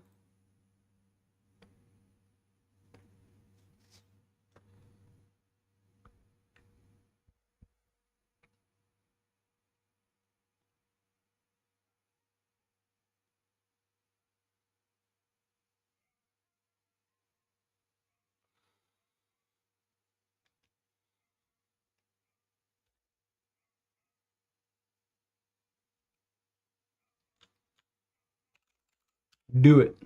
Do it.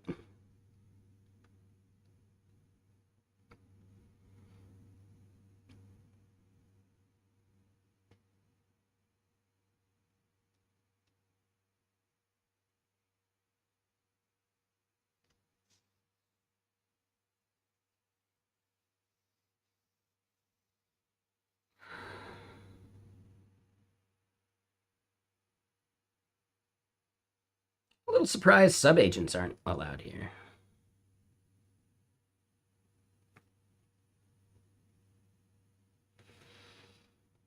Yeah, I get it unbuffed. The reason I didn't go the Olama route was because I wasn't hitting my limits on OpenCode Go yet.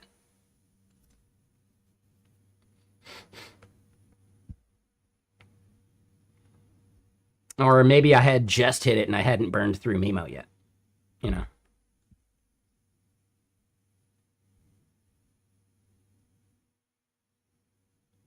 But yeah, Olama, pretty cool. Like, just the fact that they have so many cloud models is interesting.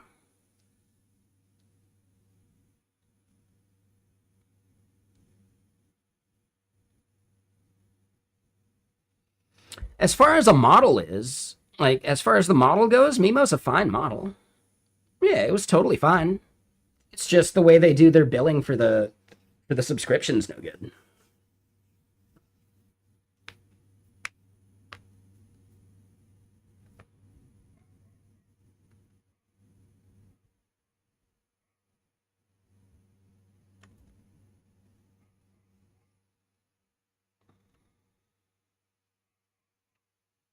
Okay, so we got two things burning. How's this one? Still just chilling. Sweet. How's this one?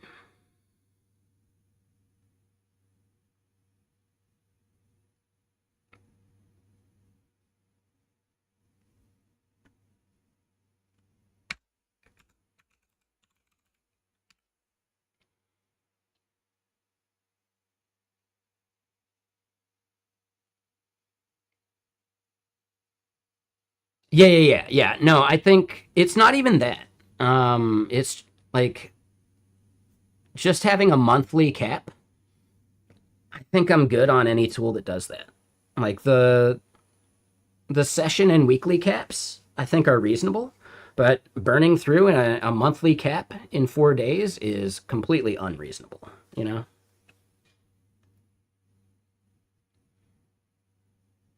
But they weren't limiting by session, which was interesting. It was just a single monthly usage, which was kind of nice too. So I don't know. I think there's like something to think about there. You may have a task where you just don't want to hit a session limit. And if it happens once a month, like if it's some kind of task that happens once a month, like a full audit, and you just want to like run it through everything, it might be okay for that. I don't know. I think it's tricky.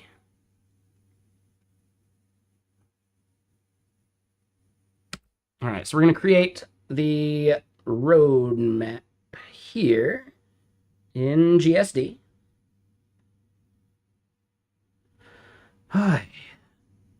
It's finally cooling down a bit, which is nice. And there was one thing I wanted to check real quick.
I think the web dashboard makes sense.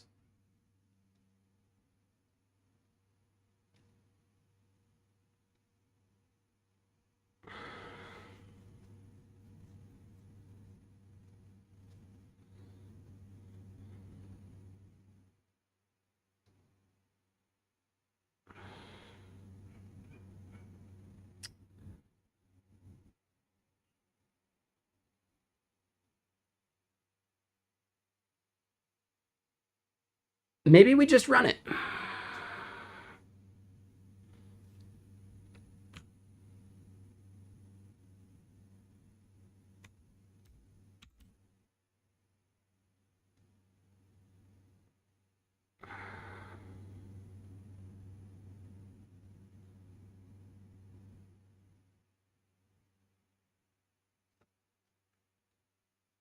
That makes sense. Yeah.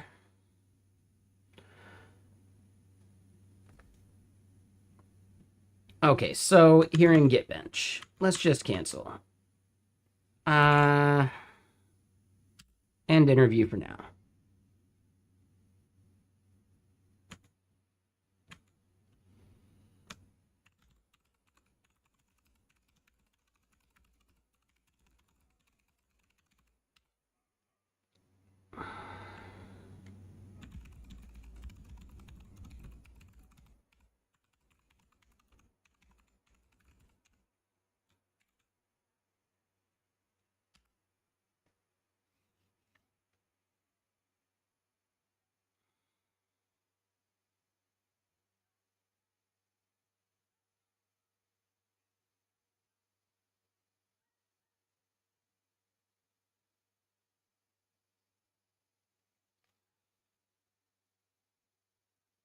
And then, yeah, that'll probably spit something out in a minute.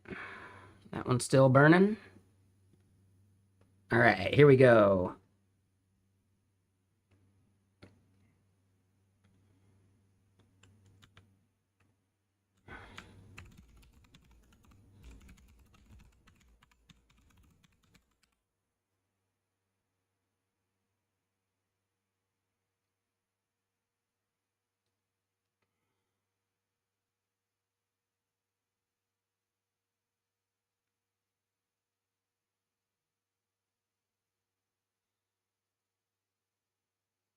There we go. Yeah.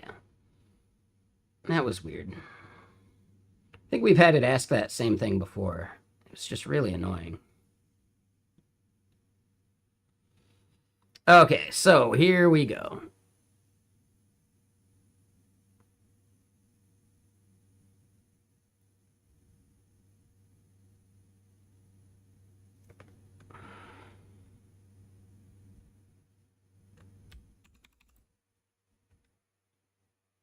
One of these is in the VENV. This one. All right, so let's close that and that.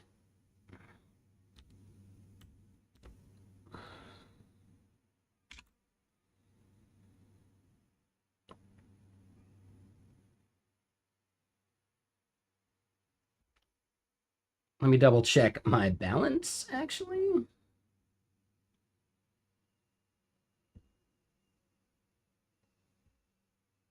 Okay, I got plenty on that account. That does remind me I should check my balance on OpenRouter with my actual account, like my work stuff. All right, no, we're good there. Sweet. Dude, the fact that we're still burning on that initial $10 for Masijo and like the lens stuff is pretty cool. I like that.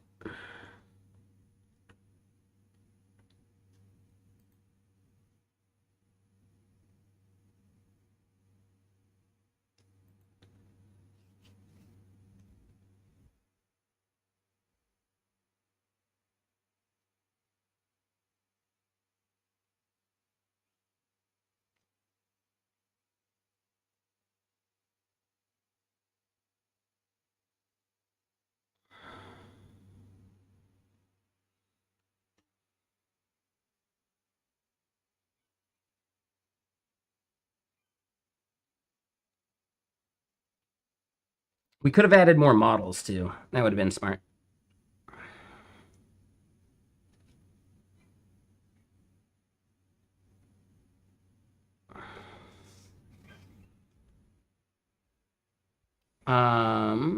Let's go back to here though.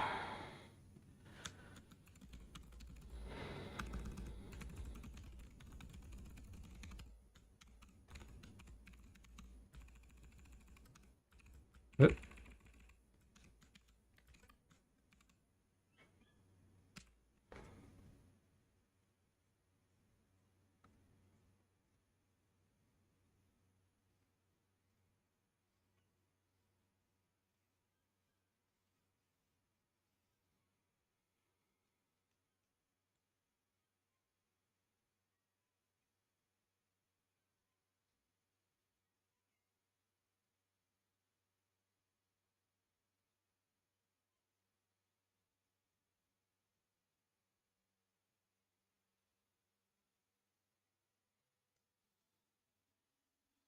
Oh, god damn it.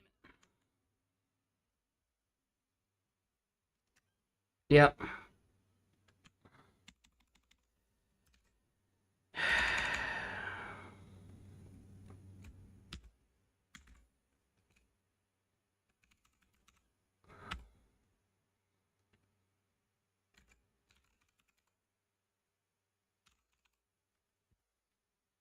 So hold on. Yeah, I forgot. I've run it before and it completed, and then, oh, why are the results outdated? Because I didn't actually render it out.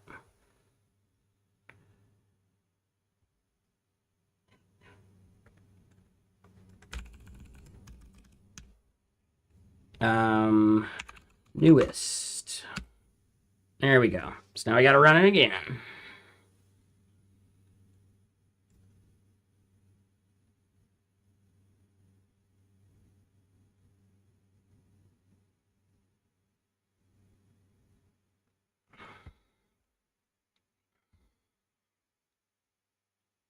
Okay. I wish we had like an estimate of how long it would take. That would be pretty cool.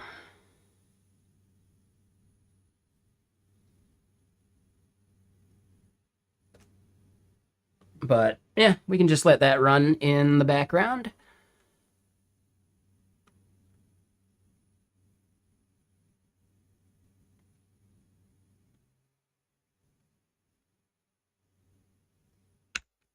All right, batch apply those fixes.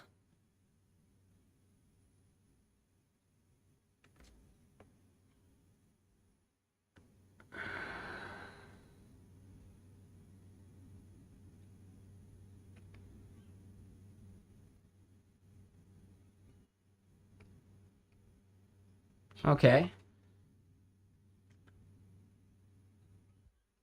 I don't think we have the jet stream open at the moment, which is fine. We can close this.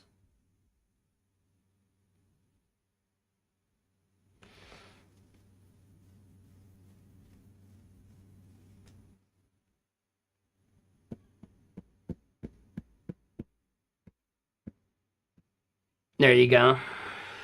Yeah, dude, that's crazy.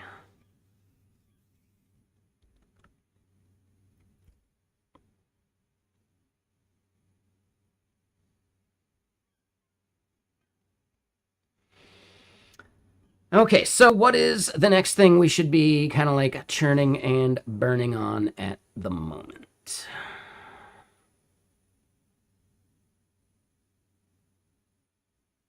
Oh, I know what I want to do. Yeah. Over here on GitHub.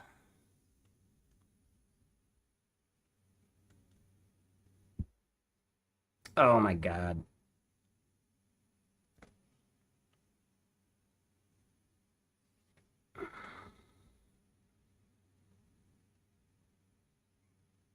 Ugh. All right, hold on.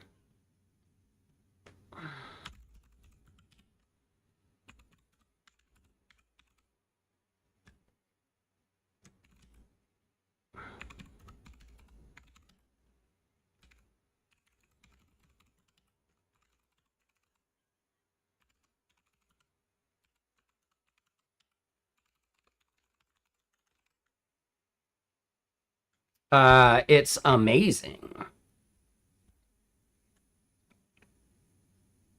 Hold on. Where can I show this? Hold on.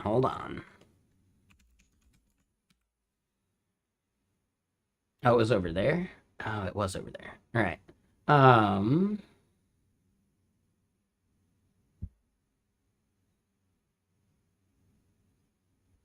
where's an example?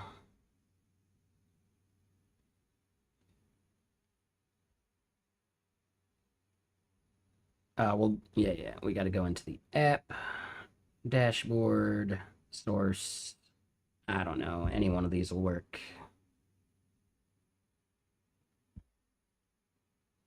Here you go. Yeah. Have you ever seen a smoother thick arrow in your life? I don't think so.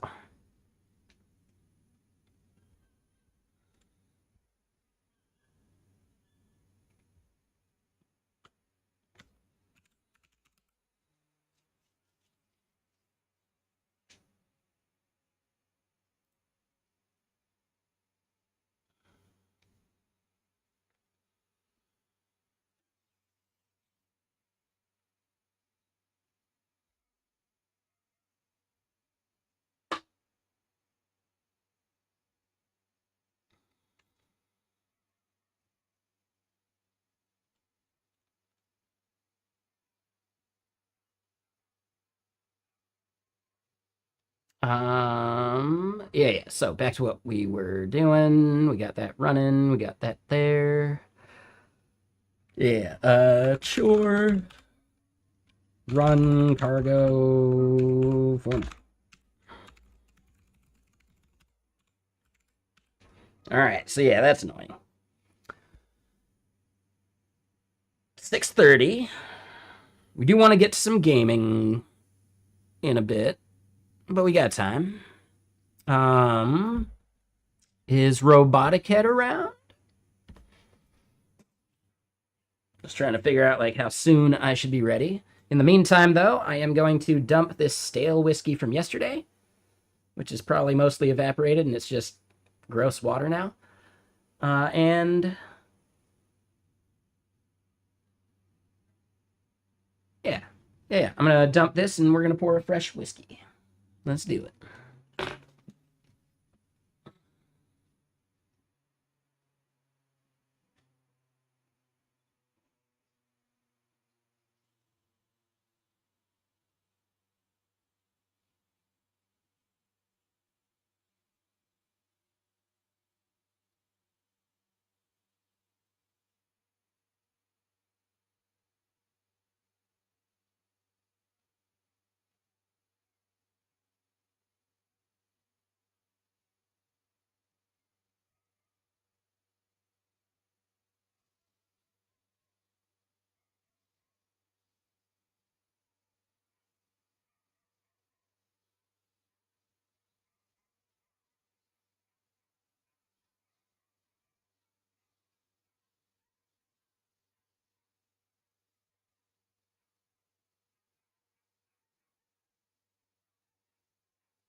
All right.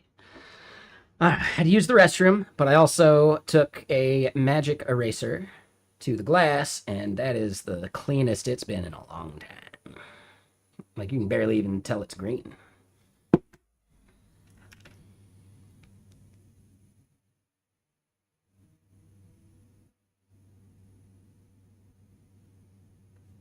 I do think it is chilly enough now, or not chilly, but cool enough that I can throw the beanie back on. Oh, yeah.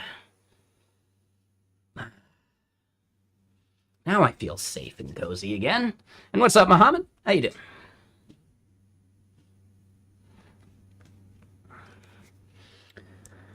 Okay, so let's pour the whiskey first. And yeah, seriously, we put a dent in this bottle yesterday. That was a bad idea. We're not going to go nearly as ham today.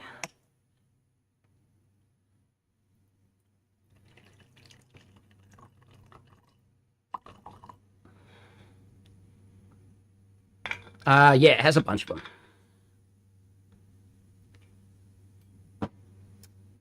Some of them are kind of broken, though.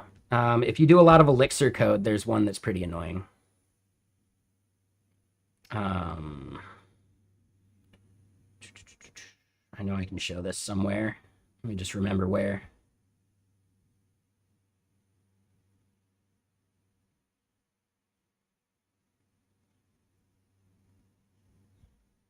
Yeah, here we go.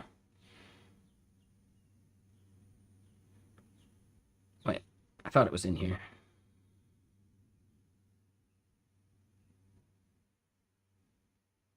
Yeah. So it does have like one broken ligature that's annoying. This like apple or the Octothorpe slash. I think it might even mess up.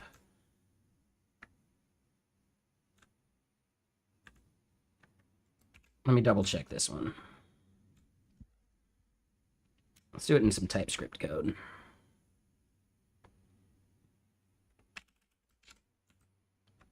Let's see.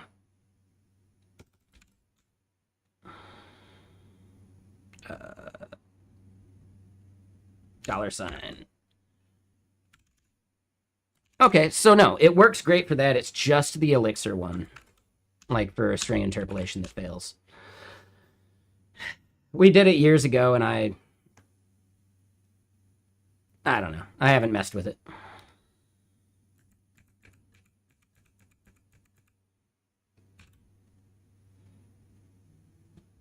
But yeah, no, it has a, like, equal sign, pretty much all the standard ligatures. I think I looked at what a specific font was doing and just copied it. Like, let me put it this way. We copied Fira code because I believe Fira code had, like, a comparison graph for us.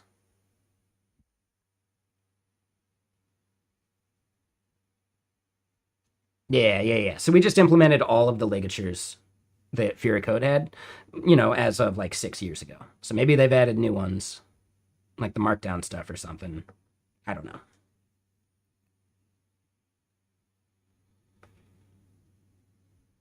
But most of these should work.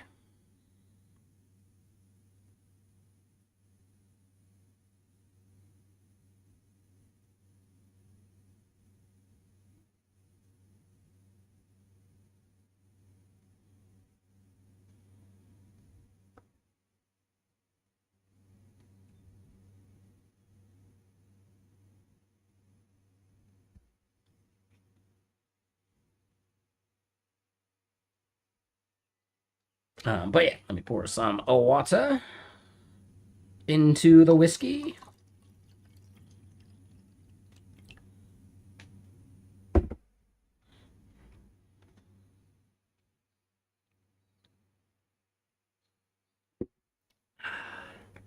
Definitely going to pace ourselves today, though.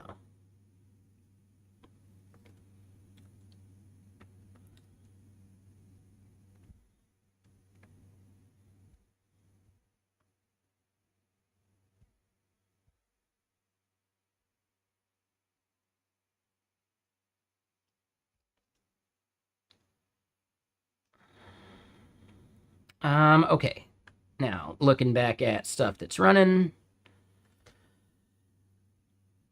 Yeah, we did add a shitload more tests. And yeah, some of them take a lot longer, too.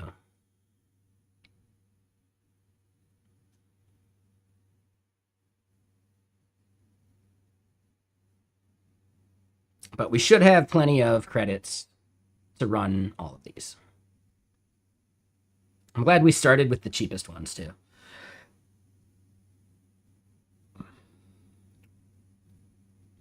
But okay, cool. So then, next steps. What did I change in here?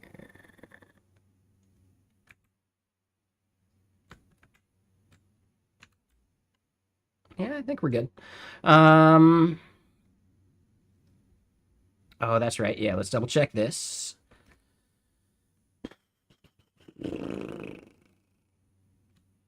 Can we just clear context manually?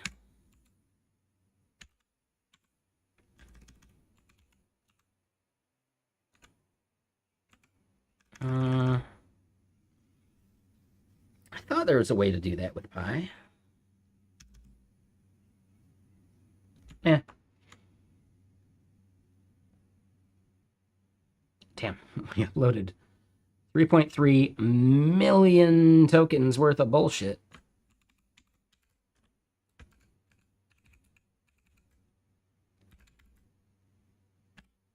All right, so we pop open Pi again. This is BMAD.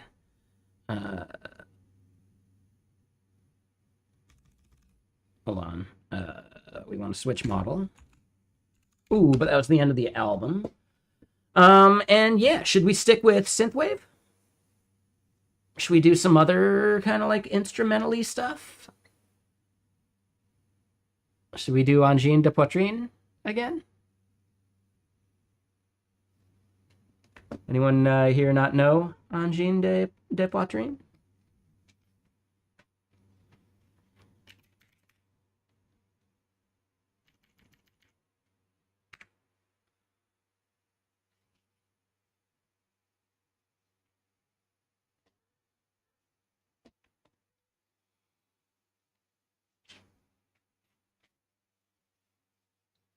Oh, they're starting.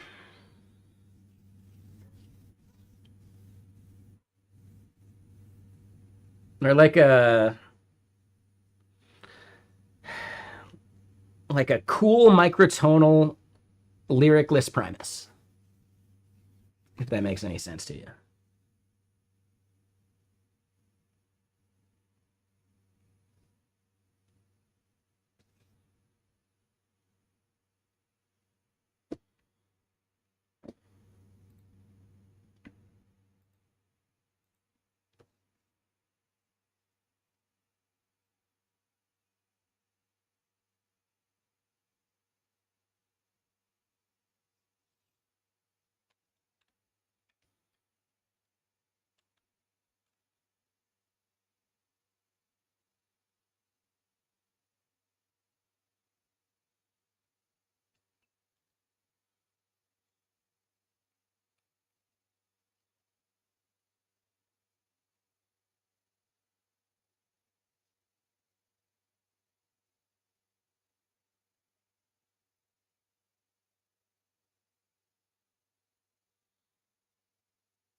It's weird, right?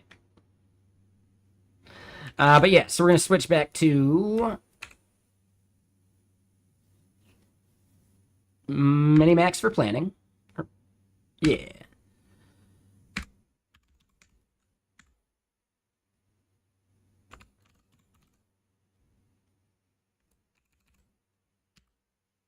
All right, so we're going to create our next story.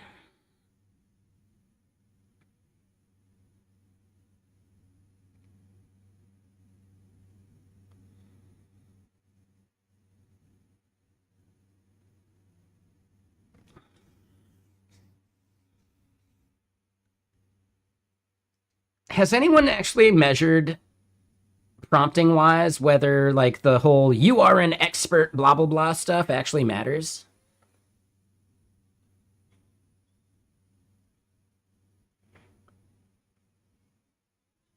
Because it does seem a little bit like theater to me, like role play.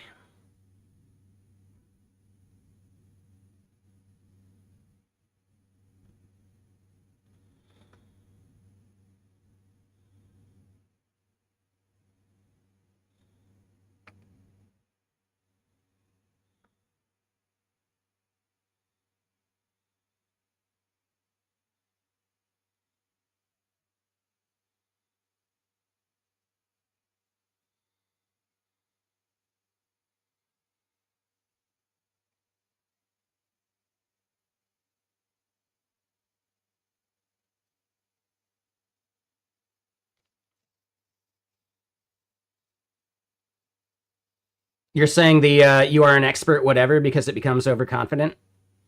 There's even a study. Yep. And what's up there, Kit? Ooh, that's a solid name. I am Michael Knight. Yeah, dude, that's cool. I like your name. But yeah, Griffin from Berserk. Is Berserk's an anime? I don't think I've seen it.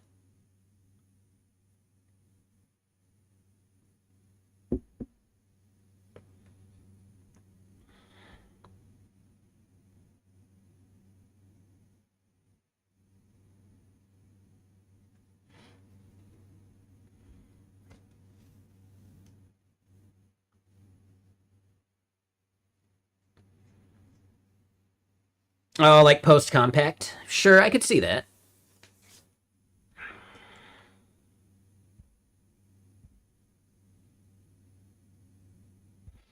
Yeah, I'm actually kind of curious now. I want to read through some of the BMAD stuff.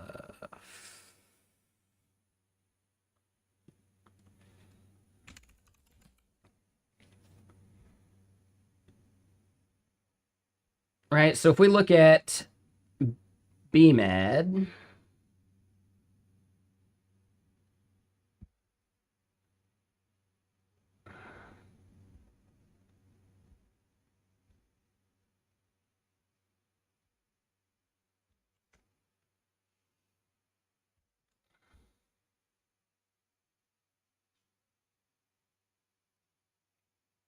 Wait, are these get ignored or something? Why is this folder empty?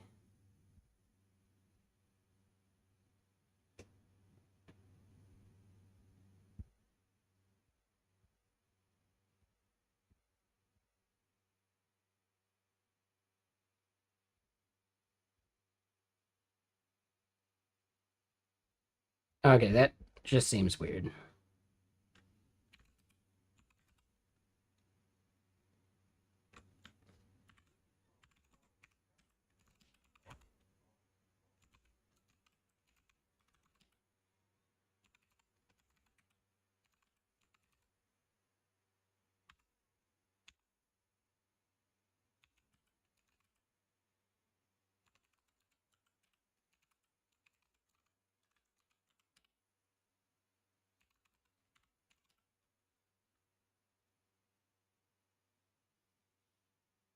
How is this even working?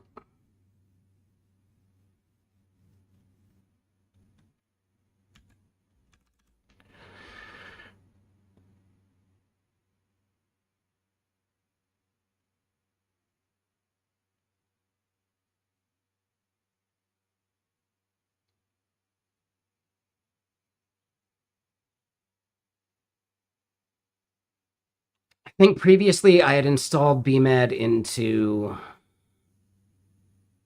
or I tried installing BMAD locally, but maybe I moved it globally.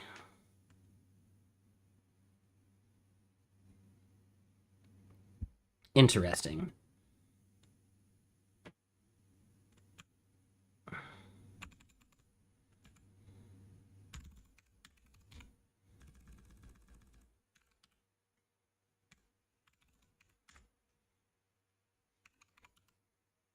All right, so now we're going to do BMAD dev story.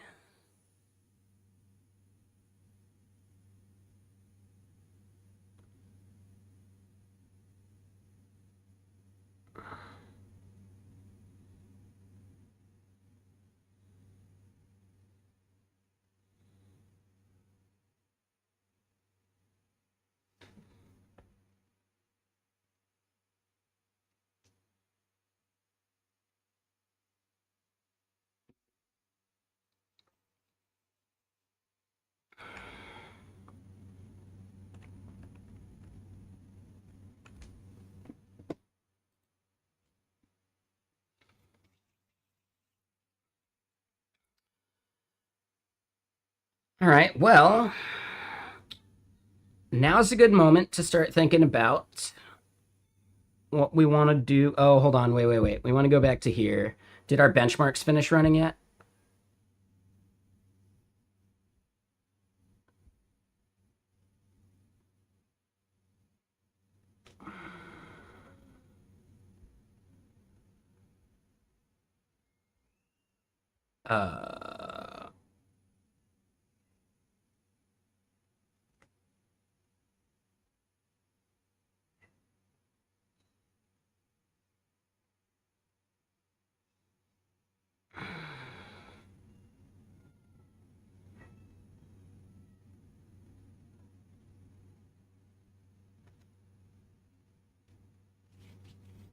Uh, wait, what? Okay.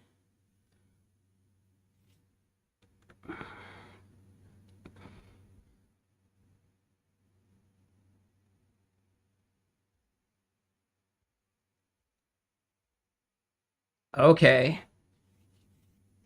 So this is something I want Claude Code to do. And our usage should be better. Resets. 10 minutes. Okay.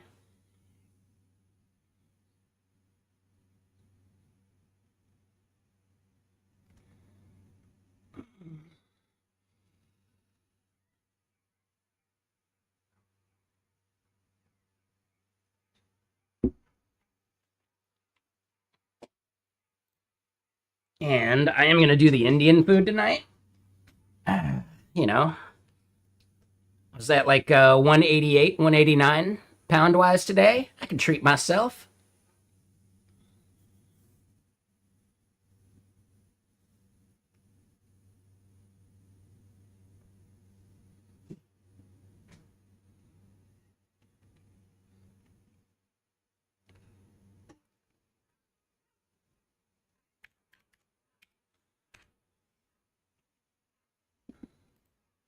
Up until 9:30, so we got plenty of time. I don't need to rush it.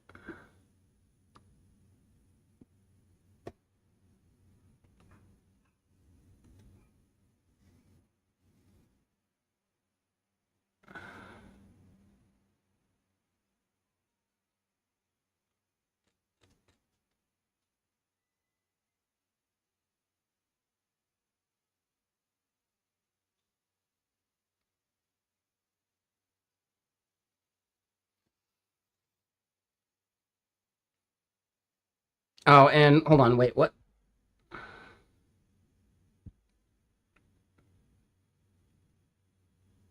Oh, and I see. Yeah. Could you give us like the full link rather than just like the PDF? You should have link privileges. You've already done some links.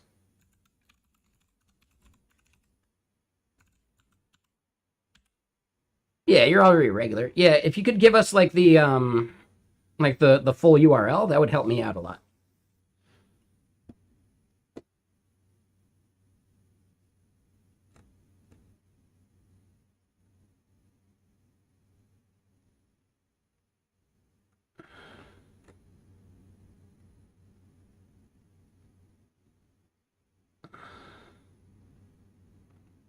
Where's the butter chicken?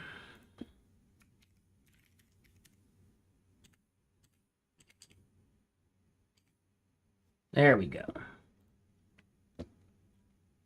I want it hot.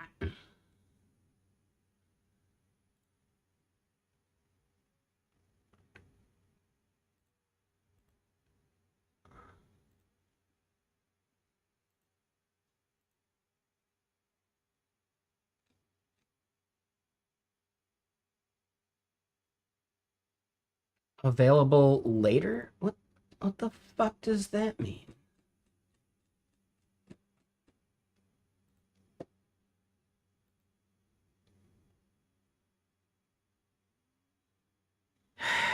They've always got something funky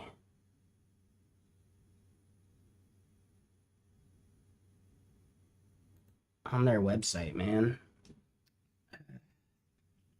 Am I gonna have to fucking call them on the phone? Ugh.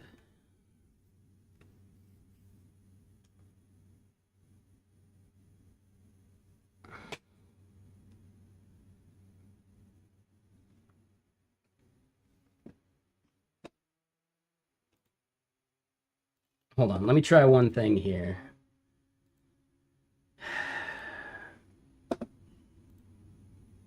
Clear site data. Refresh.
Oh, I see. Now I understand.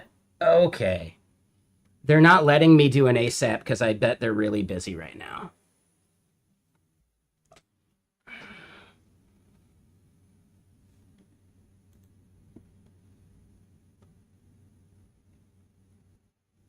Okay, I get it. I get it. Sure. That's fine. Sure. Now I get it. They're too busy for an ASAP request.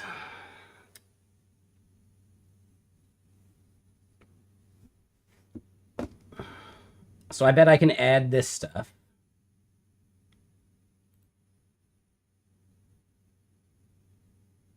And then my favorite part is the Indian place did finally add papadums.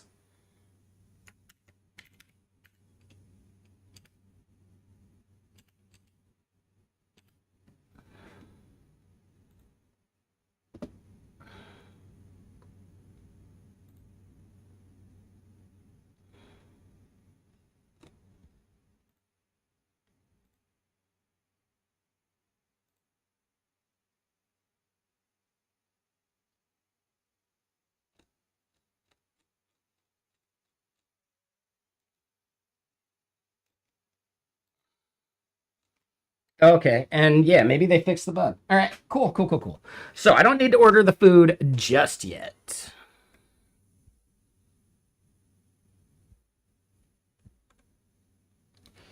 And yeah, has anyone started playing Diablo 4's new expansion? I'm still working through the story. I haven't gotten to endgame yet, but I'm quite enjoying it.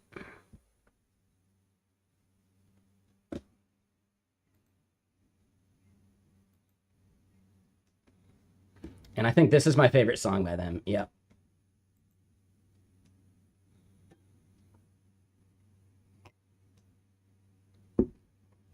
Let's do one thing real quick. Yeah. So expert personas don't improve factual accuracy.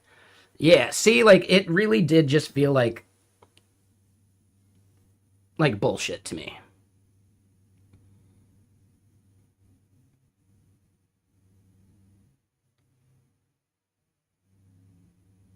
Oh, and they tested 3 approaches, right? So you are a physics expert. Match to the problems had no significant impact on performance, with the exception of Gemini 2. Okay. Meanwhile, off-domain experts, right? Domain mismatched. Assigning the model you are an physics expert not matched to the problem like law resulted in marginal differences.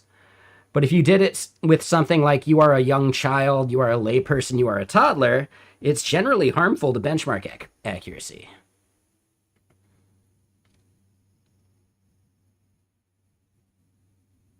So the basic idea is that across both benchmarks, persona prompts generally did not improve accuracy relative to a no persona baseline. And when was this? This was just December. Meanwhile, like, does GStack have a bunch of that bullshit?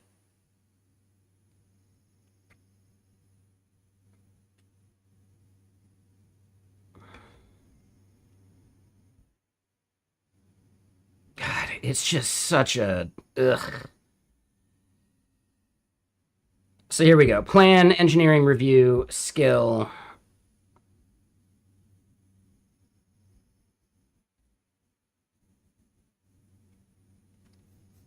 Yep.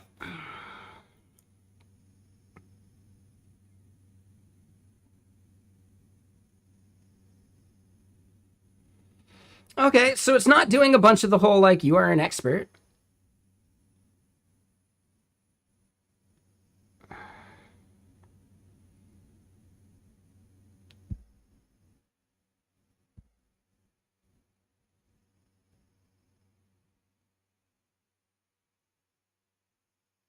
This is interesting to me. Like, I didn't realize that it had a bunch of, like, code that it runs, too.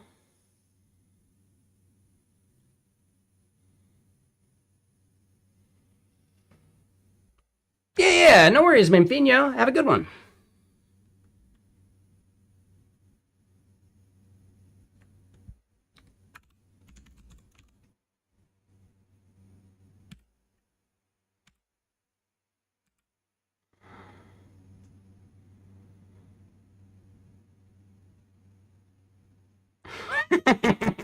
What the fuck?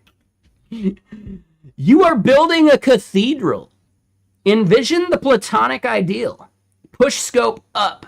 Ask what would make this 10x better for 2 times the effort. You have permission to dream and to recommend enthusiastically, but every expansion is the user's decision. Present each scope expanding idea as an ask user question.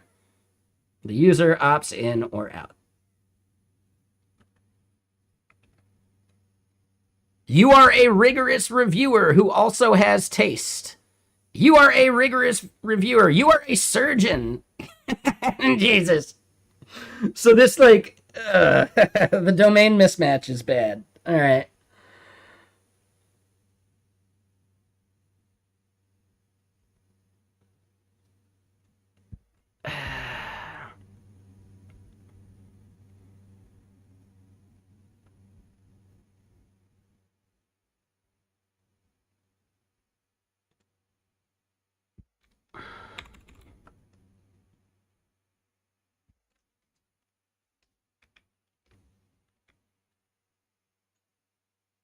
All right, so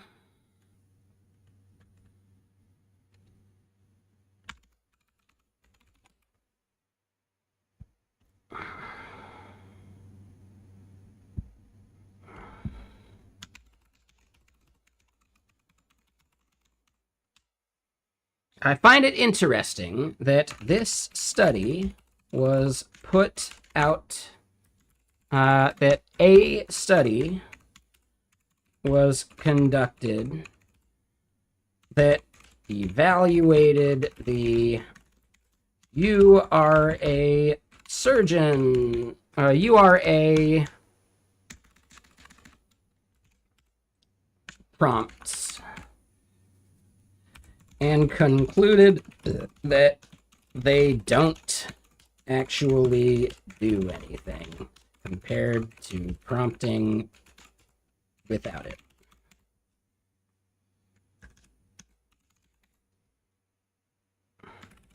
Yet, we still see skills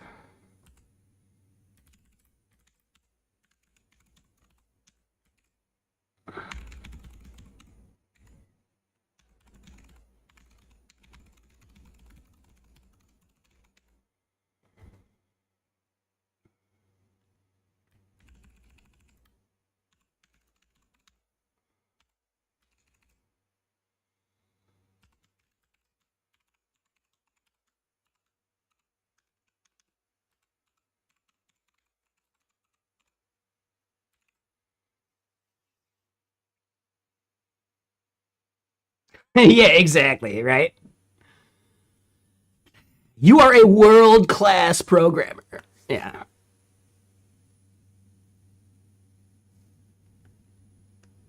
Yeah.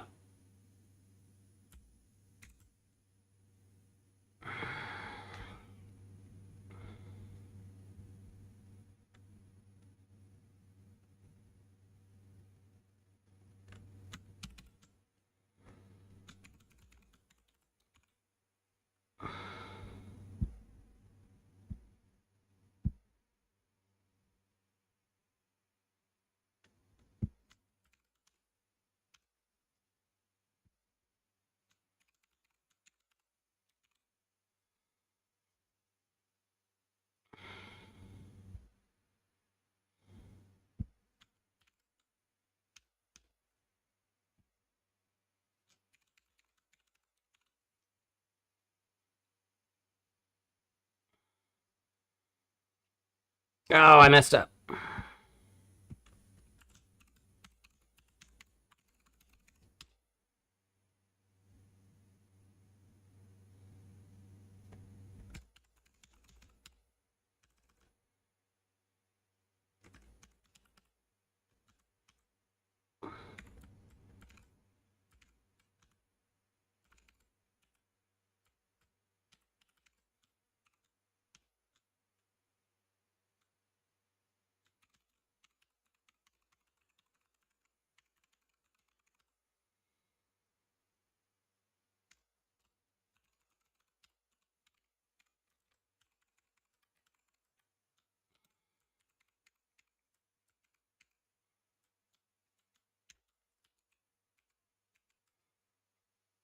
All right, so that one's good. Let me just copy and paste this.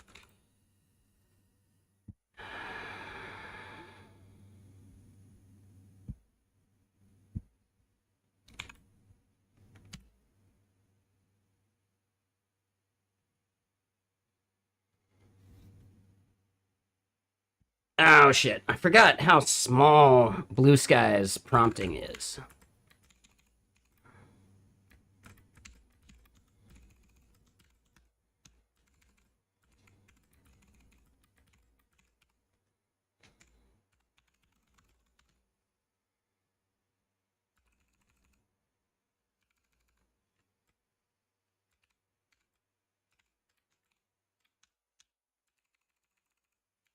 Okay, there we go.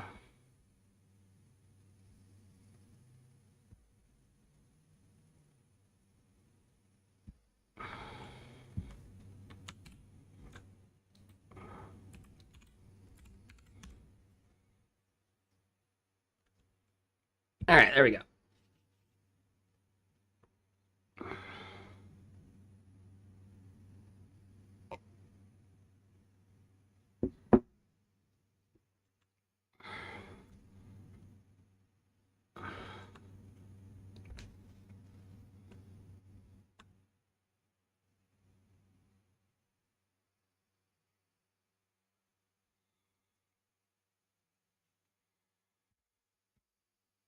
All right, so yeah.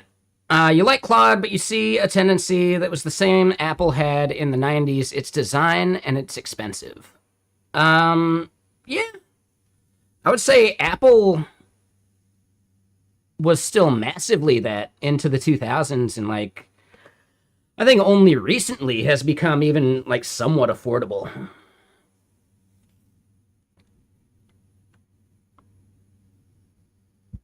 Speaking of, hold on, does anyone know if they're like announcing any new Apple shit?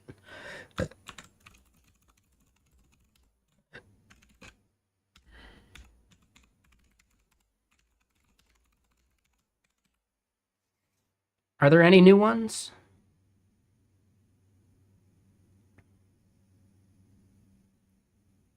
Oh, the M5 MacBook Air is already released. Oh, perfect.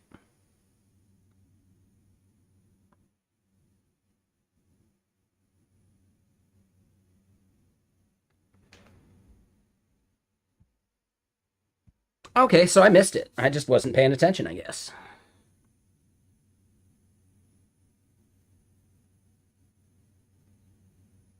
Oh, and hold on. Yeah, it's a good band, but no, I want to stick with instrumental stuff for now.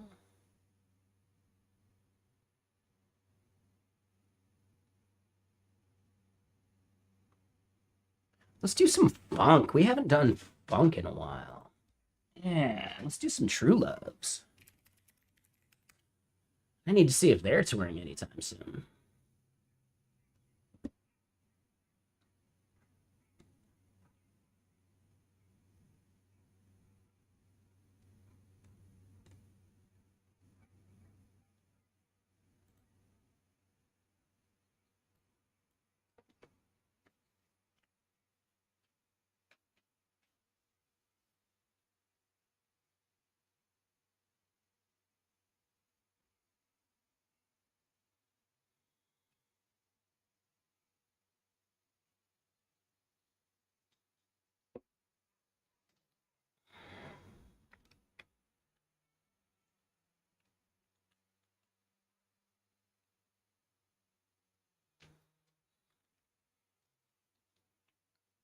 Hold on, I'm gonna skip ahead. I don't care about the talking.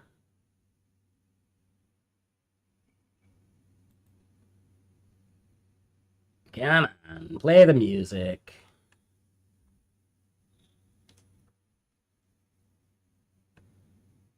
And I've never actually seen a show at the Neptune. I think it's one I need to like double check.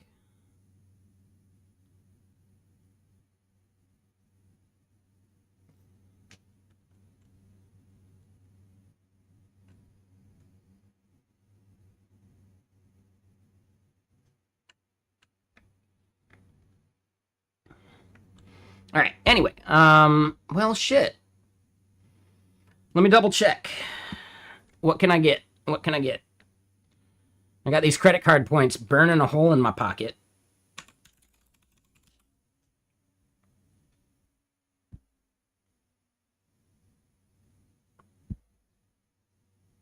And it's just going to be for my travel device.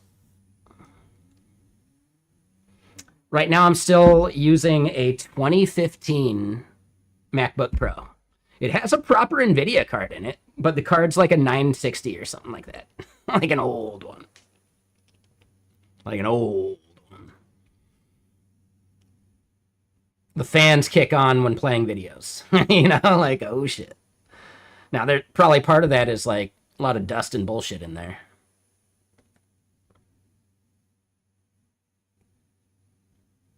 Already had to replace the battery once. But yeah, so now powered by an M5. I do like the 15-inch form factor. I've got a 13 from work, and it's just, I would definitely prefer a 15. Ooh, do we go gold or starlight?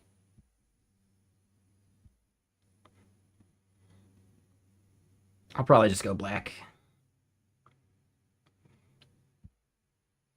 I want at least 32 gig. Storage, we need at least a terabyte. The rest we're fine.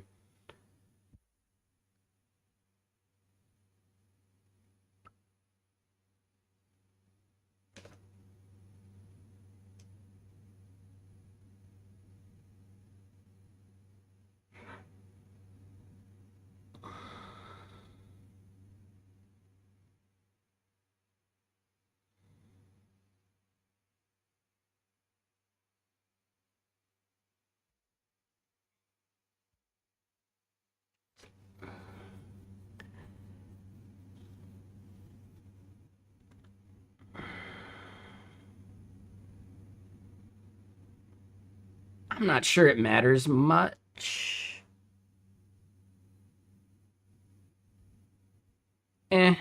Faster charging is faster charging.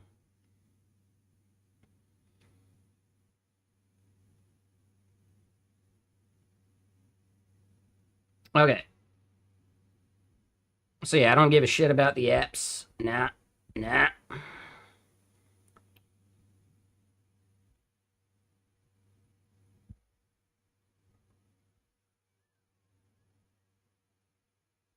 Oh, I have to click that? All right. $2,000? Yeah, that's perfect.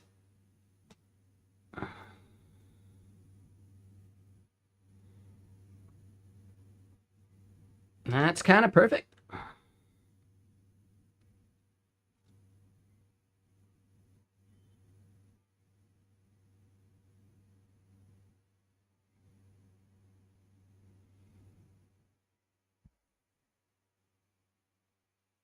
I would probably get Apple Care.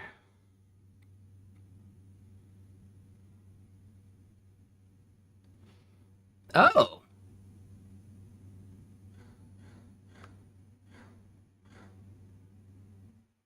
Uh,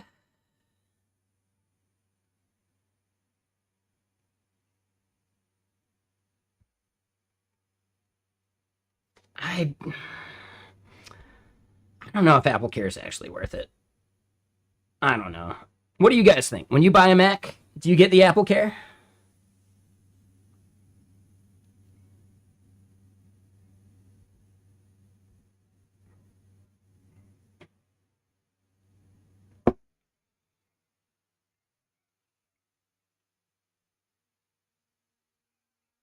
Yeah, and I feel like this is a better deal than what I was seeing. Like they reduced their prices.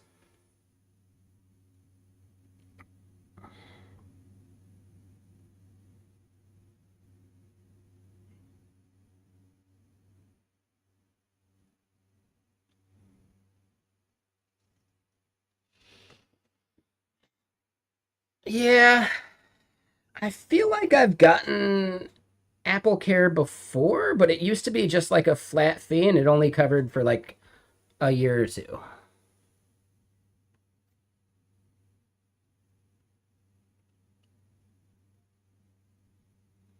But if you think about it, at $20 a month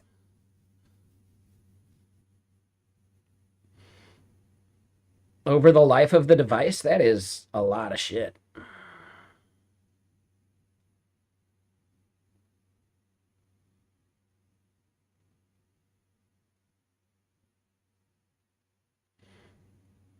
But I'm going to be traveling with it, you know?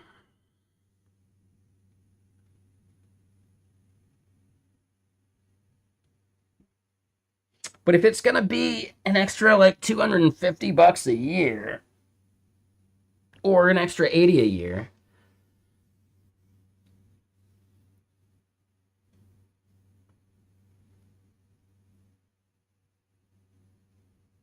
yeah, I don't know. I don't think I got Apple Care for my Mac Mini.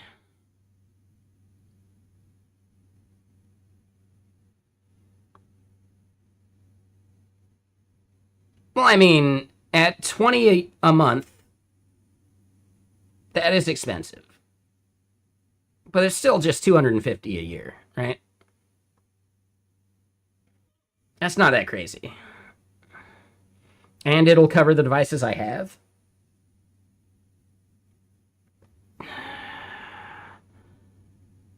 Like, I could see it being nice, like, theft protection for my phone. You know?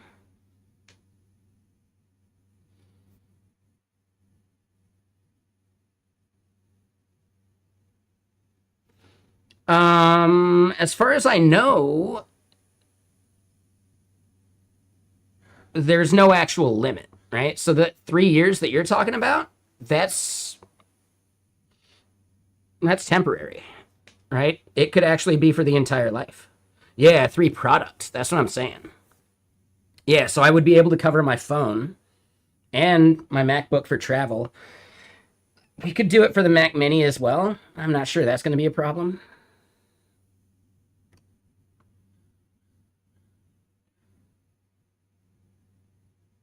I don't know. Yeah, now I got to think about that. But yeah, I wouldn't be purchasing right now anyway. I'm just like thinking out loud. That's all.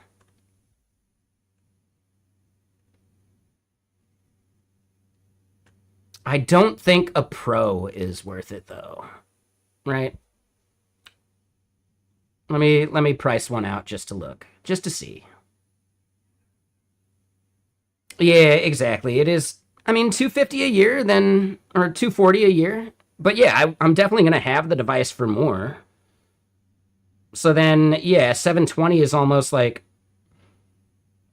pretty close, like getting close to half of just buying a new MacBook. And in 3 years, a new MacBook is probably going to be something I might want to consider anyway, right? So I don't know. Like, I do like the idea of making these like 10-year devices, which is why I'm like considering the Pro at this point.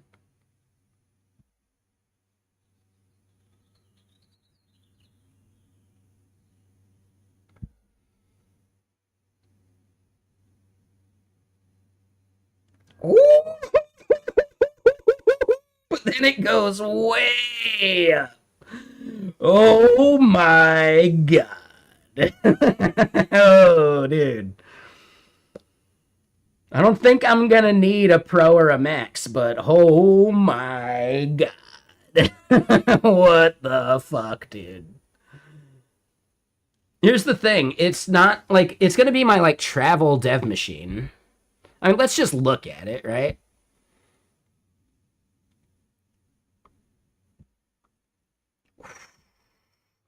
128 gigs of sweet, sweet RAM, which I'm not gonna need.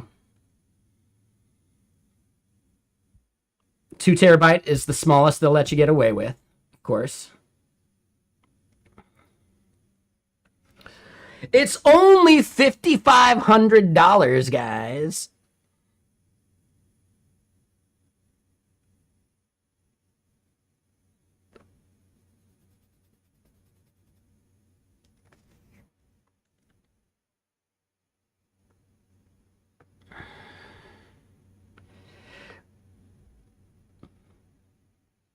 But yeah, jumping on the clouds with 64, like, dude, I could get 128.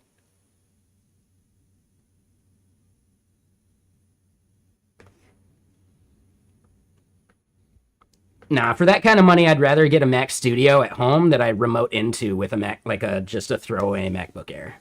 And that's really what we'd probably end up doing eventually anyway, right? Like as models get better and better. Right now we got the Mac Mini and it's good. We got 64 gigs in the Mac Mini, which is nice. You ran out of your 32 at work the other day? Yeah. So I would consider 64 essential at this point. Which, again, essential for a proper dev machine. I think this 32 would be fine for what I'd be doing with it.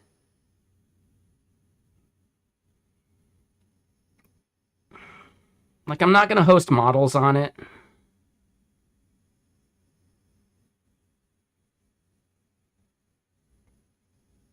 Oh, dude, that's nice. Hell yeah, Brainless. Yeah, that's really nice. All right, anyway, I just wanted to take a quick break, think about this, because I do have credit card points just burning a hole in my pocket.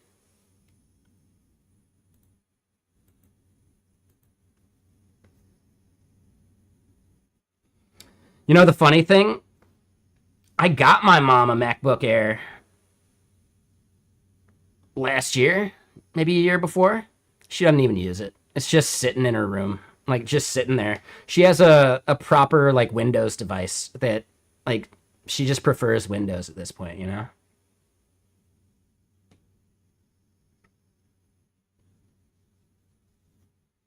I would love to maybe get my mom into the idea of like prompting, you know? Shit, like at this point my dad could start prompting stuff. He fucking hates Macs though, so I don't think he'd ever use it. But yeah, I don't know. You're gonna be a zombie later tonight? Yeah, no worries. Like, we haven't heard from Robotic Head yet, and, you know, if you want to get some sleep, man. I wouldn't be upset if we have to skip game night. I got games I can play. You know, yeah, don't keep yourself up on my account. You don't have any espresso? You're looking forward to playing? Yeah, yeah, I like gaming with you, for sure. But I'm just saying, you know, don't pressure yourself. Don't make it too heavy. What time is it for you, right? Could you get monsters delivered?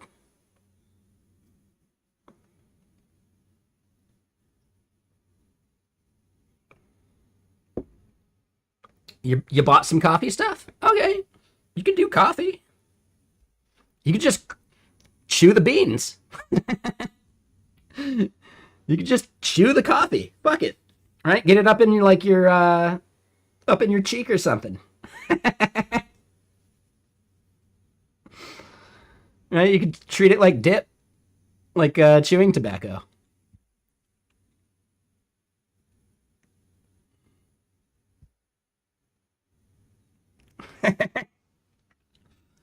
Maybe you prefer down in the bottom lip. I don't know. Now, don't do that. I'm pretty sure the coffee is like fairly acidic, and you can actually do damage to your gums. It was just a bad joke.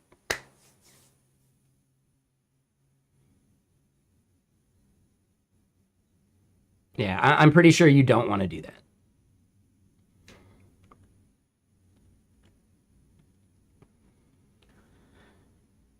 Is there harm in treating ground coffee? You'd have stored it in your beard a few days ago. You shaved it as a gift for your mom? Aw. It's your baby face now? Sounds about right. I'll never be able to grow a beard. I don't shave this part of my face. I just do here, here, and here. And then the mole. Also this mole, but that one, you know, that one's like part of this part. Is there harm in treating ground coffee like uh, chewing tobacco gums?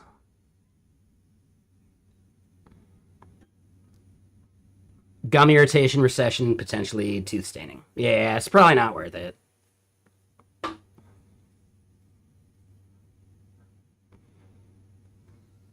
Yeah, yeah, you don't want to mess up your gums. Like your gums are almost like possibly more important than the teeth themselves. Like really it's like a synergy, but yeah, like your gums go bad, your teeth are going to fall out, right? Your teeth go bad, well the gums aren't doing anything, right? Oh, the MacBook Neo I forgot to look at. Oh, good call. We should look at that. Yeah, yeah, good catch. Good catch. And yeah, yeah, why are we just like killing time like this? Mainly because we have the benchmarks running over here.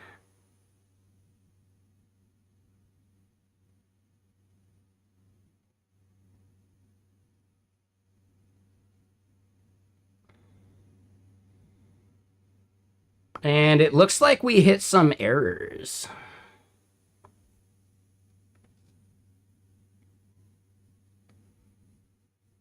Sides of your mouth? Wait, what do you mean by that? So like you can do like the neck beard and like this part, but like you can't get like these? But yeah, no, let's look at it. Let's look at the Neo. I do like the fact that some people said this is a recession indicator. The fact that they even did it. You know?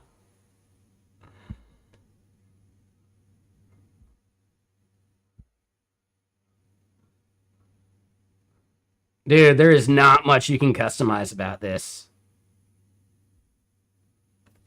8 gigs of RAM? Are you fucking kidding? Dude, I'm gonna say that right now there, War. You do not want any device that only has 8 gigs of RAM.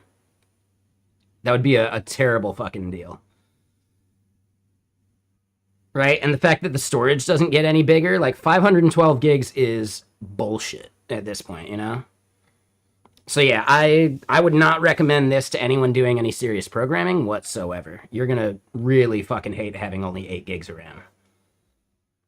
Like, I consider that unusable for programming. Like, one Electron instance, one Electron app that you're working on.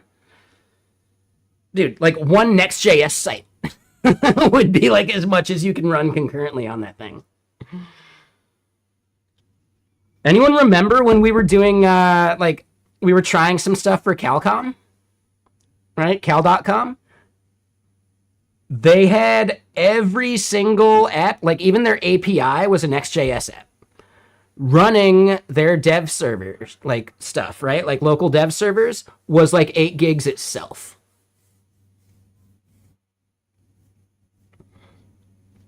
It was fucking crazy. I've heard that they finally moved to Nest instead of Next, which is good. But even their marketing site is a Next.js app, and it's like, dude, you don't need to fucking do that, dude.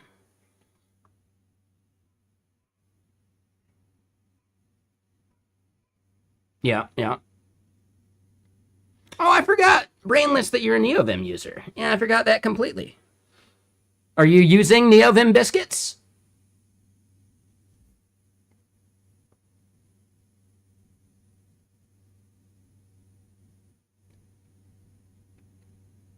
And I just realized, yeah, do we not have assorted biscuits running? Oh, I don't even have assorted biscuits running.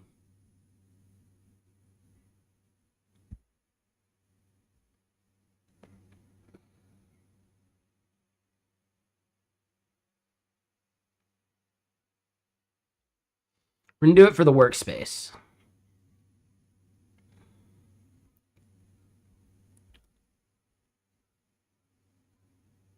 All right, so we enabled it. Now we should be able to do something and see stuff. No? Do we not have Elixir support? Oh, we don't.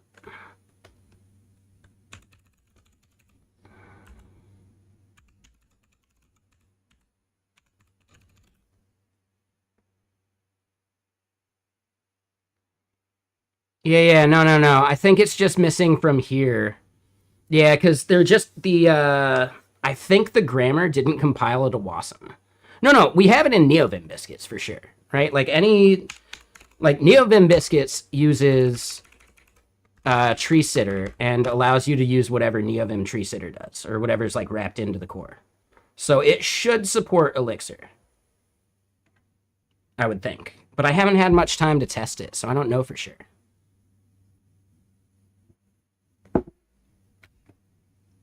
So yeah, good call.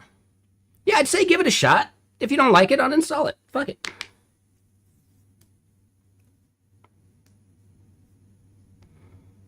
Ooh, but I would say, like, check your configuration and give it, like, a prefix, right? Like, for Elixir, right? But Boom, here you go. See, I'd suggest one of these two.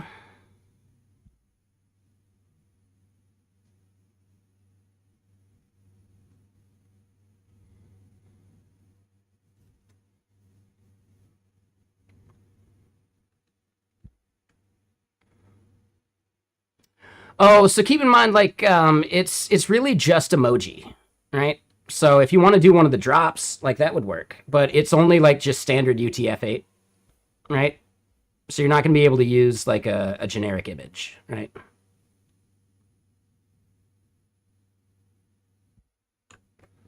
What is Starship?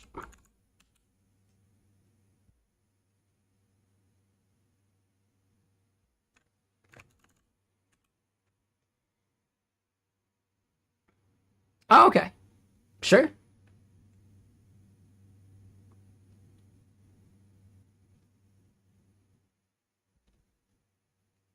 Yeah, give it a shot. Oh, it's like Oh My Zish. Got it, got it. Okay.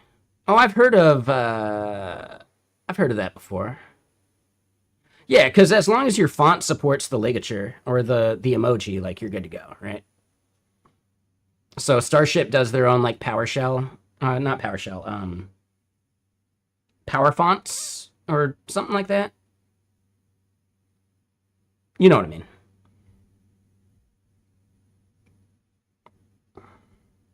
Powerline fonts, like the Powerline font thing. Yeah, yeah. Okay. So this is annoying.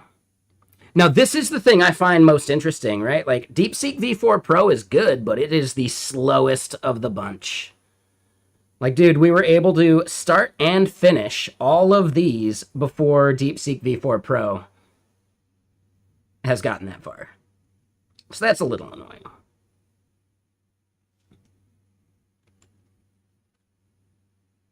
But whatever. Let's look at some of this other stuff. We have the story file now.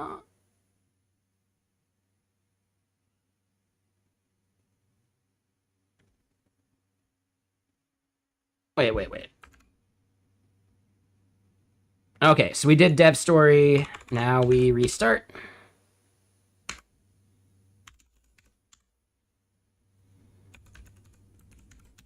Boom.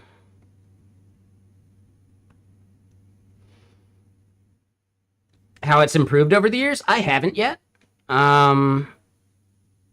We definitely could.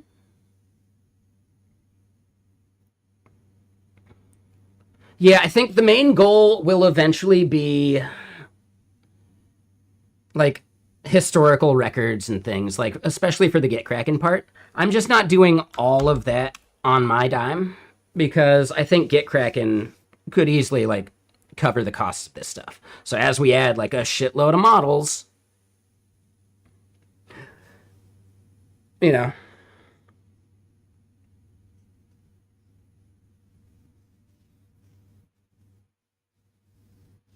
Yeah, I'm trying to like validate the idea before I transfer the source code to GitKraken and have them host it, and then we get like a microsite going for it and a bunch of that bullshit.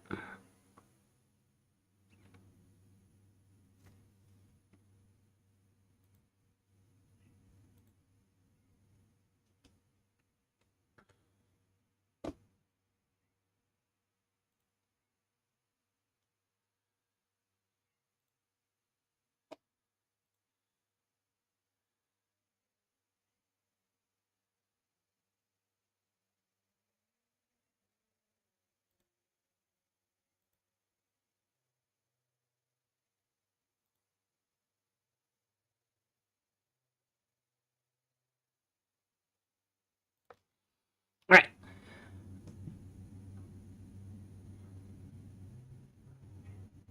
Your fix to Elixir's expert made it to the actual release code. What do you mean by expert? Like the LSP?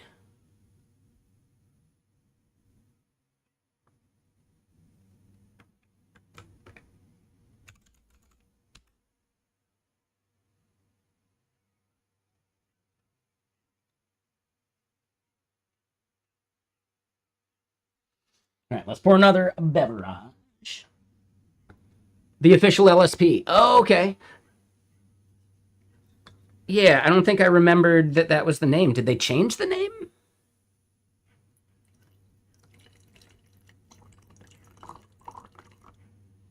But that's cool, Brainless. Does that mean that you made it into like the change log?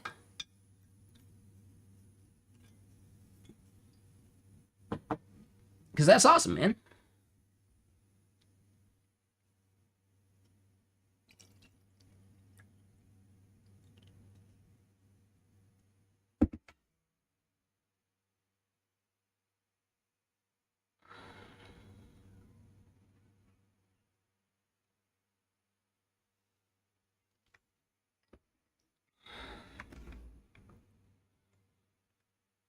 Hell yeah, dude. That's awesome.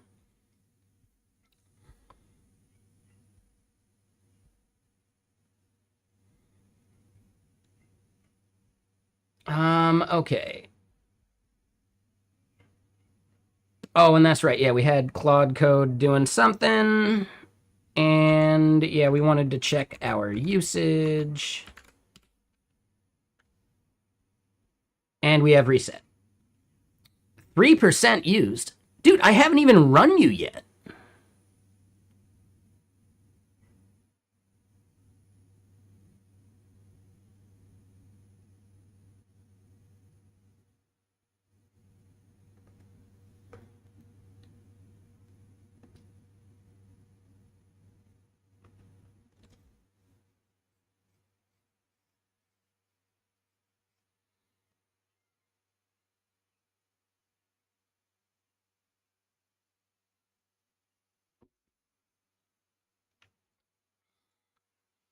All right. I don't know how it used 3% without me doing anything in the 40 minutes. Like, we didn't do anything.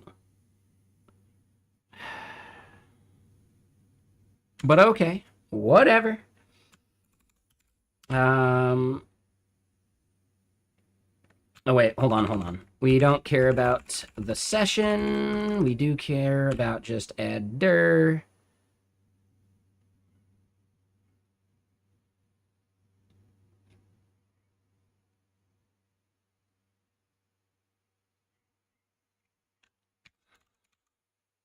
Ooh, hold on. Release notes. Show all. What was the fix they did to the dangerously permissions thing?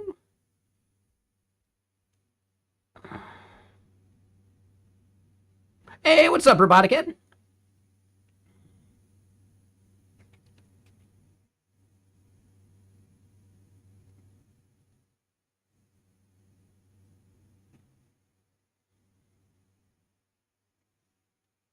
Oh, okay. No, that would have been fine then. But yeah, what you up to?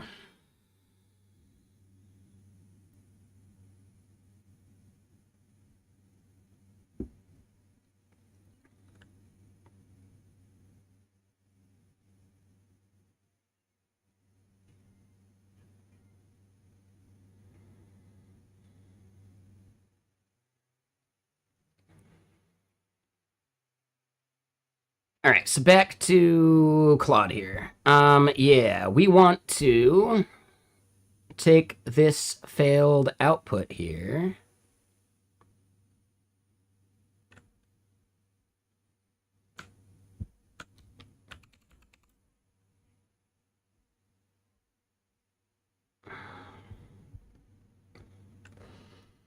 Running cargo deny check fails with this error.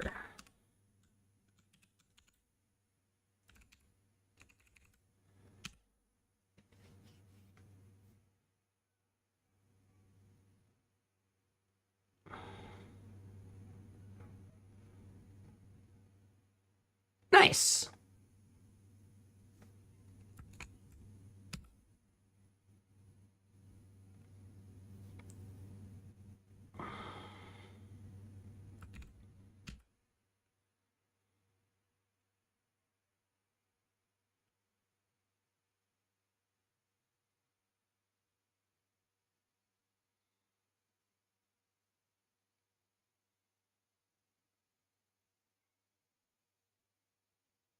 Okay, so we just needed to update rand. No big deal.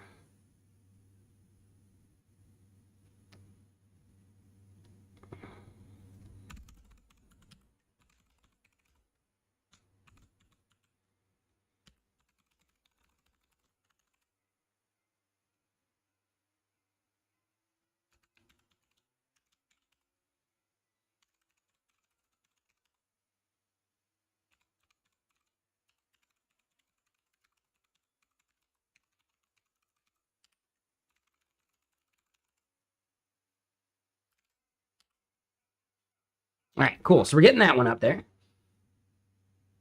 Yeah, it looks like we just had an issue. And if you're writing a lot of Rust code, you should make sure that you're doing some of this like cargo deny stuff as part of your CI/CD, right? Like this is huge. I'm really curious that other systems don't have a similar feature. Now I bet there's one for Node, right? Like for npm. I'm actually curious about that. Audit? I think audit might be it.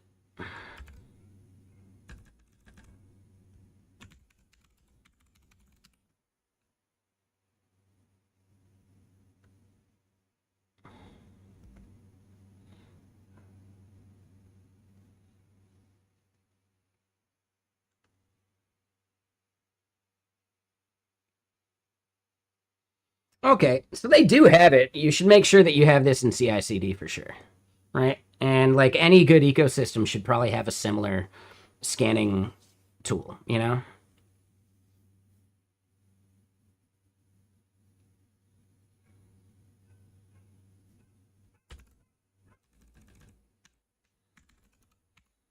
Yeah. Robotic Head, you do a lot of Python, right? If I'm remembering correctly, like Django stuff and all that. Is there like an audit tool for Python for like finding packages with reported vulnerabilities and stuff like that?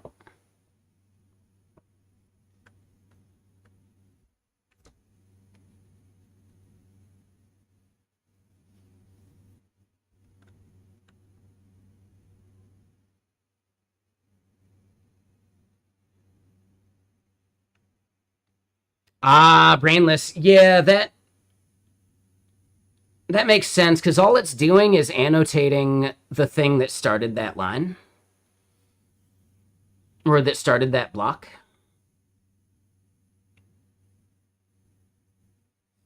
Hmm. Use a third party. Got it. Sonar Cube. I think that's something they're pretty good at. Yeah.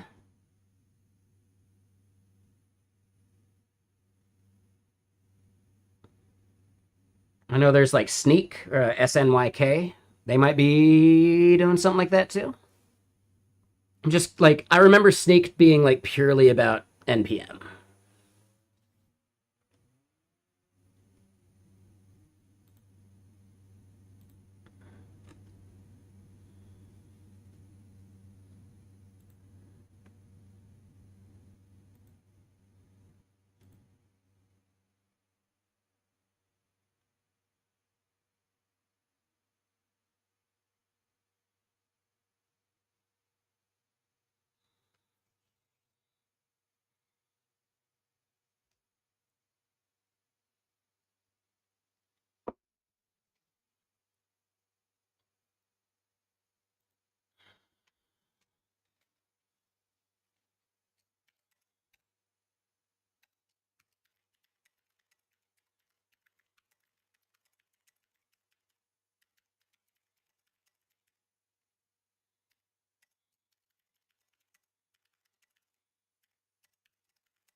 And hold on, has anyone seen AT Proto Git GitHub alternative? Here we go. Tangled.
Yeah, I don't know. You ever do that? Like, I saw someone do a thing, and it's like, oh, okay. Like, someone said a thing on the internet, and I feel like responding to them and correcting them, and now I just realize I don't care that much.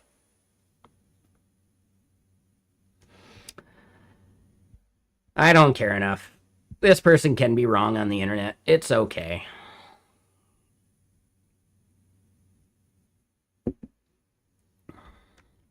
But dude, I do think Tangled is pretty damn cool.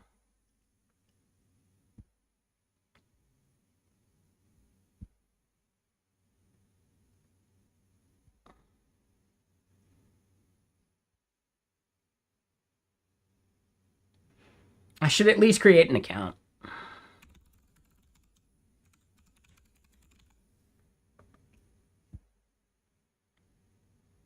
Oh. I guess I already did create an account.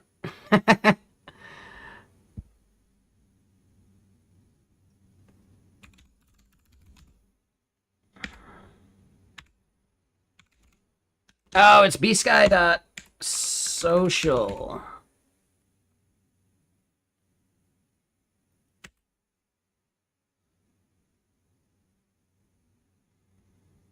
Oh, yeah, and I forgot. Dude, I really dislike Blue Sky's OAuth process because I'm fucking logged in, man. Right? Like, I'm fucking logged in. Why can't I reuse that session? Why do I gotta enter my password again? Yeah, so I really dislike Blue Sky's OAuth implementation so far. I think there's a lot of stuff that could be way better.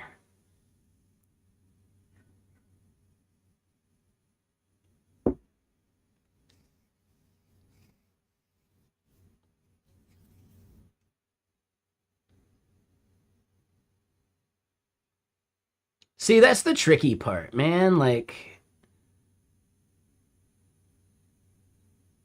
man, this band isn't big enough to have roadies to do that stuff for you on the fly.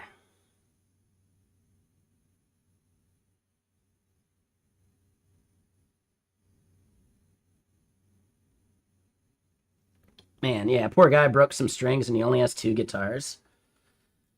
That's fucked.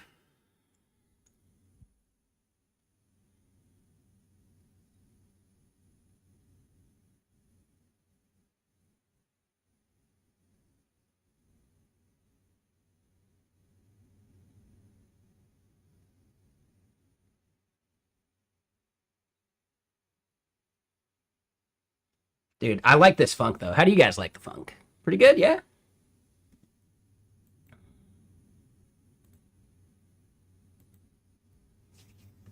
And I guess people on YouTube can't hear it, so that's a mistake. But whatever. 5-string guitar, he'll make it work. Exactly.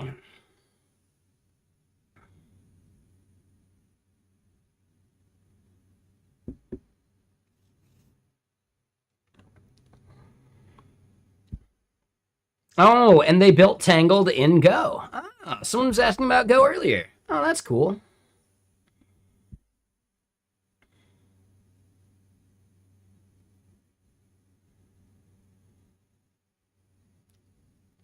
You're taking photos of a band playing, like, because you were building their website, right? You were their website guy, right?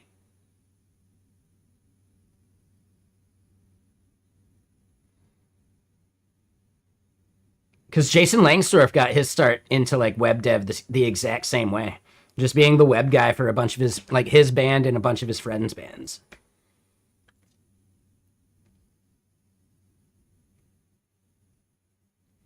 Right? Hold on. How long ago was that? Were you like updating their MySpace page? Is it that old? Oh, okay. Just taking photos for the pub. You got paid in beer. Got it. Got it. That's a worthwhile endeavor too. Yeah, yeah. No, that's fine. I get it.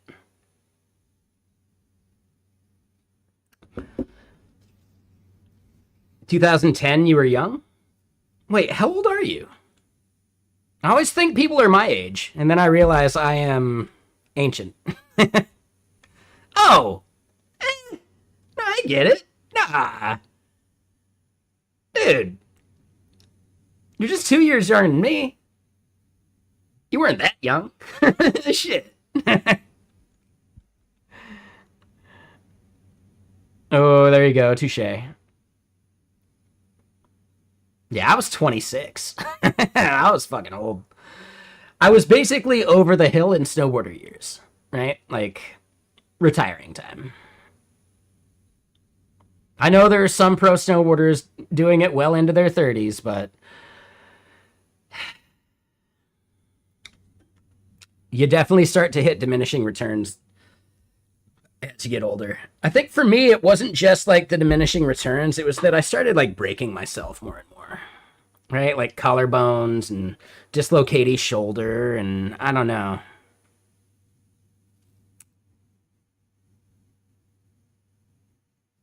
Yeah, I don't know.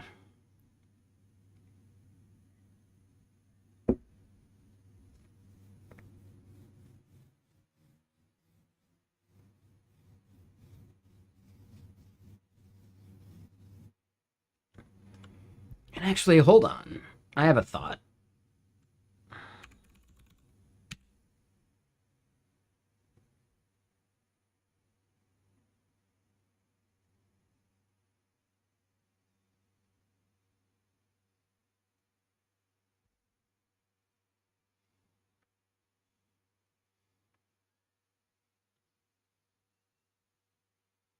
Wow. Okay, so Olama is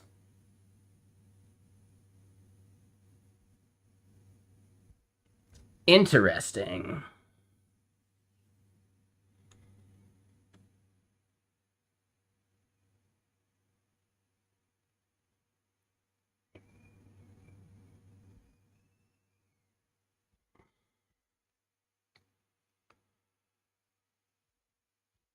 I was just trying to see if they had open roles. I still think Open Router is like my ideal company to work for, and I'm really sad I missed out on applying for their DevRel lead position. No offense to GitKraken, like you got to apply, you got to keep your irons in the fire, you know. That's all. I'm a little bummed that I let that one slip.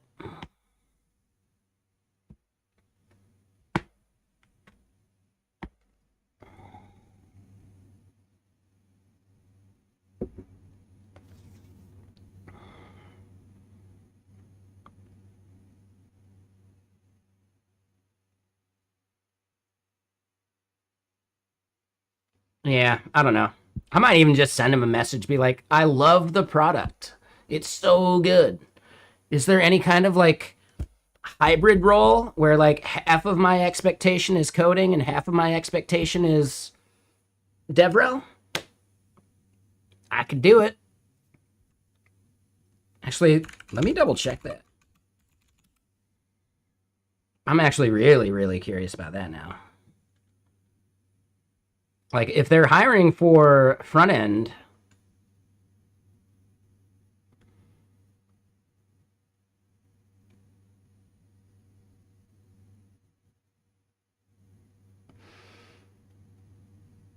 I mean, Zolteon, as far as I know, Nano Banana from Google is like the state of the art model. But as far as like the clicking and coordinates and some of that stuff, I think you may still have to do some like prep ahead of that. But Nano Banana, as far as I know, is the state of the art image model. And that's a Google thing.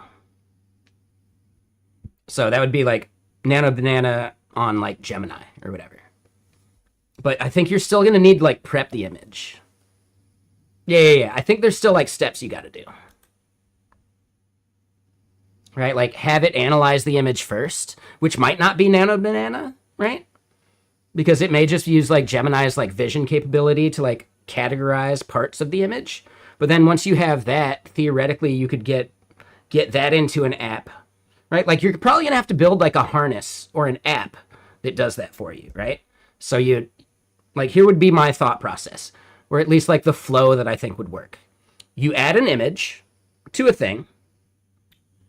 You send that image to Gemini to identify the portions of it, and using those portions and maybe like the tracing like vectors that they give you back of like each object in the thing, you have like an interface where you can click the object you want to delete using those like highlight patterns.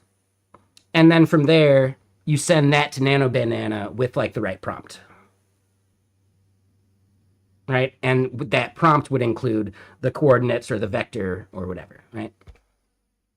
That's currently the way I would try and do it. I'm not saying that's absolutely the way, but that's probably the flow you're looking for. But I think you're looking for like an app, not just prompting in like a chat interface, you know? Otherwise, you're going to be repeating that a lot. You might be able to do it with skills. Keep that in mind. I don't know for sure. You might be able to do it with like a plugin. I don't know. But I would still probably try and like scaffold something outside of the harnesses rather than like making a plugin for Gemini or something. Like, let me put it this way. What you're building is very similar to like what Levels.io built with his like snapshot thing. Like photo AI, whatever it is, right? Like, I think it's literally photo AI. Yeah, this is it. Right, so you're basically building that, but it's not exactly the same thing, right? But you would be orchestrating this in a way that to do so via prompting would be a lot more work. And I'm willing to bet Levels has like a bunch of like system prompt type stuff that they're doing to make what they're doing like work better. I don't know for sure. We haven't seen Levels here in chat for a while. I'm pretty sure I like offended him, technically. I had the whiskey in me and I said something about like real startups, and I'm pretty sure that rubbed him the wrong way. Like, he didn't block me or unfriend me or anything, but like, he used to watch the stream during COVID, you know?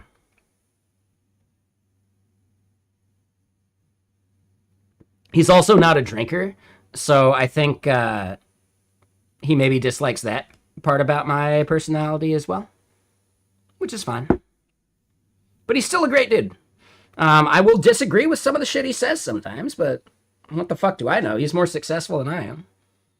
And to me, he's one of the dudes that does it. Like, he actually builds the things and launches versus like Mark Liu, who just sells people courses at this point. Like, Mark Liu's most successful thing indie hacking wise is selling other indie hackers the dream. You know? And I know Levels did that with an ebook, but it's a cheap ebook compared to like a fucking course, you know? See, I'm really anti Mark Liu at this point. I just think he's a con artist, right? Like, he's selling people the dream when he's not even living the dream.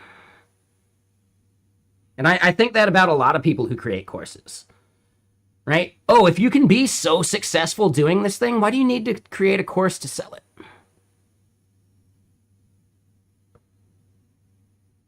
You know?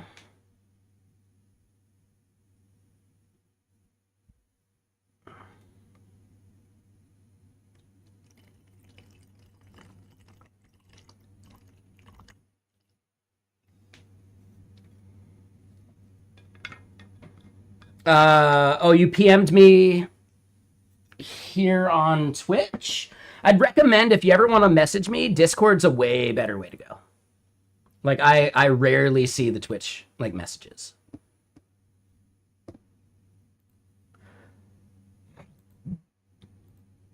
But I can look. Yeah, exactly. It's like, make 10 grand in a week. Well, why do you need to tell me that? You know? And then Zultion. Yeah. Hold on.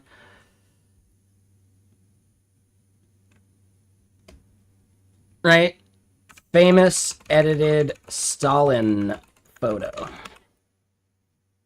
So yeah, like, dude, the thing you're talking about, like, I don't know why you needed to send that as a PM, but, like, literally, this is what you're trying to do. You're trying to make the Stalin app.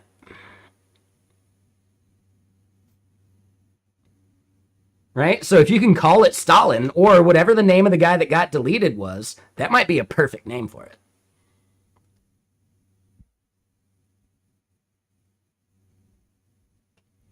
Was it Trotsky that got edited out?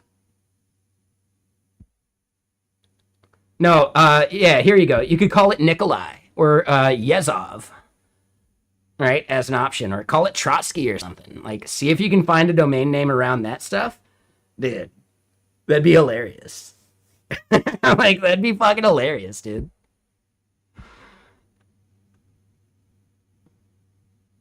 Just call it Trotsky.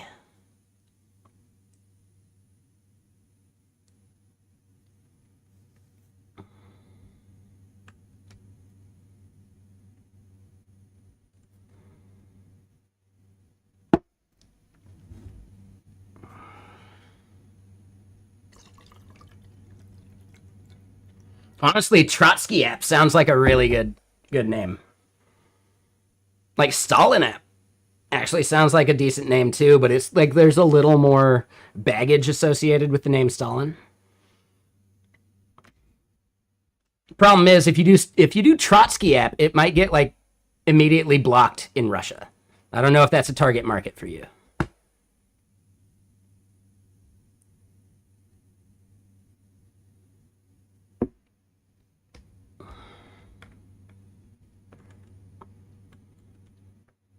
What up, Kinslayer?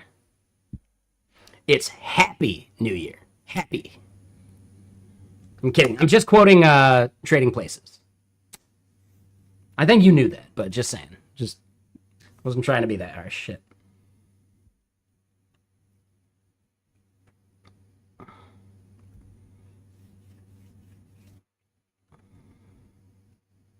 So there are roles that I could apply to, for sure. Let's look. Like, do they list ranges? They do, and those ranges are nice.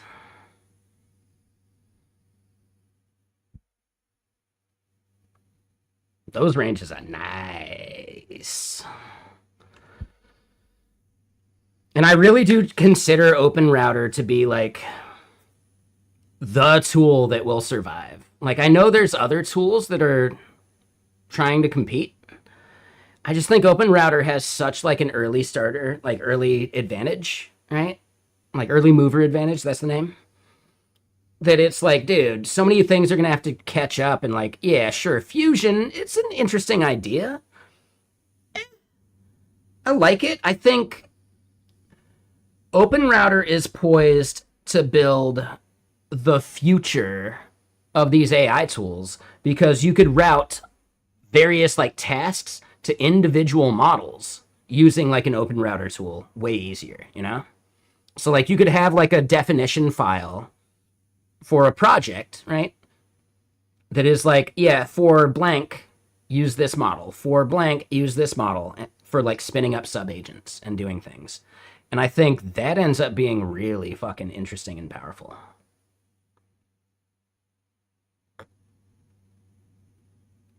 And I think OpenRouter is most poised to solve the multi-agent problem, right? The multi-model problem into the future because that's their entire fucking thing. Like, I think we should do it at GitKraken too, and I even said so, right? As these model providers, like Claude, etc., start pulling back their, like, unlimited, but, like, you know, just, like, time-limited, but not, like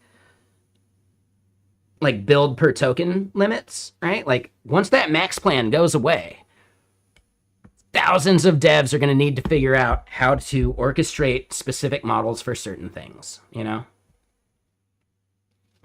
Because eventually they're going to want to do usage-based billing for all of this shit. There's only going to be a few companies that can make a subscription model work, you know? And I think that's going to be really interesting eventually. Like, I think Minimax could continue to do the subscription model. I think OpenCode and OpenCode Go and Olama could continue to do the subscription model. But that's because they're focusing on, like, the smaller models.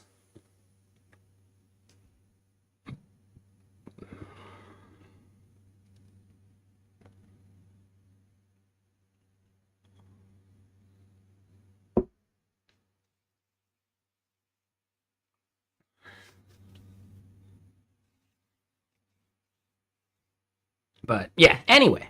How you doing there, Almofada? But yeah, how you doing? What you up to? Yeah, we're basically killing time. I need to like order my food, and we need to like wrap up and get into gaming. You know, which we can do. I don't want to keep it going too late. 8 o'clock's a good time. Let's just double check. Did our benchmark finish? It did.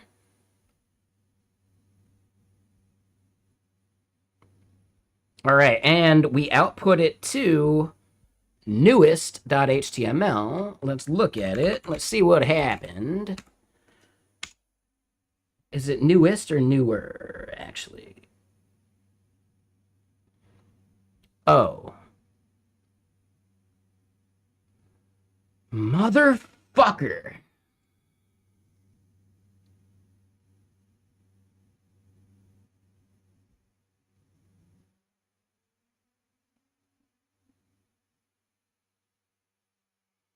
Motherfucker.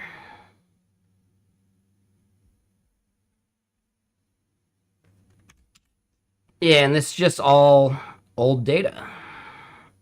Well, yeah, it is. This is just the old data. God damn it.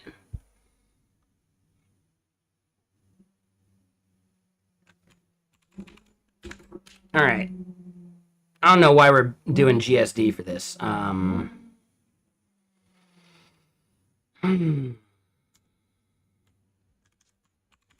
Now, this is a codex thing. Codex, fix the problems that Minimax fucked up.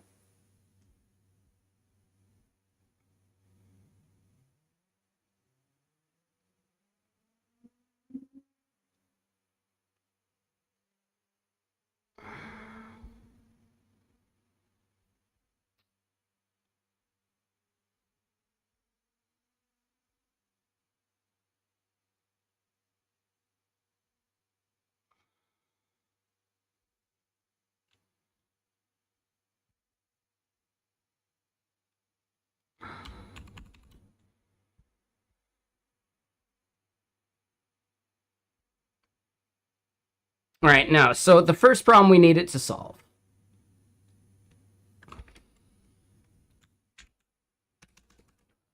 The output arg doesn't seem to work anymore. I only tried HTML output, but verify all of it. That actually bums me, like really bums me out.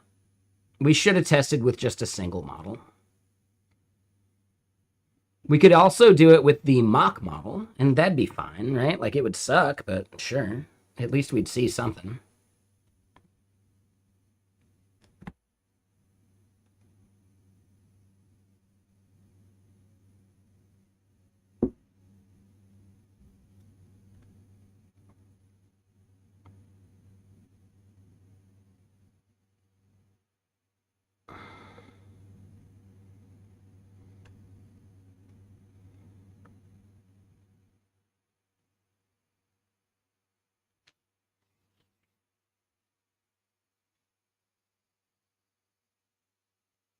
All right. So, yeah, it's like working and understanding that. We're going to use Codex for it because I think we got Claude doing something else. Okay, Claude fixed that. That one's fine.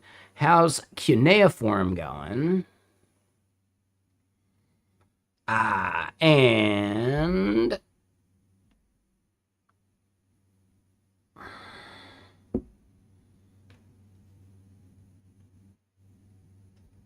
we have 2 questions that cuneiform is asking us through the BMAD process.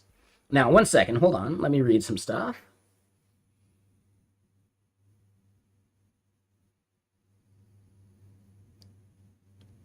What is ADR?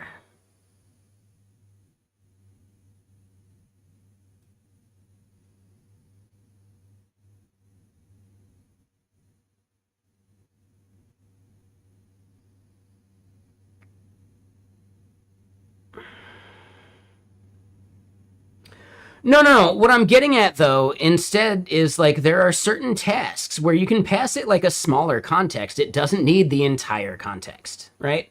That's the entire point of subagents, right? You can just pass the subagent a compacted context just fine, and you don't care about the caching. Like, look at it this way. There are some models where they are cheaper than a cached version of Opus, right? That's what I'm getting at. I think there is a major value in understanding how this like multi-agent, multi-model stuff could eventually work. And I'm talking specifically for like long-running things, right? Like as we go into like night mode or whatever you want to call it, where you're just like letting shit run overnight, there are certain things that you could do just smaller, right? With a better model suited for what you're doing. And what we're seeing right now is like, yeah, dude, Opus fucking sucks at submodules and work trees. You could easily just spawn out another thing with a fine-tuned spec that was created by Opus to then send to something that actually understands the instructions better when dealing with submodules or work trees. As a very simple example, right? And yes, are you going to burn a little bit of context sending that to another agent? Maybe. But it's still probably saving you money. And technically, some models are just better at certain things. So it's not even always about cost, it's about correctness.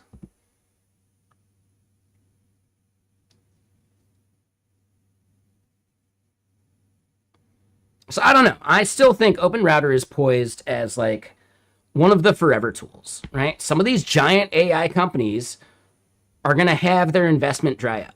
It's going to happen, right? Unless they go public, right? At some point, their previous investment rounds are so big that the only option is going public. Because a down round is a really bad thing. That's the only path forward for Anthropic and OpenAI at this point, going public.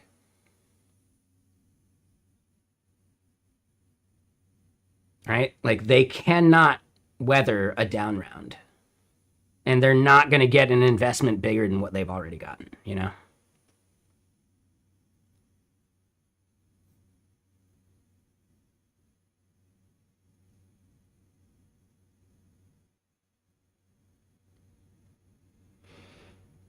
I understand unbuffed. I'm talking about, like, organizations will have preferences for certain things. I don't know. I think the multi-model approach is going to be really big eventually as these subscriptions go away, as the free usage goes away, you know? Like, let me consider that, right? Like, think about that, unbuffed. The free tier on OpenRouter may fucking disappear. What are you going to do then? Right? Like, all the free models may fucking disappear because no one can run compute at scale for free anymore because the subsidies are gone. Right? The investment money is dried up. Once again, sure, yeah, you could do a local model like companies have, sure. But when do you farm out to the local model versus using something smarter, something better, something you can't self-host? And that's the entire point I'm making. When do you decide to do that offloading, and how does a tool understand that stuff, right? And OpenRouter is poised to be the one to decide that shit because that's their entire business model, right? Like multi-model approach stuff. Multi-provider approach stuff. In my opinion, OpenRouter is one of the fundamental things that will exist after the bubble pops, right? OpenRouter and Hugging Face are like the forever companies. All these other things, questionable, man. Like, I don't know.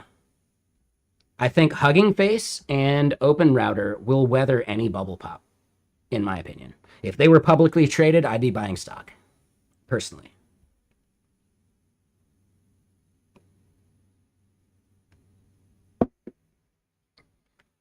But this is not financial advice.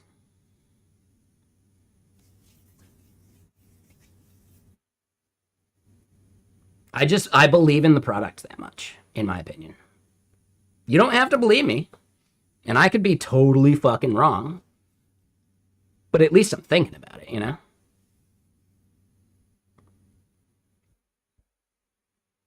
All right, so let's answer these questions real quick, right? How should archive be preserved between validation and confirm? When a user uploads an archive and the import is validated, the archive data needs to be persisted until they confirm. Currently, the archive must be re-uploaded at confirm time. I don't like the current behavior, so we're not going to do number 2.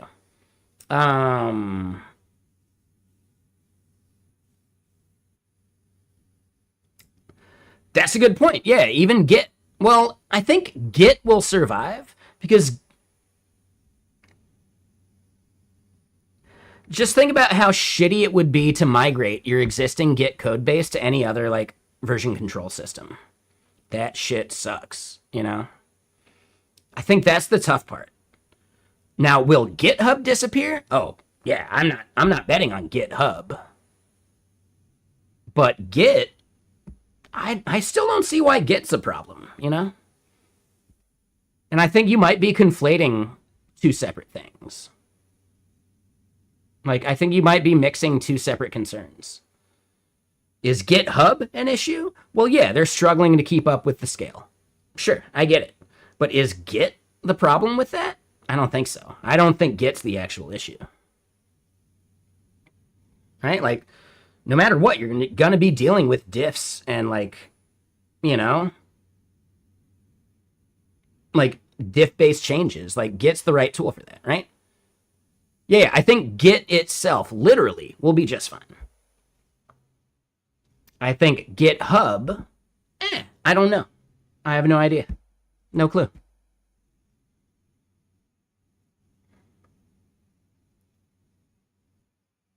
Yeah. Like really, like, is Git the problem? I know a lot of people complain about, like, well, what's the next thing beyond Git? I know people are trying to make their own stuff, but you're going to need Git compatibility or at least, like, migration tools.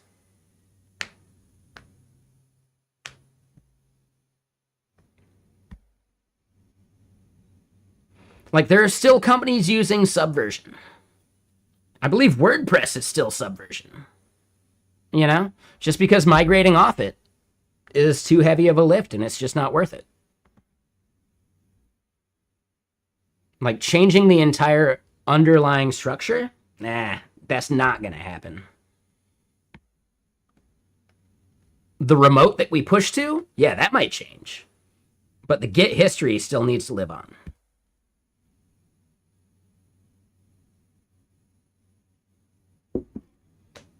Unless you build something that's so much better and so much faster and models understand it better or something, and then you have a good migration path. But, like, that is so many, like, ifs that I don't think so. So, anyway, good conversation, though, for sure.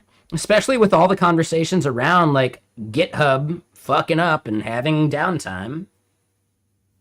I get it.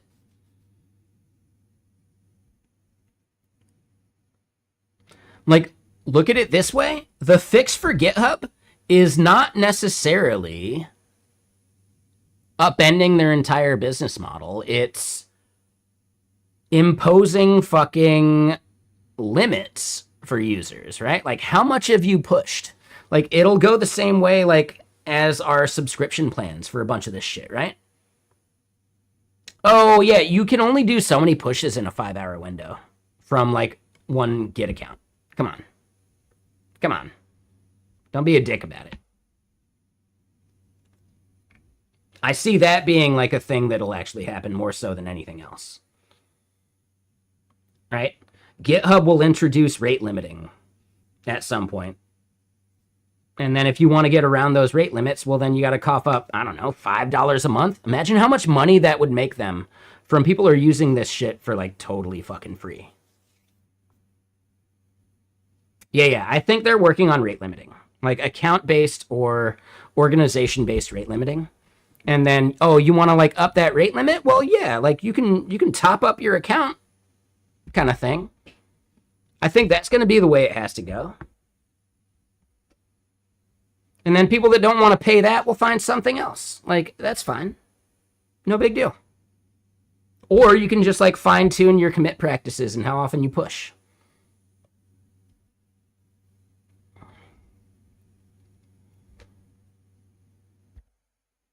I think that's going to be at least like one fix they're going to have to do. But the moment they do that, then some other free provider will step in, and then they're going to hit the same exact problems that GitHub had in their growth trajectory. And people are going to realize, like, oh, is it GitHub that's the problem, or am I the problem?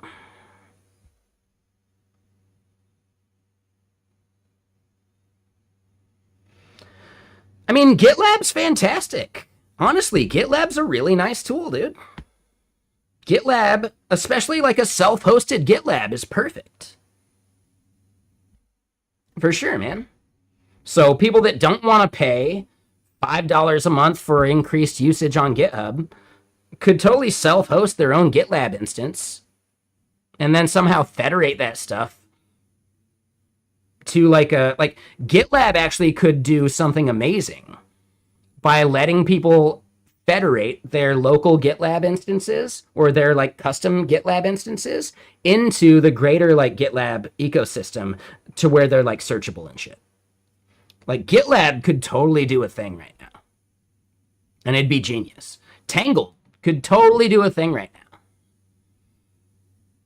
The biggest thing I've seen as the argument against or for any of this like Git stuff is like, no, dude, the fix is federation. Let me host my own shit and then just federate that out to the larger ecosystem. But it, you know, it's my shit. And that sounds fine in practice, but just recognize like, oh, your server went down and your repo disappeared from our entire fucking website. Sorry, that's what federation does. So it's not a simple problem, right? Like people just love to complain. They don't want to think about the alternatives or the solutions.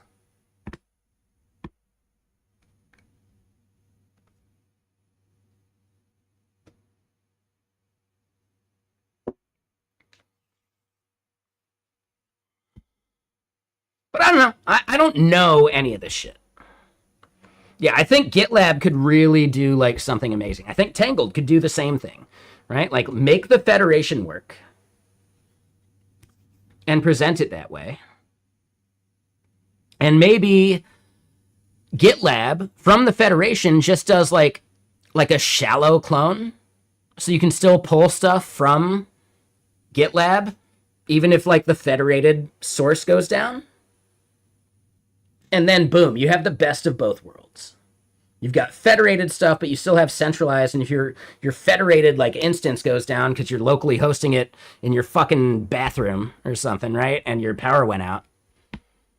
Well, at least like the latest commit is available, right? And maybe like the issues and PRs. Like how much could they like federate but then cache? And that could be valuable. And then the trick is just like making sure that that federation sends like issues and whatever back to the federated instance, right? I think that's like the big win there.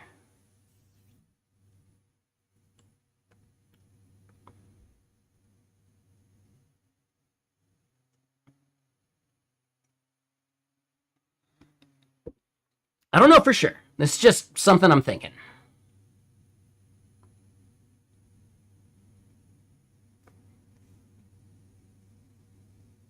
All right, so let's at least get these done. It's 8:30 already. I want to order my Indian food for sure.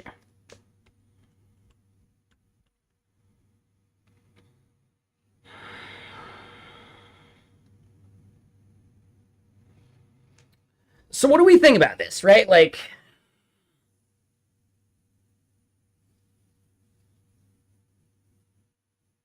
I don't like the JWT token approach. I don't think I mind the server-side session.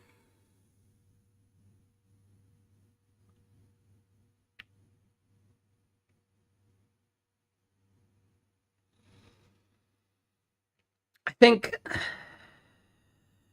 I think 1 is a good idea for that. All right, so then merge strategy, like what should merge strategy do with duplicate submission IDs?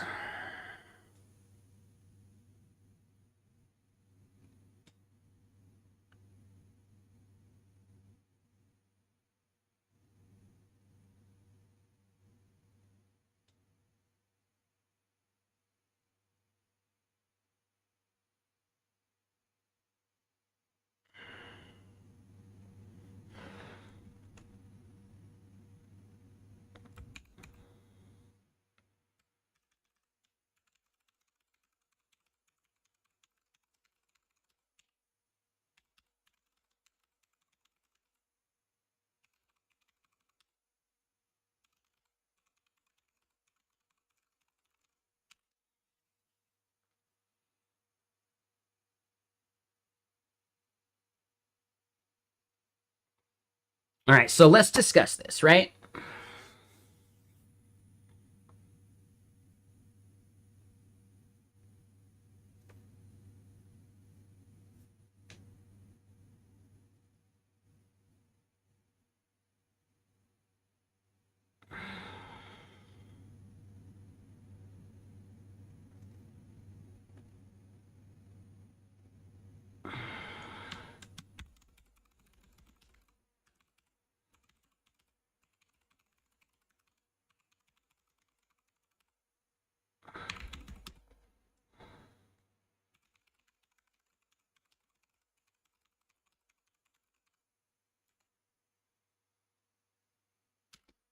Right?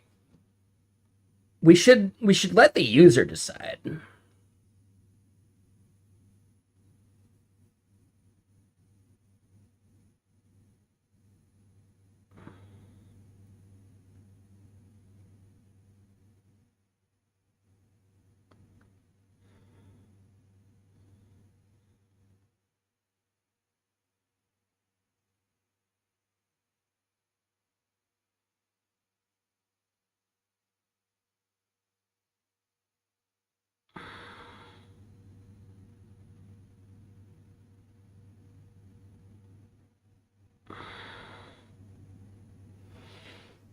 So hold on.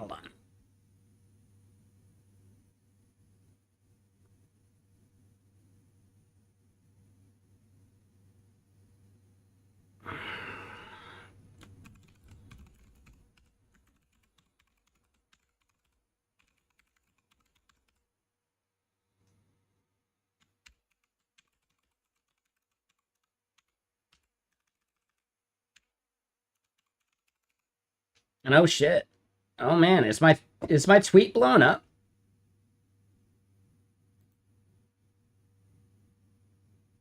No. No, it's fine.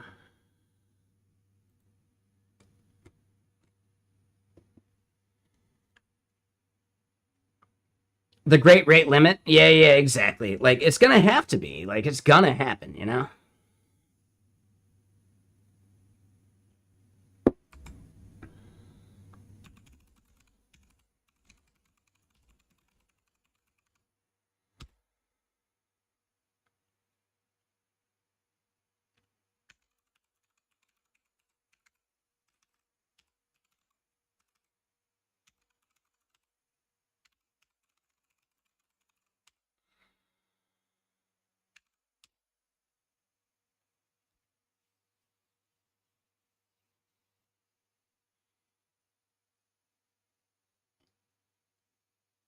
That's the first time I'm seeing regard, and you actually mean the word regard.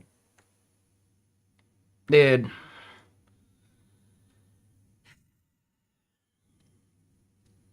I hate the fact that the word people are using to replace regard, but they just don't want to say it sometimes. I hate the fact that that came back into the zeitgeist. Like, it's just people being anti woke rather than just like understanding it. So much so that I massively judge people that use that word. Still, like, yeah, man.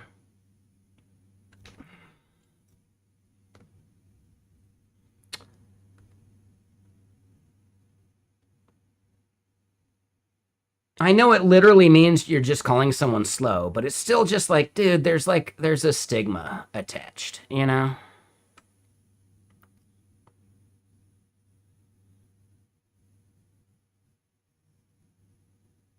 And it's also like, you know, why apply that? But like eventually there's going to be another word that basically means the same thing that comes to become a pejorative and you can't use it anymore. And that's like the tricky part. Like it's just more like people use a term specifically because they know it's going to upset people. I think that bums me out like the most. Like they're doing it intentionally. Like that kind of like intentional maliciousness is way worse. Doesn't matter what word you're using. The fact that you know the word offends people and you still use it, that's a thing, you know? Because it's so easy to just use a different word.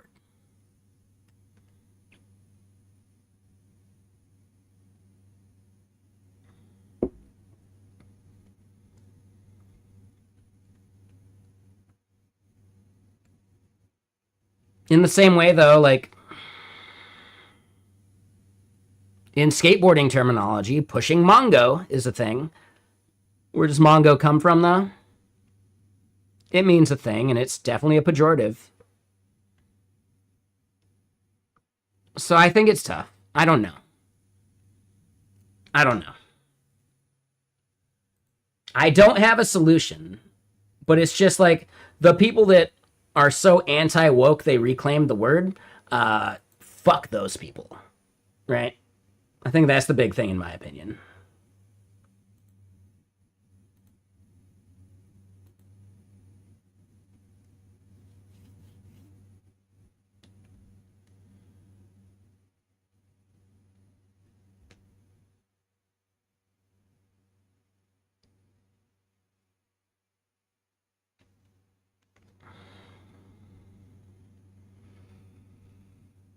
So yeah. Let's at least get this part done.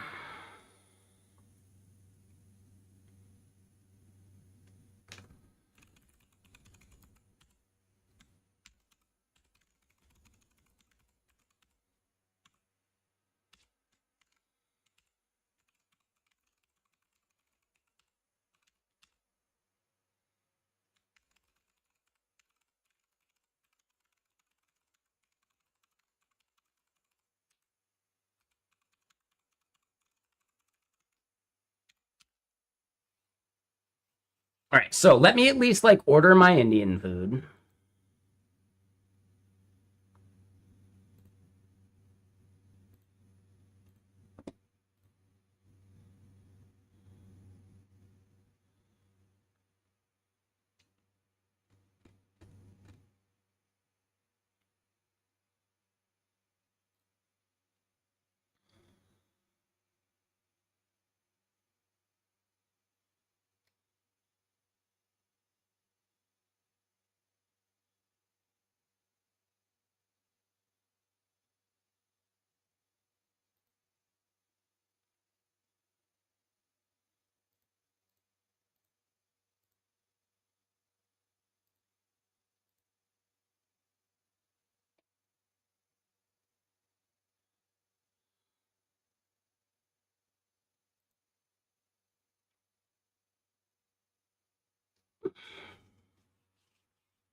All right, Indian food ordered, which means yeah, we're wrapping up.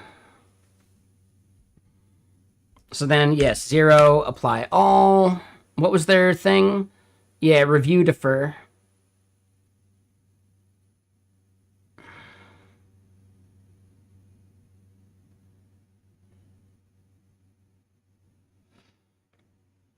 And yeah. All right, so yeah, they're doing those patches. We'll let them continue. How'd this go?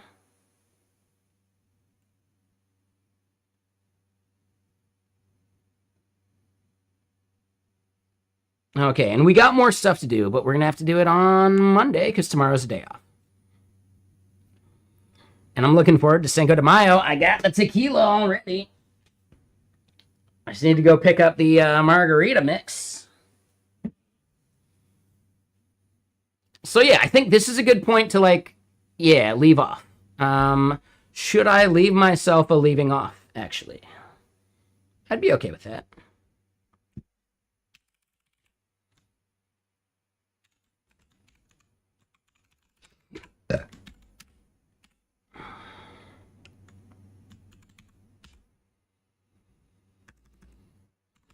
All right, so need to figure out why GitBench errored out toward the end. We can do that with a single model.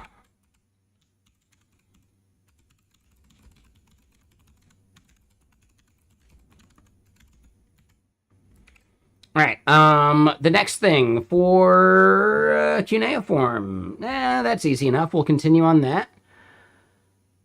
We haven't kicked off anything big for Masijo yet. I think that's our biggest thing. Like, we need, yeah, that's like the thing that I need to maintain context for. The rest we can figure out on Monday. Yeah, so let's go raid someone.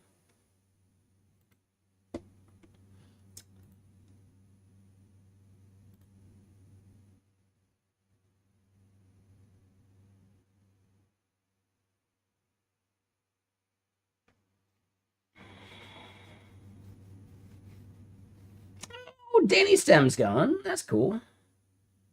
We got the Coppinger too. We got Z.A. Shaw. We got Blazed Bits.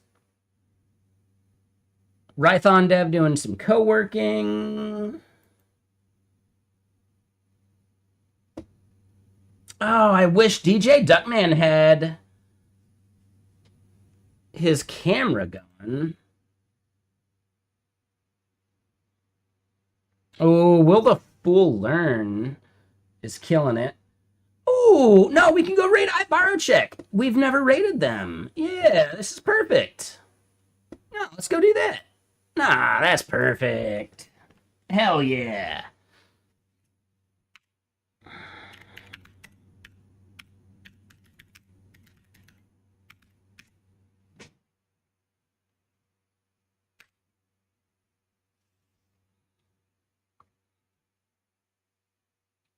All right, so yeah, we're gonna go raid iBorrowCheck Dev. He's doing a bunch of vibing. He's got a camera. That's fine. You know, it's not a face cam, but good enough. Whatever. He's on 12 plus hours of streaming. We're definitely gonna go raid him. Yeah, let's do that. And yeah, he's doing a bunch of stuff. I will say it's really hard to read his code though, because it's like so small. But that's up to him. Anyway, we're gonna go raid iBorrowCheck. He's a cool dude. He hangs out here all the time. He's a lot of like he does a lot of Rust dev. So if you're interested in Rust, let's go check it out. If you want to hang out with me later tonight when we play some V Rising with Brainless and Robotic Head, that's over on my gaming channel, and you're more than welcome to join us there. And I will be live on that channel very soon. Like, I'm gonna need to get like some show going while I go grab my Indian food. Or actually, I could just launch V Rising and grab the Indian food. But yeah, I think that's the move. All right, so see you guys on gaming. See the rest of y'all on Monday. I'll be on gaming tomorrow while I do a bunch of work stuff, but also play some games. You know, we'll see. I got some Diablo 4.